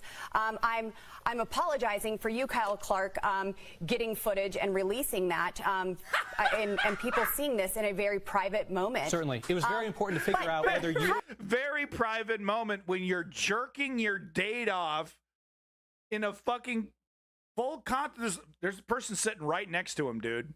Right next to him. Telling Listen, the truth, you just had an or whether a interview public recently with agency was CityCast lying about your Denver. conduct. You just Either had way was an very interview with important CityCast Denver, and you were saying how disgusting it is to record someone without their knowledge. Hell yeah, and you did that very same thing and released it to the world. Members request funding for pet projects. That's what an earmark is. That's how you do it. Some Republicans. That's how you do it. This is a masterclass that every moderator who does presidential debates should be watching and emulating. Of course, they don't, right? Tapper Jake's a complete fucking hack. Anytime CNN, MSNBC, ABC, they do these debates, it's, the kid gloves and asking, not asking controversial questions. They'll straight up won't even ask questions about the economy or poverty or war. Oh, what about the dramatic topic du jour that everyone wants to talk about? That kind of shit. I mean, look at that. That's a masterclass. She's desperately trying to steamroll him, talk over him, and just like, no, nope. For pet projects, that's what an earmark is, and some Republicans have rejected that process as like wasteful and corrupt and that kind of thing. Colorado's Republican Congressman, former Ken Buck, did not participate in earmarks. Retiring Republican Congressman Doug Lamborn did not use earmarks. Ms. Boebert, when you were elected to Congress, you said that earmarks were wasteful. You said they foster corruption. You said they're a way to buy votes. And then you decided to start using them, too. Ms. Boebert, you've repeatedly taken credit for projects in Colorado that you asked for funding for, but then you voted against the bill in the end. Bridge over the Roaring Fork River in Glenwood Springs, water treatment plant in Gunnison, I-70 interchange in Grand Junction. You're able to vote no and get the praise for voting no because you know that there are enough other Republicans who are willing to vote for those bills so they'll pass. My question for you is this, and just a short answer. It truly is a yes or no question. She basically accepts that premise too. I mean, she's fucking. She's stunned, dude. She's a Pokemon that's been stunned. She doesn't even know how to act. Because she needs to rebut that. She's like, oh, yeah, that's kind of what I do. Yeah, kind of, yeah. If you were the deciding vote, would you still have voted no and killed all of those projects in Colorado that you now take credit for? Yes, and I would have worked to... Yes. Because she's talking about projects that she voted no on. She knew full well that would have passed. So she gets to say, I didn't vote on these pork barrel and all this heavy spending. And then she hypocritically, sometimes in the same speech, be like, well, but I bring a lot of benefits to you, my constituency. I got this bridge built and I got this. We were part of this project and I got this done and I got that done. And then, so she's asked, okay, well, if that wasn't the case and you didn't have cover by your fellow politicians to vote no, would you still vote no? Yeah, I would. Yeah, I would. So, would you believe that a majority of her supporters are not watching this debate? And the ones that do watch the debate are like, oh, that moderator was mean. This moderator gets like death threats every single day because he's like on the local news, right? And he's known for being a kind of a firebrand, and he pushes back against lies. So conservatives absolutely hate his guts. In Colorado that you now take credit for. Yes, and I would have worked to okay. for a Thank process. you very much I would have worked for a process. You told a State House colleague who had lost his son in the Aurora Theater shooting that he needed to let go of his son's murder. You called a legislator of color buckwheat during a floor debate. You suggested that people with disabilities are like people who took the risk of running with the bulls in Pamplona. And you suggested that Miss Boebert dresses like a prostitute.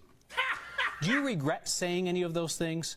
And why do you talk to people like that? I ask a question, you please answer. allow me to finish. Let me so he didn't answer it. He said boys will just be boys or some shit like that. I don't mean to put words in his mouth, but it was like a meandering, gish galloping response that didn't really address any of these points. I ask you, the question was, do you regret saying any of those things? And why do you speak to people that way? Do you regret saying that Ms. Boebert, a sitting Congresswoman? So it's cut off there. But as you could see, it's like, I want more. Oh my God, I got a taste and I want more. Can we just fucking put that like Barney over here with Duff beer and just put that shit directly in my veins? I love that when he does that, just put it in my veins. Like they had the IVs ready. Like they're rolling up with medical equipment. Like they were ready for him to say that. Oh, I love The Simpsons. Funny stuff. But no, if you want to see, I have the full debate listed in the Discord if you want the link there. But like I said, I might do a special stream tomorrow, chill stream, where we just watch this whole thing. Yeah, here's the link right here if you want the whole debate. Be clear, Ms. Boebert. Okay, thanks for playing. I didn't click you, TikTok, but thank you for doing that. TikTok media player, very good media player. TikTok, it's really good. But no, there's the link right there to the full debate if you want to watch it. Excellent stuff. Trust me. It's so fucking good. So good when that shit happens. It's because it's so rare. It's so rare. You mean Reddit? Yeah, that's funny. UK election debate sees political parties clash over tax and immigration. So we're moving on over to our UK news. Let's go ahead and get this changed up 1 second. Little music break while I change the title card. Yeah. Right. Moving over to the UK news. Oh, wait. That's the end of the song. Sorry. All right. Welcome to the Quiet Storm. Quiet Storm. Welcome. Let's keep this night this warm.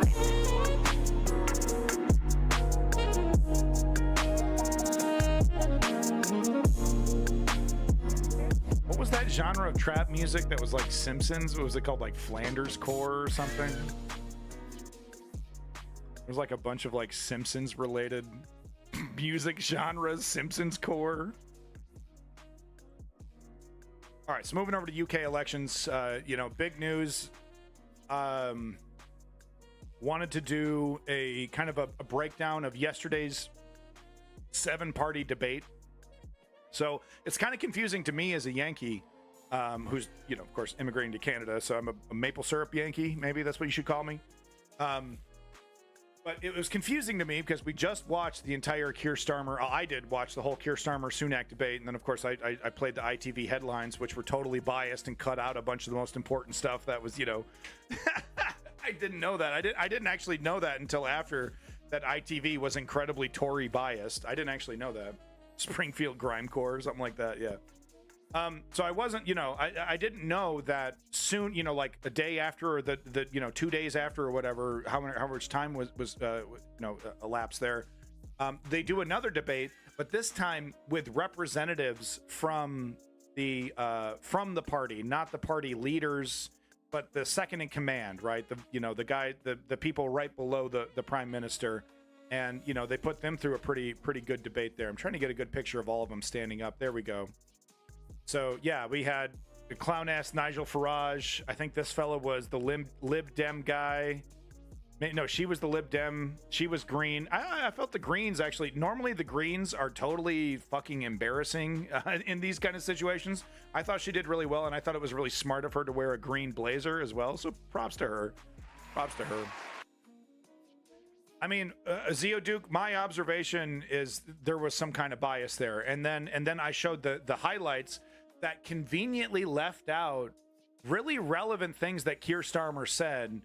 They basically showed the entire first half where it was Sunak, dumping on Keir and Keir not responding to the constant allegations about 2,000 pounds. That ITV highlights did not show Keir Starmer calling that policy garbage after the break. They left out the entire second half of the debate. That is wildly dishonest on ITV's part. Wildly dishonest to leave that part out because it is relevant. So I really felt that there was some intentional bias there.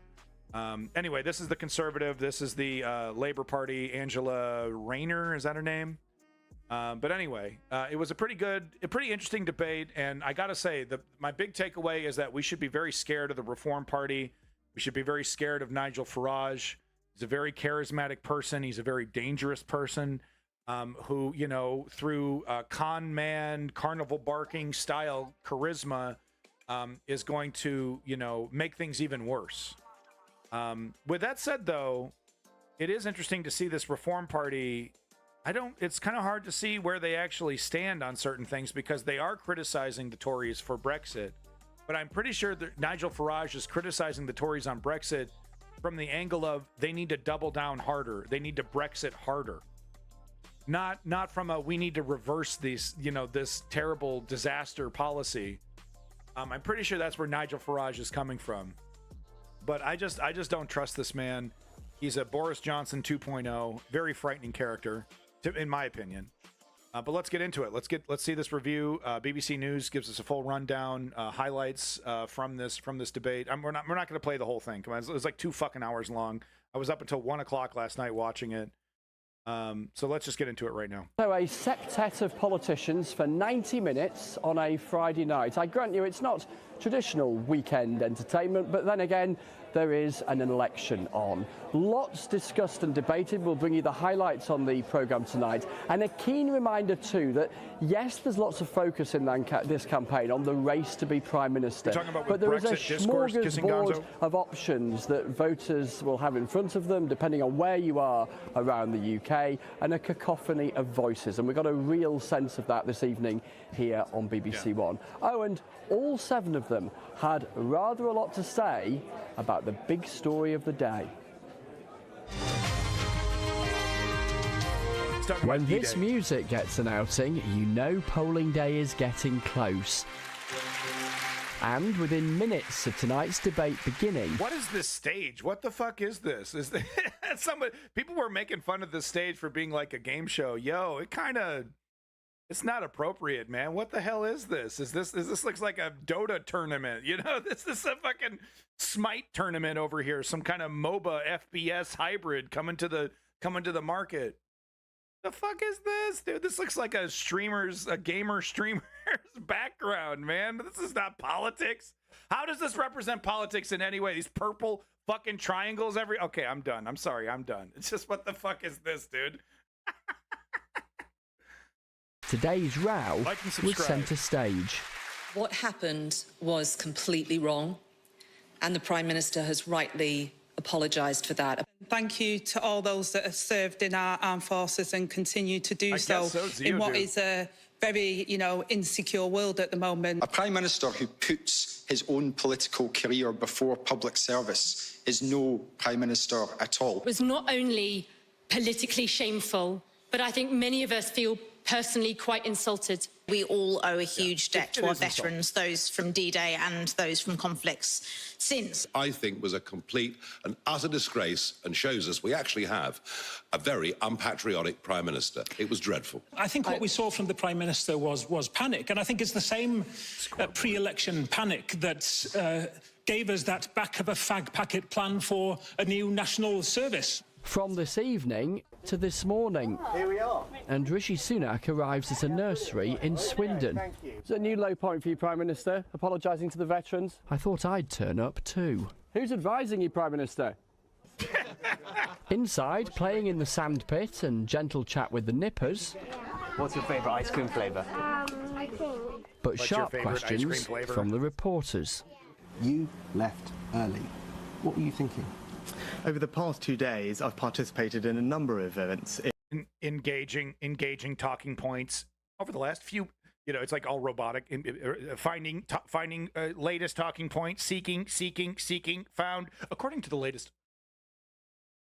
In Portsmouth and France to honour those who risked their lives to defend our freedom and our values 80 years ago. Stone cold damage control. The itinerary mode. for these events was set weeks ago, before the start of the general election. I heard the funniest fucking thing.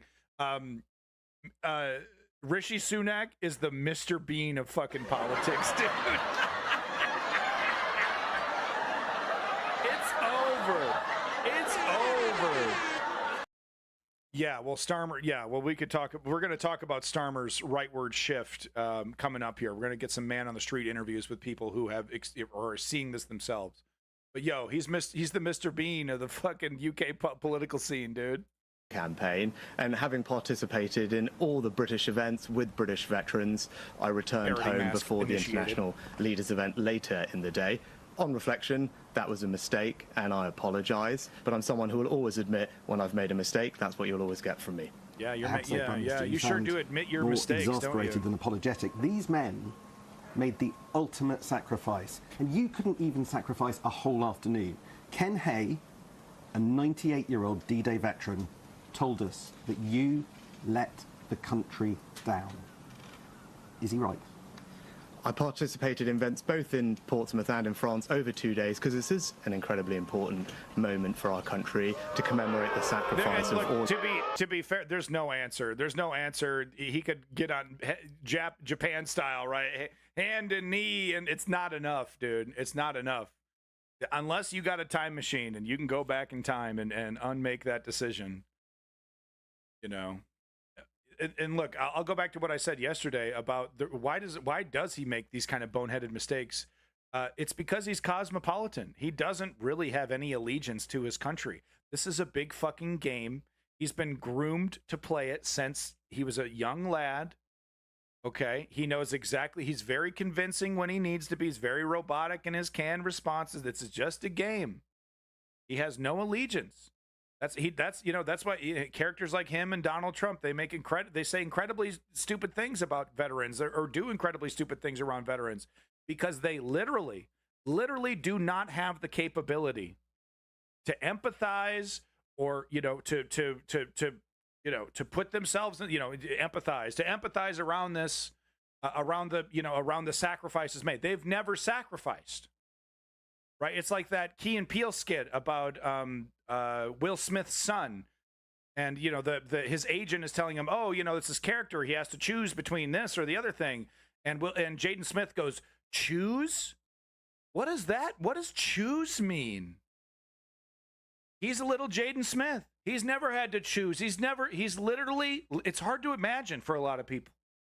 He is literally never received resistance, outside of this political career. But even then, it's a game to him. He goes home. It's like, you win some, you lose some. I'm still rich. I still win. We gave it the best shot. We tried to lie to people. Tried to be dirty. Try to be, we'll get him next time. And if I don't get him in the realm of politics, I'll just hop right on to the business train become a lobbyist, become a person who's, does motivational speeches as the ex-prime minister, whatever. I got my bag, game secured. He has no allegiance. He literally, it's hard to imagine, but he'll watch World War II documentaries, and he won't put himself in those shoes. And it was a great sacrifice. They're just words. They're just words. That's how he can. That's like, well, it's I got to go do this news interview. It's part of the game. I got to play the game. I got to play the game. I can't just sit around here. He has no allegiance to his country or any country. He only has allegiance to his power and his money pile and his family. Number 3. But that's how they can be so delusional. It goes right over their head because they've never had to fathom what it would even be like to sacrifice one's life for democracy. What a joke. Donald Trump over here. What these suckers? I'm gonna do. These guys are suckers. They died. They literally cannot fathom sacrifice because they've never had to. All of those and their service. Leaders on the campaign trail hate having to spend time trying to explain away what happened yesterday. That is precisely what the Prime Minister is having to do today. I mean, inflation, you ask about what do I think Rishi personally believes in? He's such an, android, talking point, curated, carefully manicured, groomed politician. I don't think his wife could answer that question. You know what I mean? That's who these guys are, man. It goes that deep. The Prime Minister did attend plenty of D-Day events, but he missed a big gathering of world leaders. Look at this. 3 leaders gather, and who's there for the UK? The bloke who was our Prime Minister 8 years ago, Lord Cameron. The Prime Minister's apology is making headlines everywhere, and it's one of those days when my phone never stops ringing, and I'm on the radio again. The danger, the potency of a moment like this is that it has the capacity and Okay, I fucking love this whole situation. I love this. I need to do this. This is me. I need to do this. What is this? I need to find. This is like a portable condenser stick mic. He's got a pop filter on top, and he's speaking directly into the mic without the pop filter. I love everything that's happening right now. See, but it has the capacity to be noticed. By lunchtime, we're in Gloucestershire for Rishi Sunak's next campaign stop. And when you're having a bad day, nothing seems to go right. Just look at the street in Stonehouse he was visiting, as his own Veterans Minister, himself a veteran, said this. Undoubtedly, veterans will feel. If I was in the UK, who would I vote for? I would probably, I would strategically vote. So I would either vote, Green or Lib Dem, if it was safe to do so, if it wasn't going to mean a Tory wins. But if I was in a situation where I had to strategically vote, I would vote for Labour. Pretty raw over this, and I don't dispute that, and I totally understand, and personally it's a bit crushing, yes, but it is what it is, and it's happened, and he's apologised and he's made a mistake, and it is not reflective of his wider work on veterans.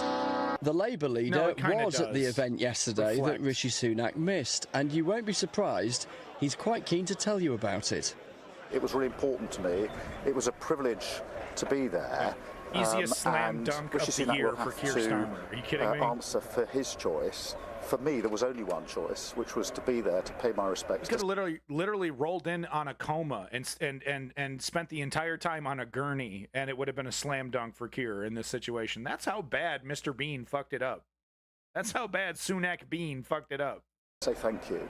This evening, the Prime Minister was in Melksham in Wiltshire. The questions and answers still flowing. That shows that we're on the right track. But the NHS is disintegrating. 2,500 GPs in this country who are currently unemployed due to your policies. Yeah, and Gonzo, a finger-jabbing an angry GP wanting to diagnose a piece of her mind. A bumpy old day for Rishi Sunak that he'll be glad is very nearly over.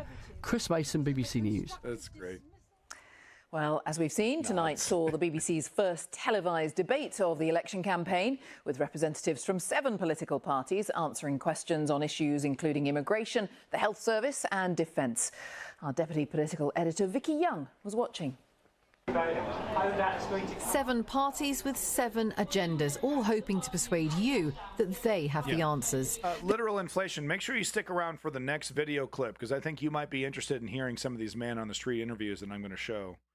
People pointing out their disappointment of the Labour Party and what Keir Starmer is doing to convert it seemingly into a right-wing party. The questions came from the audience, reflecting concern about the economy, public services and high numbers of people coming to the UK. What are the parties going to do about immigration? Migration is absolutely essential to our public services, it's absolutely essential to our businesses, and it's absolutely essential to our economic... Yeah, so it's funny, they cut to fucking Farage over here with this frog face, being like, no, we got to get rid of all of them. What are you going to do about the fact that the NHS apparently totally relies on immigrant labor? What you going to do about that? Well, we're going to make people are just going to have to keep calm and carry on. Oh, I got a funny slogan for this one, too. You got no fucking plan, you amateur. Migration's been a good thing for this country, and so the NHS shouldn't exist. Are you a healthy person saying that, or are you currently requiring the services of the NHS, Mr. Inflation? Do you currently require the services of the NHS, or are you a fully healthy person? No, I mean it shouldn't be possible. What, to cut out the NHS? No, I don't want it to. Okay, thank you. I was about to nail your ass to the fucking wall. Thank you. Back to this. in the Green Party, our immigration policy is not about arbitrary numbers. That's why we're not talking about caps. Instead, it's about making our immigration system fairer and more humane. Unsurprisingly, the former leader of the Brexit Party had a different view. Frankly, it's making us poorer, it is diminishing our quality of life, and it's nothing to do with race or any of those issues. It's to do with actually putting the interests of our communities first. Let's change the tone of the debate on immigration. You know, too much of it is framed around, frankly, the bigotry of people like Nigel Farage. Please. Is that the best you can do? Plaid Cymru will stand up to Nigel Farage. Open doors, everyone come. Of course we need rules. Of course we need Benefits for everybody. Lovely. Yeah. You see how he's hyperbolically recontextualizing what this person is saying. This person over here from the fucking Irish party. How do you say it? Plaid, whatever. I don't even know how to say the fucking Plaid. How do you say this fucking party name? Plaid Cymru, whatever. Okay. The Irish guys. Welsh. Okay, sorry, Welsh. But you know, he's trying to talk about, you know, hey, we need a humane system with laws. We got to have, you know, but we shouldn't be assuming that these people are criminals and rapists. And what does Farage over here do? Totally interrupting him, recontextualize. No, don't believe him. Don't believe him. No. No, he's talking about letting everybody in and no restrictions and, you know. Plaid Cymru is how it's said anyway. Plaid Cymru. I got a lot of catching up to do. I mean, while countries with better wages like Australia and America exist, there's very little labor retention. Plaid Cymru. Plaid Cymru. Thank you, Kissing Gonzo. Actually sounds really beautiful. Plaid Cymru. Is framed around, frankly, the bigotry of people like Nigel Farage. Please. Is that the best you can do? Plaid Cymru will stand up to Nigel Farage. Open doors, everyone come. Yeah, that's not what he's talking about. But that's what Nigel Farage needs to, that's what he needs him to say to even have any kind of point to stand on. Right? Total lie. We need rules. That's not what he's advertising at all. He's literally saying, of course we need rules. Of course we need Benefits rules. for everybody. Lovely. Benefits for everybody. He didn't say that. And that isn't the policy. I guarantee you that's not the policy. It's never been the policy. But they need it to be this hyperbolic extreme, right? You're under it's a siege. It's an invasion. You're being attacked. Oh, they're coming. The rapists are coming over. Right? Let's ignore the fact that within these immigrant communities, the crime is actually lower than in you know the native population.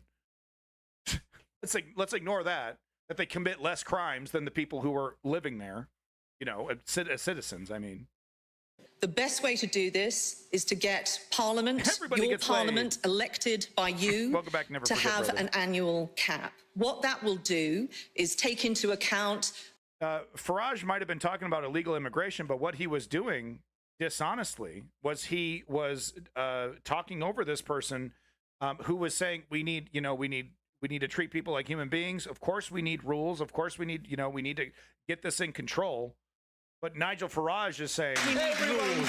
Of course we need rules for everybody, which is not what he's saying. But that's what Farage needs the reality to be, so that his xenophobic, bigoted policies and scaremongering about they're criminals and you can't even go to this neighborhood, can't even go to that neighborhood. The cops are afraid to go in there. It justifies all of that fear. And justifies implementing these incredibly, legitimately bigoted policies. You're ruining English culture by letting brown people in. Too many brown people are here. No one's British anymore. Those brown people are British. That's how it should work. That's the concept. That's the big concept that Farage and his fucking the racists that fucking follow him believe. The bigots. Let's be friendly. Let's say bigots that agree with him. Oh, they're scary. They're changing British culture. The Great White Replacement, the UK version. Lies. Lovely. The best way to do this is to get Parliament, your Parliament, elected by you to have an annual cap. What that will do is take into account the economic needs, the needs of the work. I mean, this new Nigel Farage Reform Party might take over. Might take over. They're taking full advantage of the current weakness of the Tories, and they're really surging. They're really really coming up, really surging, man. There's even some discussion about Nigel Farage coming back into the Tory party. But also the pressures that immigration puts on communities.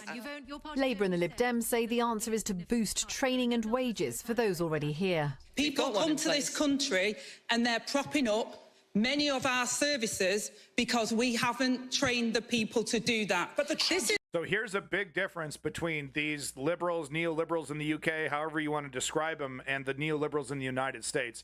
Big differences here. They're still standing up for humanity, for humane immigration policies. Meanwhile, the Democrats, liberals, neoliberals, whatever you want to call them in America, have basically fully absorbed and have agreed to the Heritage Fund right-wing conservative idea on immigration, which is don't let anybody in. They're trying to, the Great Replacement theory, but, crypto style, right? Oh, we're not really going to talk about it, but that's our motivation.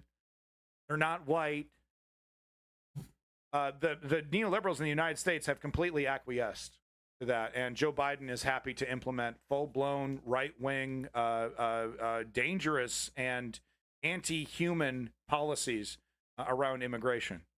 I'm not saying things don't need to change, because it does feel like there is an untenable situation happening down there at the border, but it is not nearly what the right-wing conservatives describe, and it's really shameful that the neoliberals in America have adhered to these policies. It's really nice to see the Labour left in the UK standing up and saying, no, there actually is a better way to do immigration. We don't have to treat these people like animals. We can have, there is a third way. We don't have to have open borders. We don't have to have totally closed borders. We can do this correctly. There is a better way of doing this.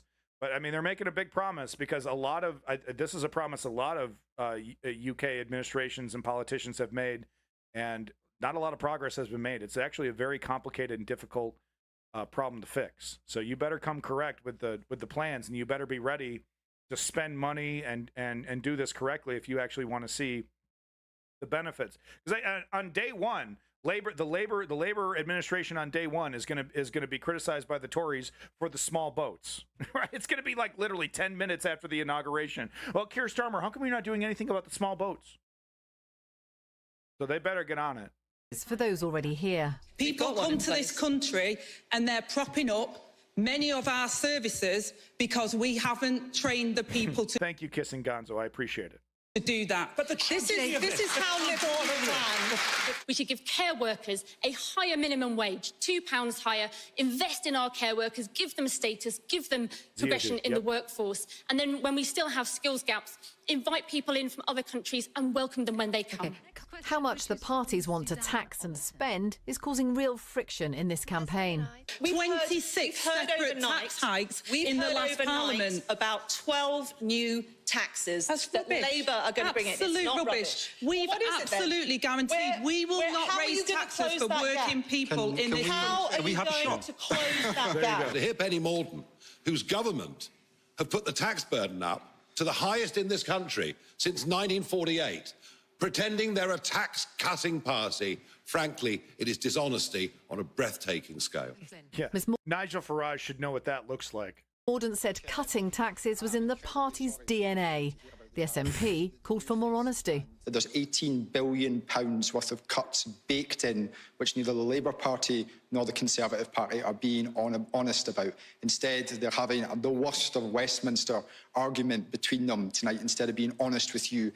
The Lib Dems called for fairer taxation. The Liberal Democrats were the first party to call for a windfall tax on the big oil and gas companies because we saw the raw injustice of these big companies raking in billions of pounds of profits when ordinary folk couldn't afford to pay their energy bills. A green economy would create jobs, well-paid jobs distributed all over the country, for example, on a nationwide home insulation programme. When you have two parties converging on... The highlights don't really, do much for the Green Party, but honestly, the whole debate, I was rather impressed for the first time in probably 5-10 years with any Green Party from any country. The responses were good, solid, cogent.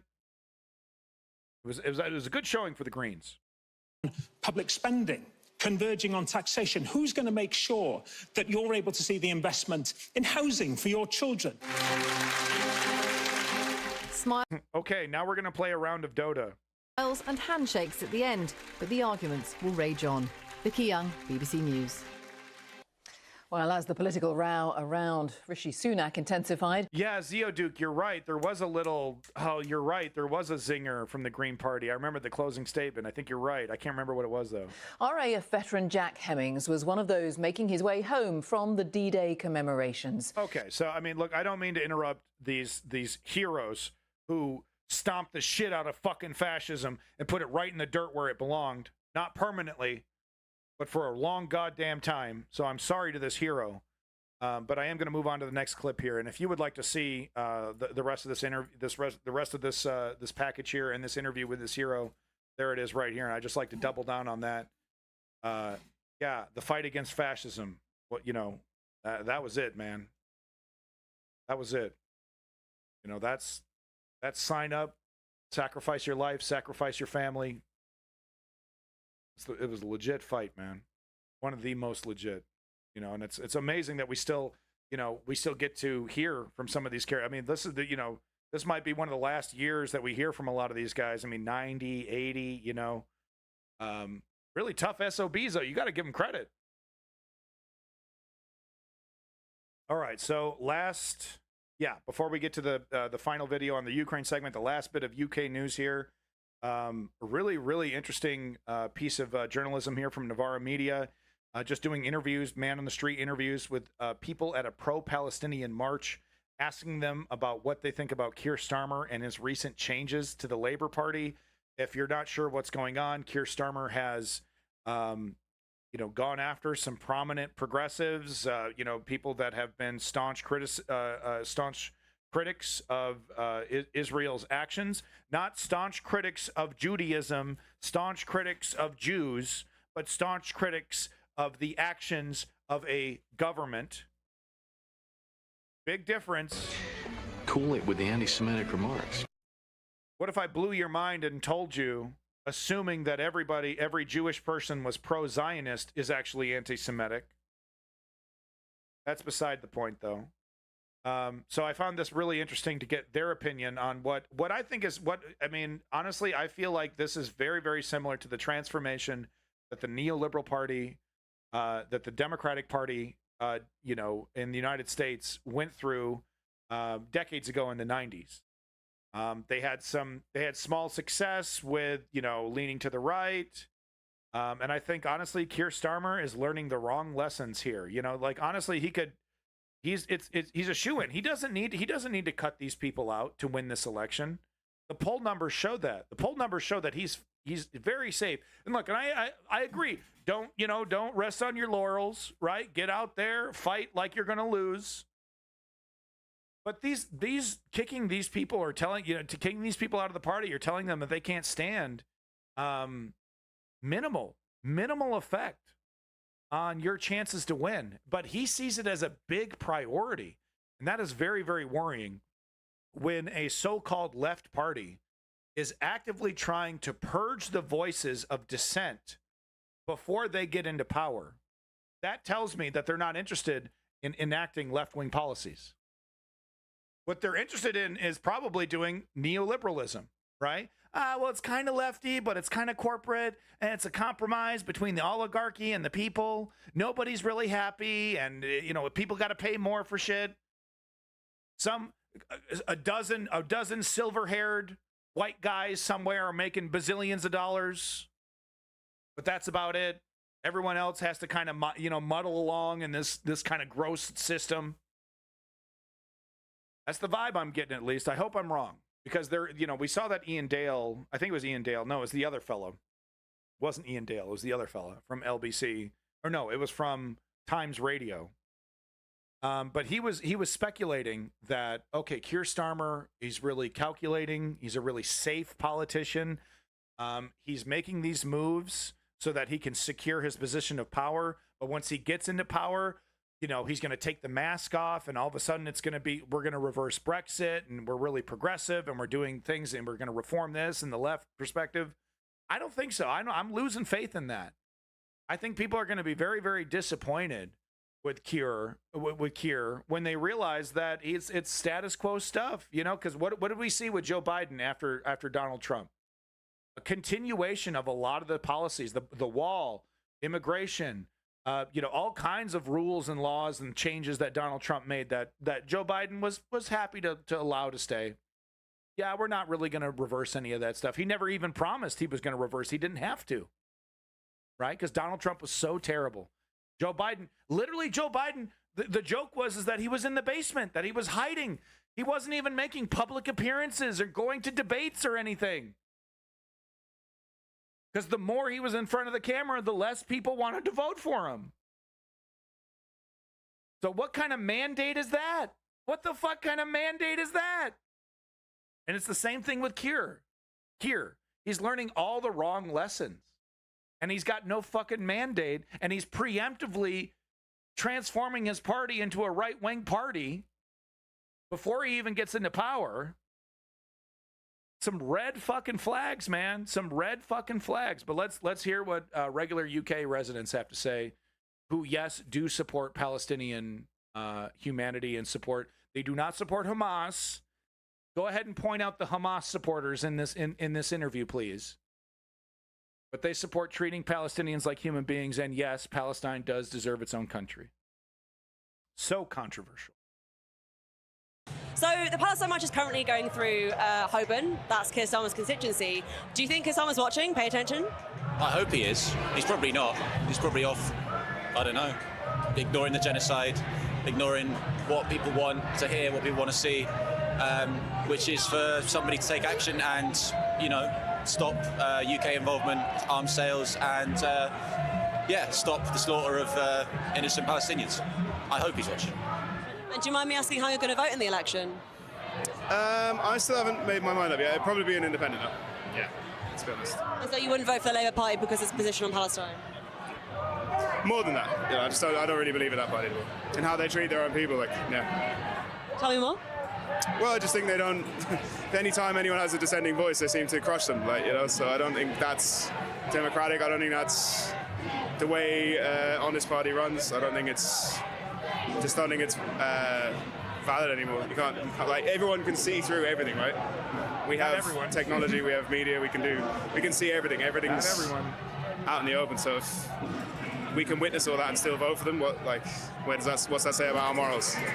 I'm hoping that Starmer's keeping his powder dry. He doesn't want to. He's a politician. He's a shrewd guy. He is holding stuff back because he doesn't want to alienate a certain section of the population that might otherwise vote for them. I'm hoping. Do you see that's what I'm talking about, right? So there's this. We did this with Obama too, where it was like, well, he's not really making progressive promises, but man, he kind of seems progressive. I don't know. I took one. Damn you, Kim Goblin. Not my cheese. So I'm kind of seeing the same wishful thinking, right? It's like, well, we kind of got no choice. Maybe we'll get lucky and he'll actually be a leftist when he gets in there. Maybe. I don't know, man. I'm so desperate for real politics, please. Of the population that might otherwise vote for them. I'm hoping. Do you think a Keir Starmer government will be good for Palestine? Geoduke, I think, Keir Starmer and Angela Rayner are probably the last two, maybe. Palestine? No. Why is that? Because Keir Starmer is shameful in his support for Israel. In a way, honestly, I think he's probably been worse than any Labour politician I can remember. Just straight down the line, pretty much for anything that Israel does. And I see just last week they've imposed a candidate in Durham who is probably one of the most extreme Zionists in the Labour Party. So, no, I've got no faith in Keir Starmer at all. So do you mind me asking how you guys will be voting at the election? Keir Starmer is our MP at the moment, and there's an independent standing against him, Andrew Feinstein, and I'll be voting for him, definitely. Wow. And can I ask, have you guys voted Labour in the past? Yeah. Yeah. Pretty much always, yeah. So this will be the first time when you're not voting Labour? It'll be the second time we're not voting Labour, but yeah, it would take a big thing, and this is a big thing to me. I can't have an MP, or I don't want an MP who supports cutting off fuel and food and water to the people of Gaza. I mean, I'm here because I'm Jewish. I just feel I have to be here, to make it clear that this isn't about Judaism, it's about Israel, which I find to be an abhorrent country. And the fact that a lot of this is being done in my name with the sickens me. anti-Semitic remarks. You see Labour campaigning in their constituencies and there's just no one there. You see independents surrounded by dozens and dozens of sort of young activists, and you see Labour Party MPs with a couple of elderly councillors, pretending that this is a campaign. It's clearly not a campaign. If they'd really wanted to campaign, there would be local activists standing as MPs that people know and respect and who have built up support over the time, instead of parachuting these red-faced gammons into their constituencies, which just shows complete contempt. And once, 100% correct. And once again, there's parallels of the United States. We saw Nancy Pelosi, in the DNC, favoring anti-abortion blue dog Democrats, which are basically Democrats that agree with the Republicans on economics, but they're okay with letting gay people exist. That's the big difference between a blue dog Democrat and a Republican, right? But the same thing, we saw the party favor, conservatives, party operatives, partisans, people that toe the line even when they're wrong, people without principles. Stuffing money in their own pockets. It's okay if you're corrupt, as long as you're corrupt for our side and you're the one raising money for our side, right? Same kind of thing. Lowering standards and making excuses for veering to the right. Very frightening stuff. It's as much contempt as Nigel Farage shows for the people of Clacton. People that he wouldn't, that he would cross the road to avoid if he wasn't standing as their MP. Well, you get that feeling in relation to a lot of these new Labour candidates, that they're in constituencies that they, despise and hate, and they would just never go there if it wasn't for their own personal political projects and careers. I'm from a Jewish family. I've never really been a supporter of Israel. I think given that the Jewish experience of what happened during the war, it's absolutely appalling that our country that purports to be, which it is, a Jewish state, could be carrying out a genocide against the Palestinian people. And I think it's my duty to sort of stand side by side with Palestinians. Thank you, kissing Gonzo. But I would be here anyway, regardless of my faith, because what's happening is just unbelievable. And the fact that our government is complicit by providing arms is just an absolute outrage. So that's why I'm here at the moment. And do you mind me asking how you're going to vote at the election? I don't know at the moment, actually, but I won't be voting. I obviously won't be voting Tory, and I certainly won't be voting Labour. possibly Green, possibly Workers' Party. What do you think a Keir Starmer government is going to mean for Palestine? Very scary. A very scary government. No different than what it is with Conservative. Because at the end of the day, our taxpayers' money will still be going to arming Israel and not supporting, not supporting Palestine, not supporting. And if you want to tell me that it's the voters who should be ashamed of themselves for not bending their own values and bending their own principles to support, parties that are not, they're not servicing this constituency. Keir Starmer, with that said, Keir Starmer put in the manifesto, we will seek the Palestinian statehood, which is pretty fucking huge, But what I want to talk about real quick, though, is this concept of voter shaming and how that has become normalized, especially with these parties, these so-called left parties that are converting into neoliberal parties. They will employ voter shaming. It's like, well, we're not going to change. We're corrupt, or we're this is the trajectory we're going in. You're not happy. That doesn't matter that you're not happy. You need to suck it up, because the more the less you support us, the more you support the Tories. Of course, it doesn't work that well in a parliamentary system where you have more choices. It's not exactly first past the post. Kind of is and kind of isn't. But you have more options there. You can feel more secure about, I'm going to support the Greens. I'm going to support the Independents. Because if we get enough support for these smaller parties, if we get enough seats, that smaller party, even though it's not in charge, even though it's not, running the show, it can force that, Labor Party into a coalition. And now all of a sudden they have to listen to this smaller, more leftist party to get anything done. We see this happening in Canada with Justin Trudeau and the NDP. I've said it a lot. I'll say it again. The NDP, ironically, makes the Canadian Liberals, holds them to the promises that they made in their own election. If it wasn't for the NDP taking enough seats away from the Canadian Liberals and holding them and pressuring them with political leverage, Justin Trudeau wouldn't have done dental care. Justin Trudeau wouldn't have done the eye care stuff. All kinds of promises, and those aren't the only two examples. All kinds of promises that Justin Trudeau made during his election would not have been accomplished if it wasn't for this minority party that was to the left of them, pushing them in that direction. The aid they need? No, it'll be no different. We'll see a continuation of arms being supplied. And so I don't know if that's 100% true, but I'm not going to sit here and shame this person for thinking that, because it is a little wishy-washy. But quite honestly, that is a concrete difference. When you're putting that in your manifesto and saying we're going to seek Palestinian statehood, that's a promise you're making. And I do trust British media to maybe bring that up once in a while, maybe not all the time. But I do think, there will be a moment, after the Labor Party wins, where the media goes through the manifesto and says, okay, what are they actually, achieving? What are the promises that they're keeping? What are the promises that they're breaking? So that's a pretty big promise to break. The old rhetorics of, do you support Hamas? And this didn't start on the 7th of October. It started in 1948, and we forget that. And we keep going back to, is it really about Hamas, or is it about the children that are dying? Well, and I don't have faith in the Labour government to do any different. Well, Look, I'm not going to shame a voter for not, having a snappy response that fully addresses every little nuance to the situation.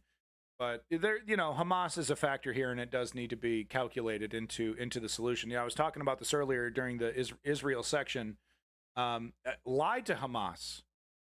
Lie to them, Israel. But they, and as soon as you get those hostages secured, get the Palestinian Authority, install them as a technocratic government, and start creating peace in the Gaza Strip and rebuilding.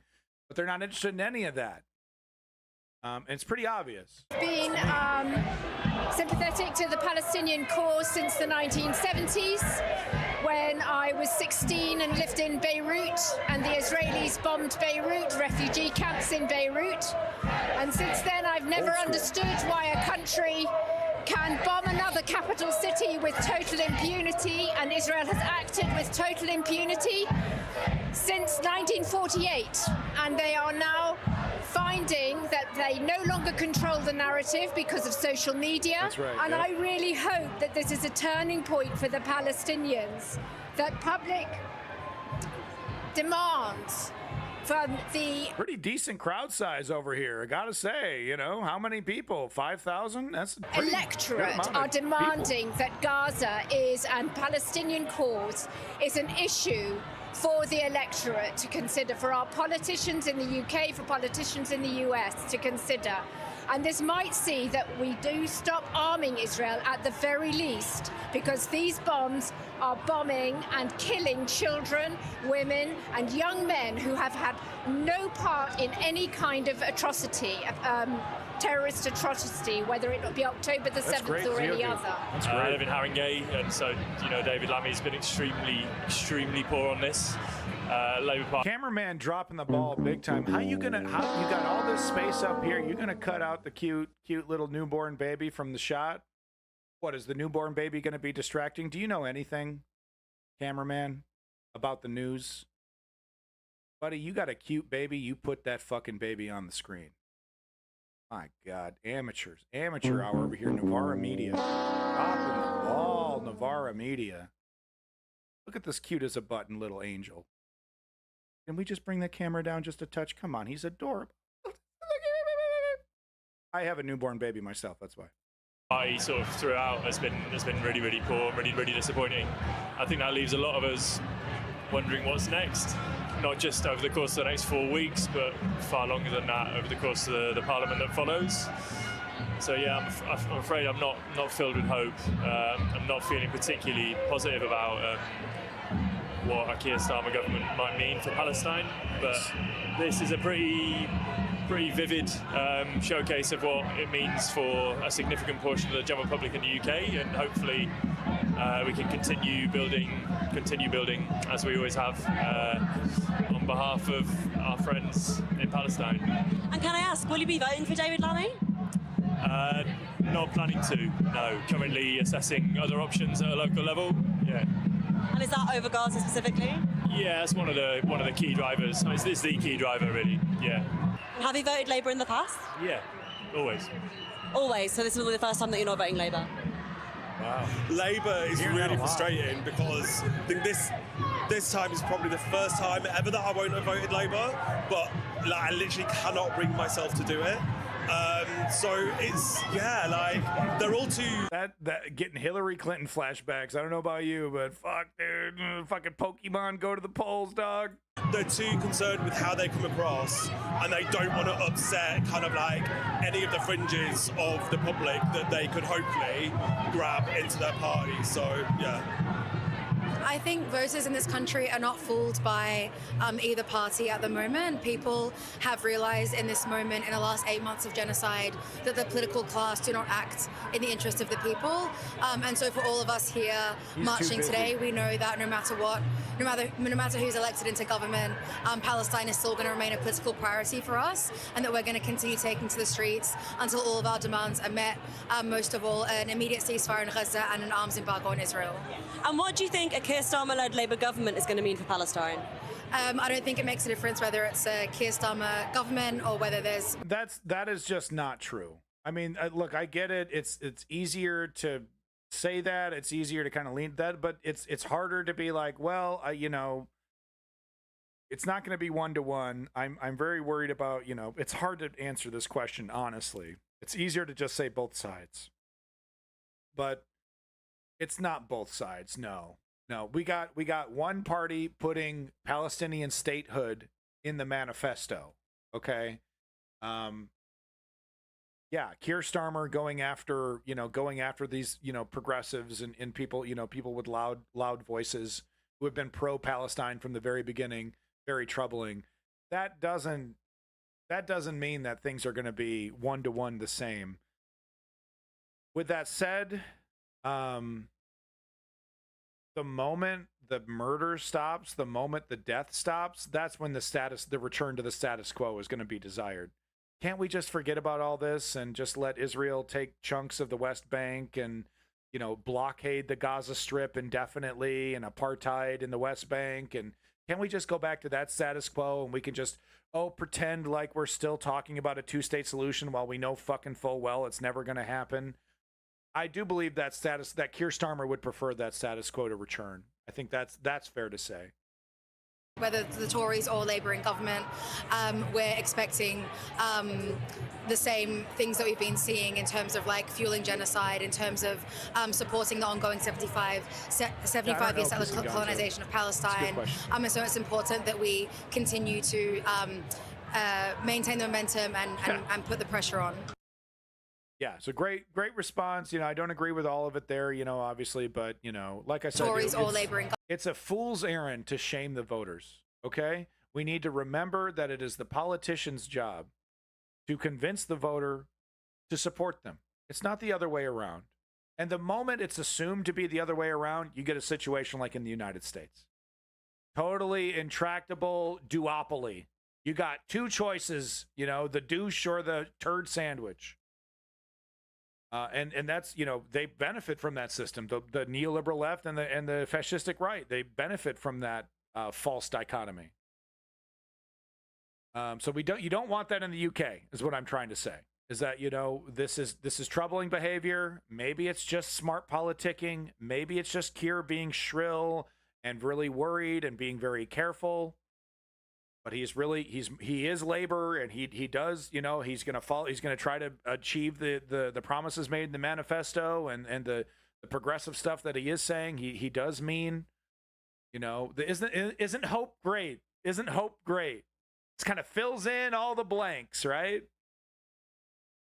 But no, great interview there. So that is the end of my UK coverage, and we have time for just one Ukrainian video, and of course, we're going to go ahead and do reporting from Ukraine. Folks, make sure you are liking, subscribing to all the reporting from Ukraine social medias. Get on it. Do this immediately. You do not have a choice. I'm forcing you to move your mouse to click on the link right now. You are clicking on the link, and you are then clicking subscribe. You are being forced to do this. You have no choice, so just let it happen. Oh, my God. This got rapey. Oh, my God. My apologies. All right, so let's get over here. Ukraine. All right, but let's get a front line. Let's get our battlefield update from the front lines. Let's see what's happening. I can say definitively now with total confidence that the Russian offensive has been halted, all but stopped, is that last headline that I've read.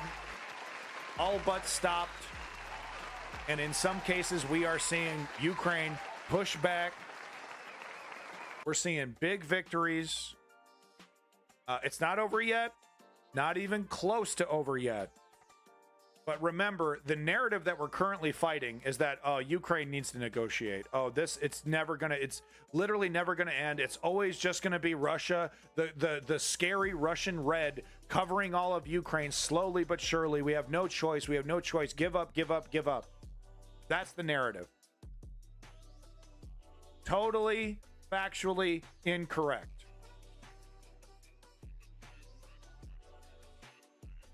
Incorrect. What is happening on the battlefield is that the brave Ukrainian frontline soldiers have been resupplied properly. They're still spread thin in terms of personnel. 40 plus year olds on the front lines still fighting this. There's not enough young blood, being cycled into this. But they're well equipped now. They got the ammo for the weapons. They got the permission to use the ATACMS across Russian borders. Good news. Today there are a lot of interesting updates from the Kharkiv direction. Here the Ukrainians have seized the initiative. Today there are a lot of interesting updates from the Kharkiv direction. Here the Ukrainians have seized the initiative in the north, launching counterattacks and successfully reclaiming numerous positions from Russian forces. As you remember from the previous report, Russians suffered from the fact that they launched their offensive prematurely. Additionally, Ukrainians were able to hold on to tactical heights. They had no choice. It was either now or never, right? They had to take advantage of Ukraine not having ammo, while they had that chance. And yeah, it was too late. It was too fucking late. Laying the groundwork for a Ukrainian counteroffensive. While Russians were intensely bombing the area with FAB glide bombs, they were unable to prevent Ukrainians from accumulating a large number of forces here. Ukrainian fighters in the area shared a video of how they were moving into Liptsi by car. The result of the intense Russian bombing is also visible as the soldiers are surrounded by damaged and destroyed buildings. Over the last weeks, Ukrainian drone operators were heavily targeting Russian supply lines, destroying Russian reinforcements and ammunition transports on their way to the front. Ukrainians also heavily targeted Russian frontline positions to further weaken the Russian defensive situation. With a distinct lack of reinforcements and ammunition, a Ukrainian military analyst reported that Russian morale was becoming increasingly low. This also meant that the Russian operation of holding an active defense was failing, as the military analyst reported that Russians were increasingly refusing to carry out attacks or raids on Ukrainian positions. Seeing that the Russian defensive situation had significantly deteriorated, Ukrainian forces launched numerous counterattacks all over the front line. Russian military bloggers reported that these Ukrainian counterattacks focused on regaining positions on the hills. High ground. Yep. Ukrainians understood the tactical importance of these hills as they project fire control over the surrounding settlements, all situated in the lowlands. The Russian military bloggers also reported that Ukrainians were supporting their assaults with elite drone detachments such as Magyar's birds. The Ukrainian counterattacks, being supported by such an accurate and notorious drone brigade, only worsened Russian morale, which, according to Ukrainian fighters active in the area, even led to unauthorized retreats from the area. The Russian Ministry of Defense reported that they had successfully repelled Ukrainian counterattacks near Hliboke. However, a prominent Russian military analyst released a statement saying that due to the Ukrainian counterattacks, Russians were forced to leave several positions on the eastern hills. Nice. The Institute for the Study of War also concluded that Ukrainian counterattacks had successfully pushed Russians out of numerous positions near Liptsi and Neskuchne back towards Lukyantsy. Russian commanders quickly attempted to save face and ordered immediate counterattacks to retake all previously lost positions. Russians launched numerous airstrikes with different types of FAB glide bombs to undermine the... No, I think Clutch Cargo, it's safe to say that this is not what the West wanted. But this is definitely what Putin wants. He wants a war of attrition. He is depending on the weakness of Western democracies to lose interest eventually and pull out of helping Ukraine. He was almost correct, and he will be correct if the Republicans win the White House in November. So it's horrifically, it's a big, it's kind of, everything's kind of hinging. Israel, Palestine, Ukraine, Russia, it's all hinging on this U.S. election about, do we get a fascist that is going to defend dictators in there or not? New Ukrainian positions on the hills. If you want to get access to the original in the description, geolocating this footage simultaneously disproves the claims made by the Russian Ministry of Defense, showing that Ukrainians had advanced in the direction of Hliboke as well. A Ukrainian intelligence officer reported that Russians were conducting large pure infantry assaults supported by extensive glide bomb strikes. These glide bomb strikes were insufficient as close air support, as Russian military bloggers reported that Russian counterattacks were unsuccessful so far. If we look at the topographic map, it becomes clear why Russian counterattacks failed. Firstly, a Russian military analyst reported that all Russian assaults through the lowlands were destroyed, as the topography provides little cover. A Russian commander, knowing full well that Ukrainians were up in these upper positions. You know what mortars do to fucking people? You know how accurate infantry can be with mortars when they have the high ground? A Russian commander sent their men knowing full fucking well what the strategic situation was for them. My God. My God. Cover against Ukrainian positions up on the hills. Secondly, Russian attacks in the east suffered because there are no hardened roads there, severely complicating the supply of any large counterattack operation. Lastly, Ukrainians had advanced to a constriction in the hill line in the north, bottlenecking any Russian assault over the hilltop, making them much more manageable for the Ukrainian defenders. As the Russian counterattacks had failed, Russian commanders resorted to their next best option. The Institute for the Study of War reported that Russians flooded the area with their reserves to prevent a larger Ukrainian breakthrough. This tactic, while effective as the sheer amount of enemy combatants heavily complicates any attempt at a breakthrough, might not help the Russians in the long run. Such an over-concentration of forces would also provide Ukrainians with a large amount of Russian forces' concentrations to target. As the Institute for the Study of War also reported, Russians mainly move into and through the area by foot. Look at this bunched up column just waiting to get fucked, man. What the fuck is this? Put some gaps in this. What the fuck are you doing? All-terrain vehicle or motorcycle. Most of these targets are soft targets, being easy to destroy with high explosive and cluster munitions. Russians have also not reinforced this area with a large number of armored vehicles, in fear of quickly losing them to Ukrainian FPV. Yeah, Chem Goblin, I'm the fucking John Madden of the Ukraine war. Now you see how the Ukrainians are going to win this war is when they win more battles, they take more territory, and then what you're going to see here is the blue is going to extend upwards, okay? And that means Ukraine good. Back to you, Pat. Drones and newly supplied Western artillery.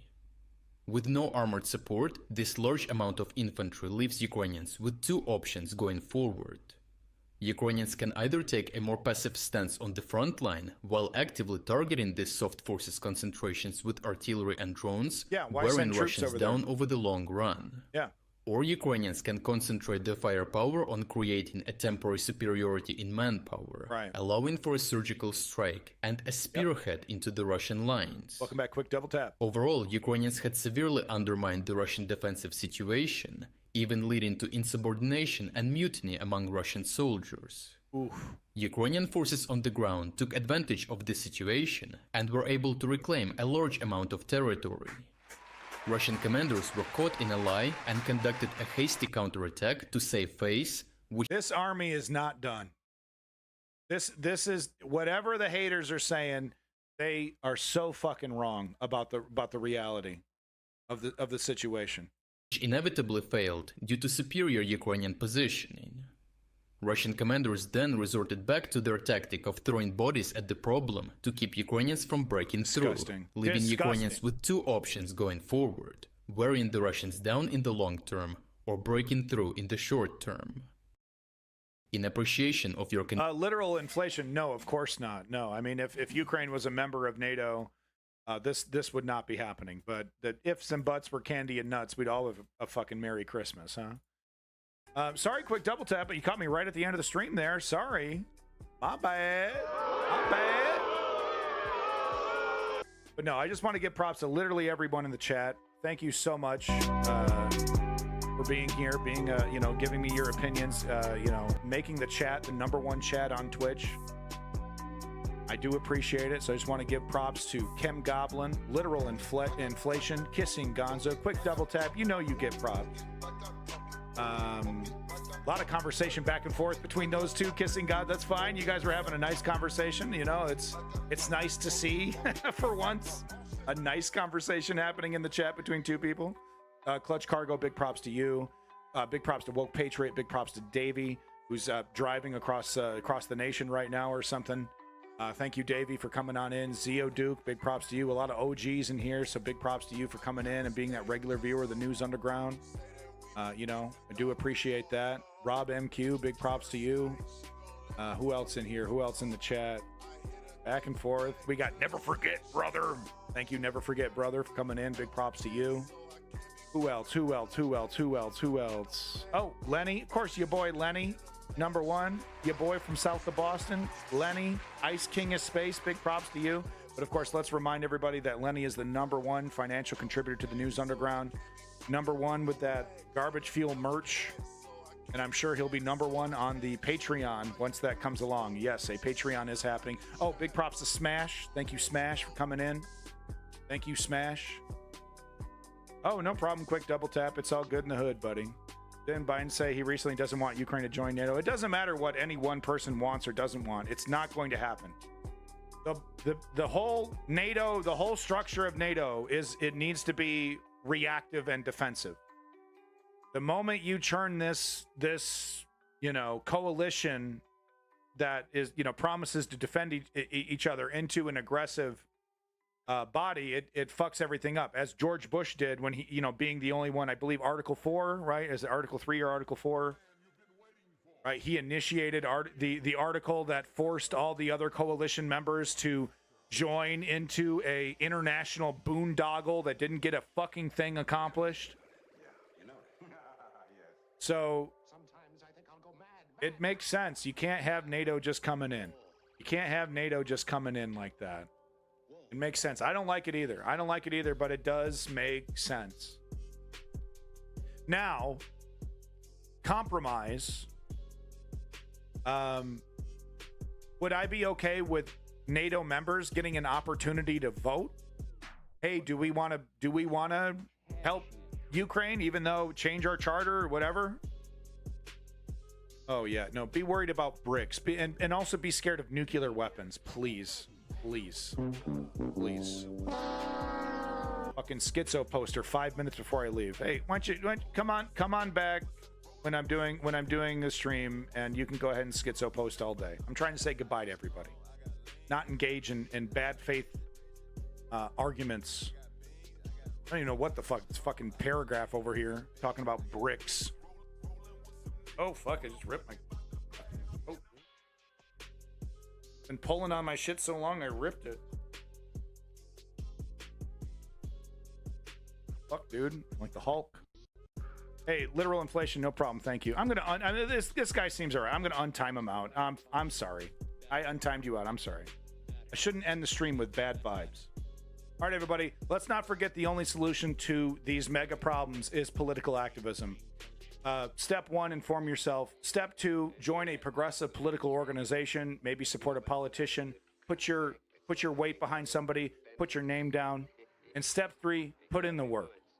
Okay, show up.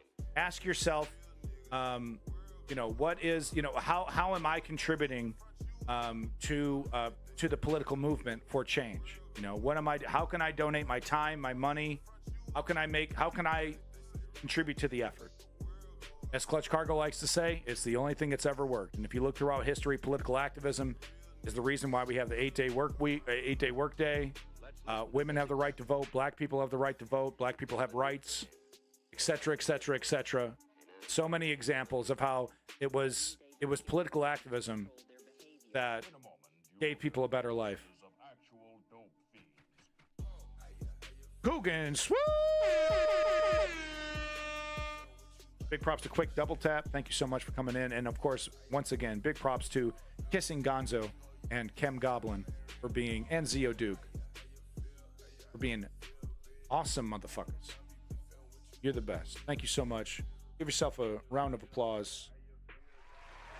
Volunteer, whatever you want to do, whatever fits into your life. But the most important thing is that you're asking yourself, I'm a citizen.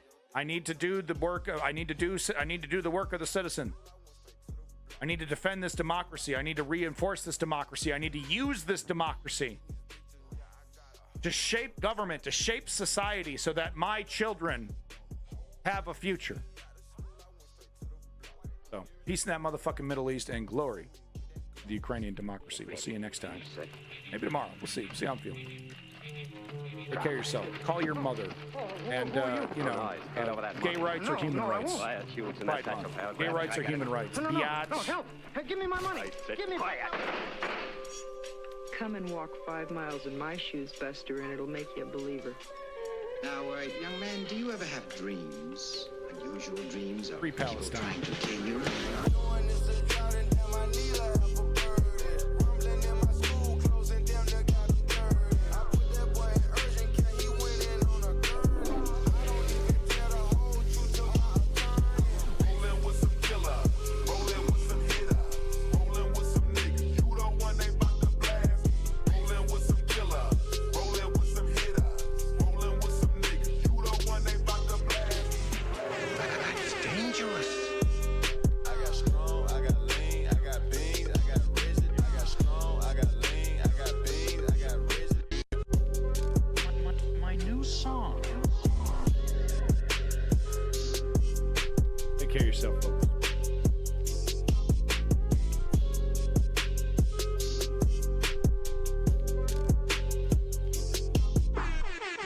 fun. I do enjoy peeking in the window at the studio to watch you. So watch it, kids. He's rough, he's I'll take a look at rugged, that he's link. Thanks, Kiss and red-blooded, he's Gonzo. bullish. Have a good day. There was a popular artist named... You said to me I'm out of my mind. Now, considering how much money I've spent in my life to get out of my mind. As soon as our difficulties are restored, we will return you to our regularly scheduled program. We now return control of your television set to you. Until next week at this same time, when the control voice will take you to the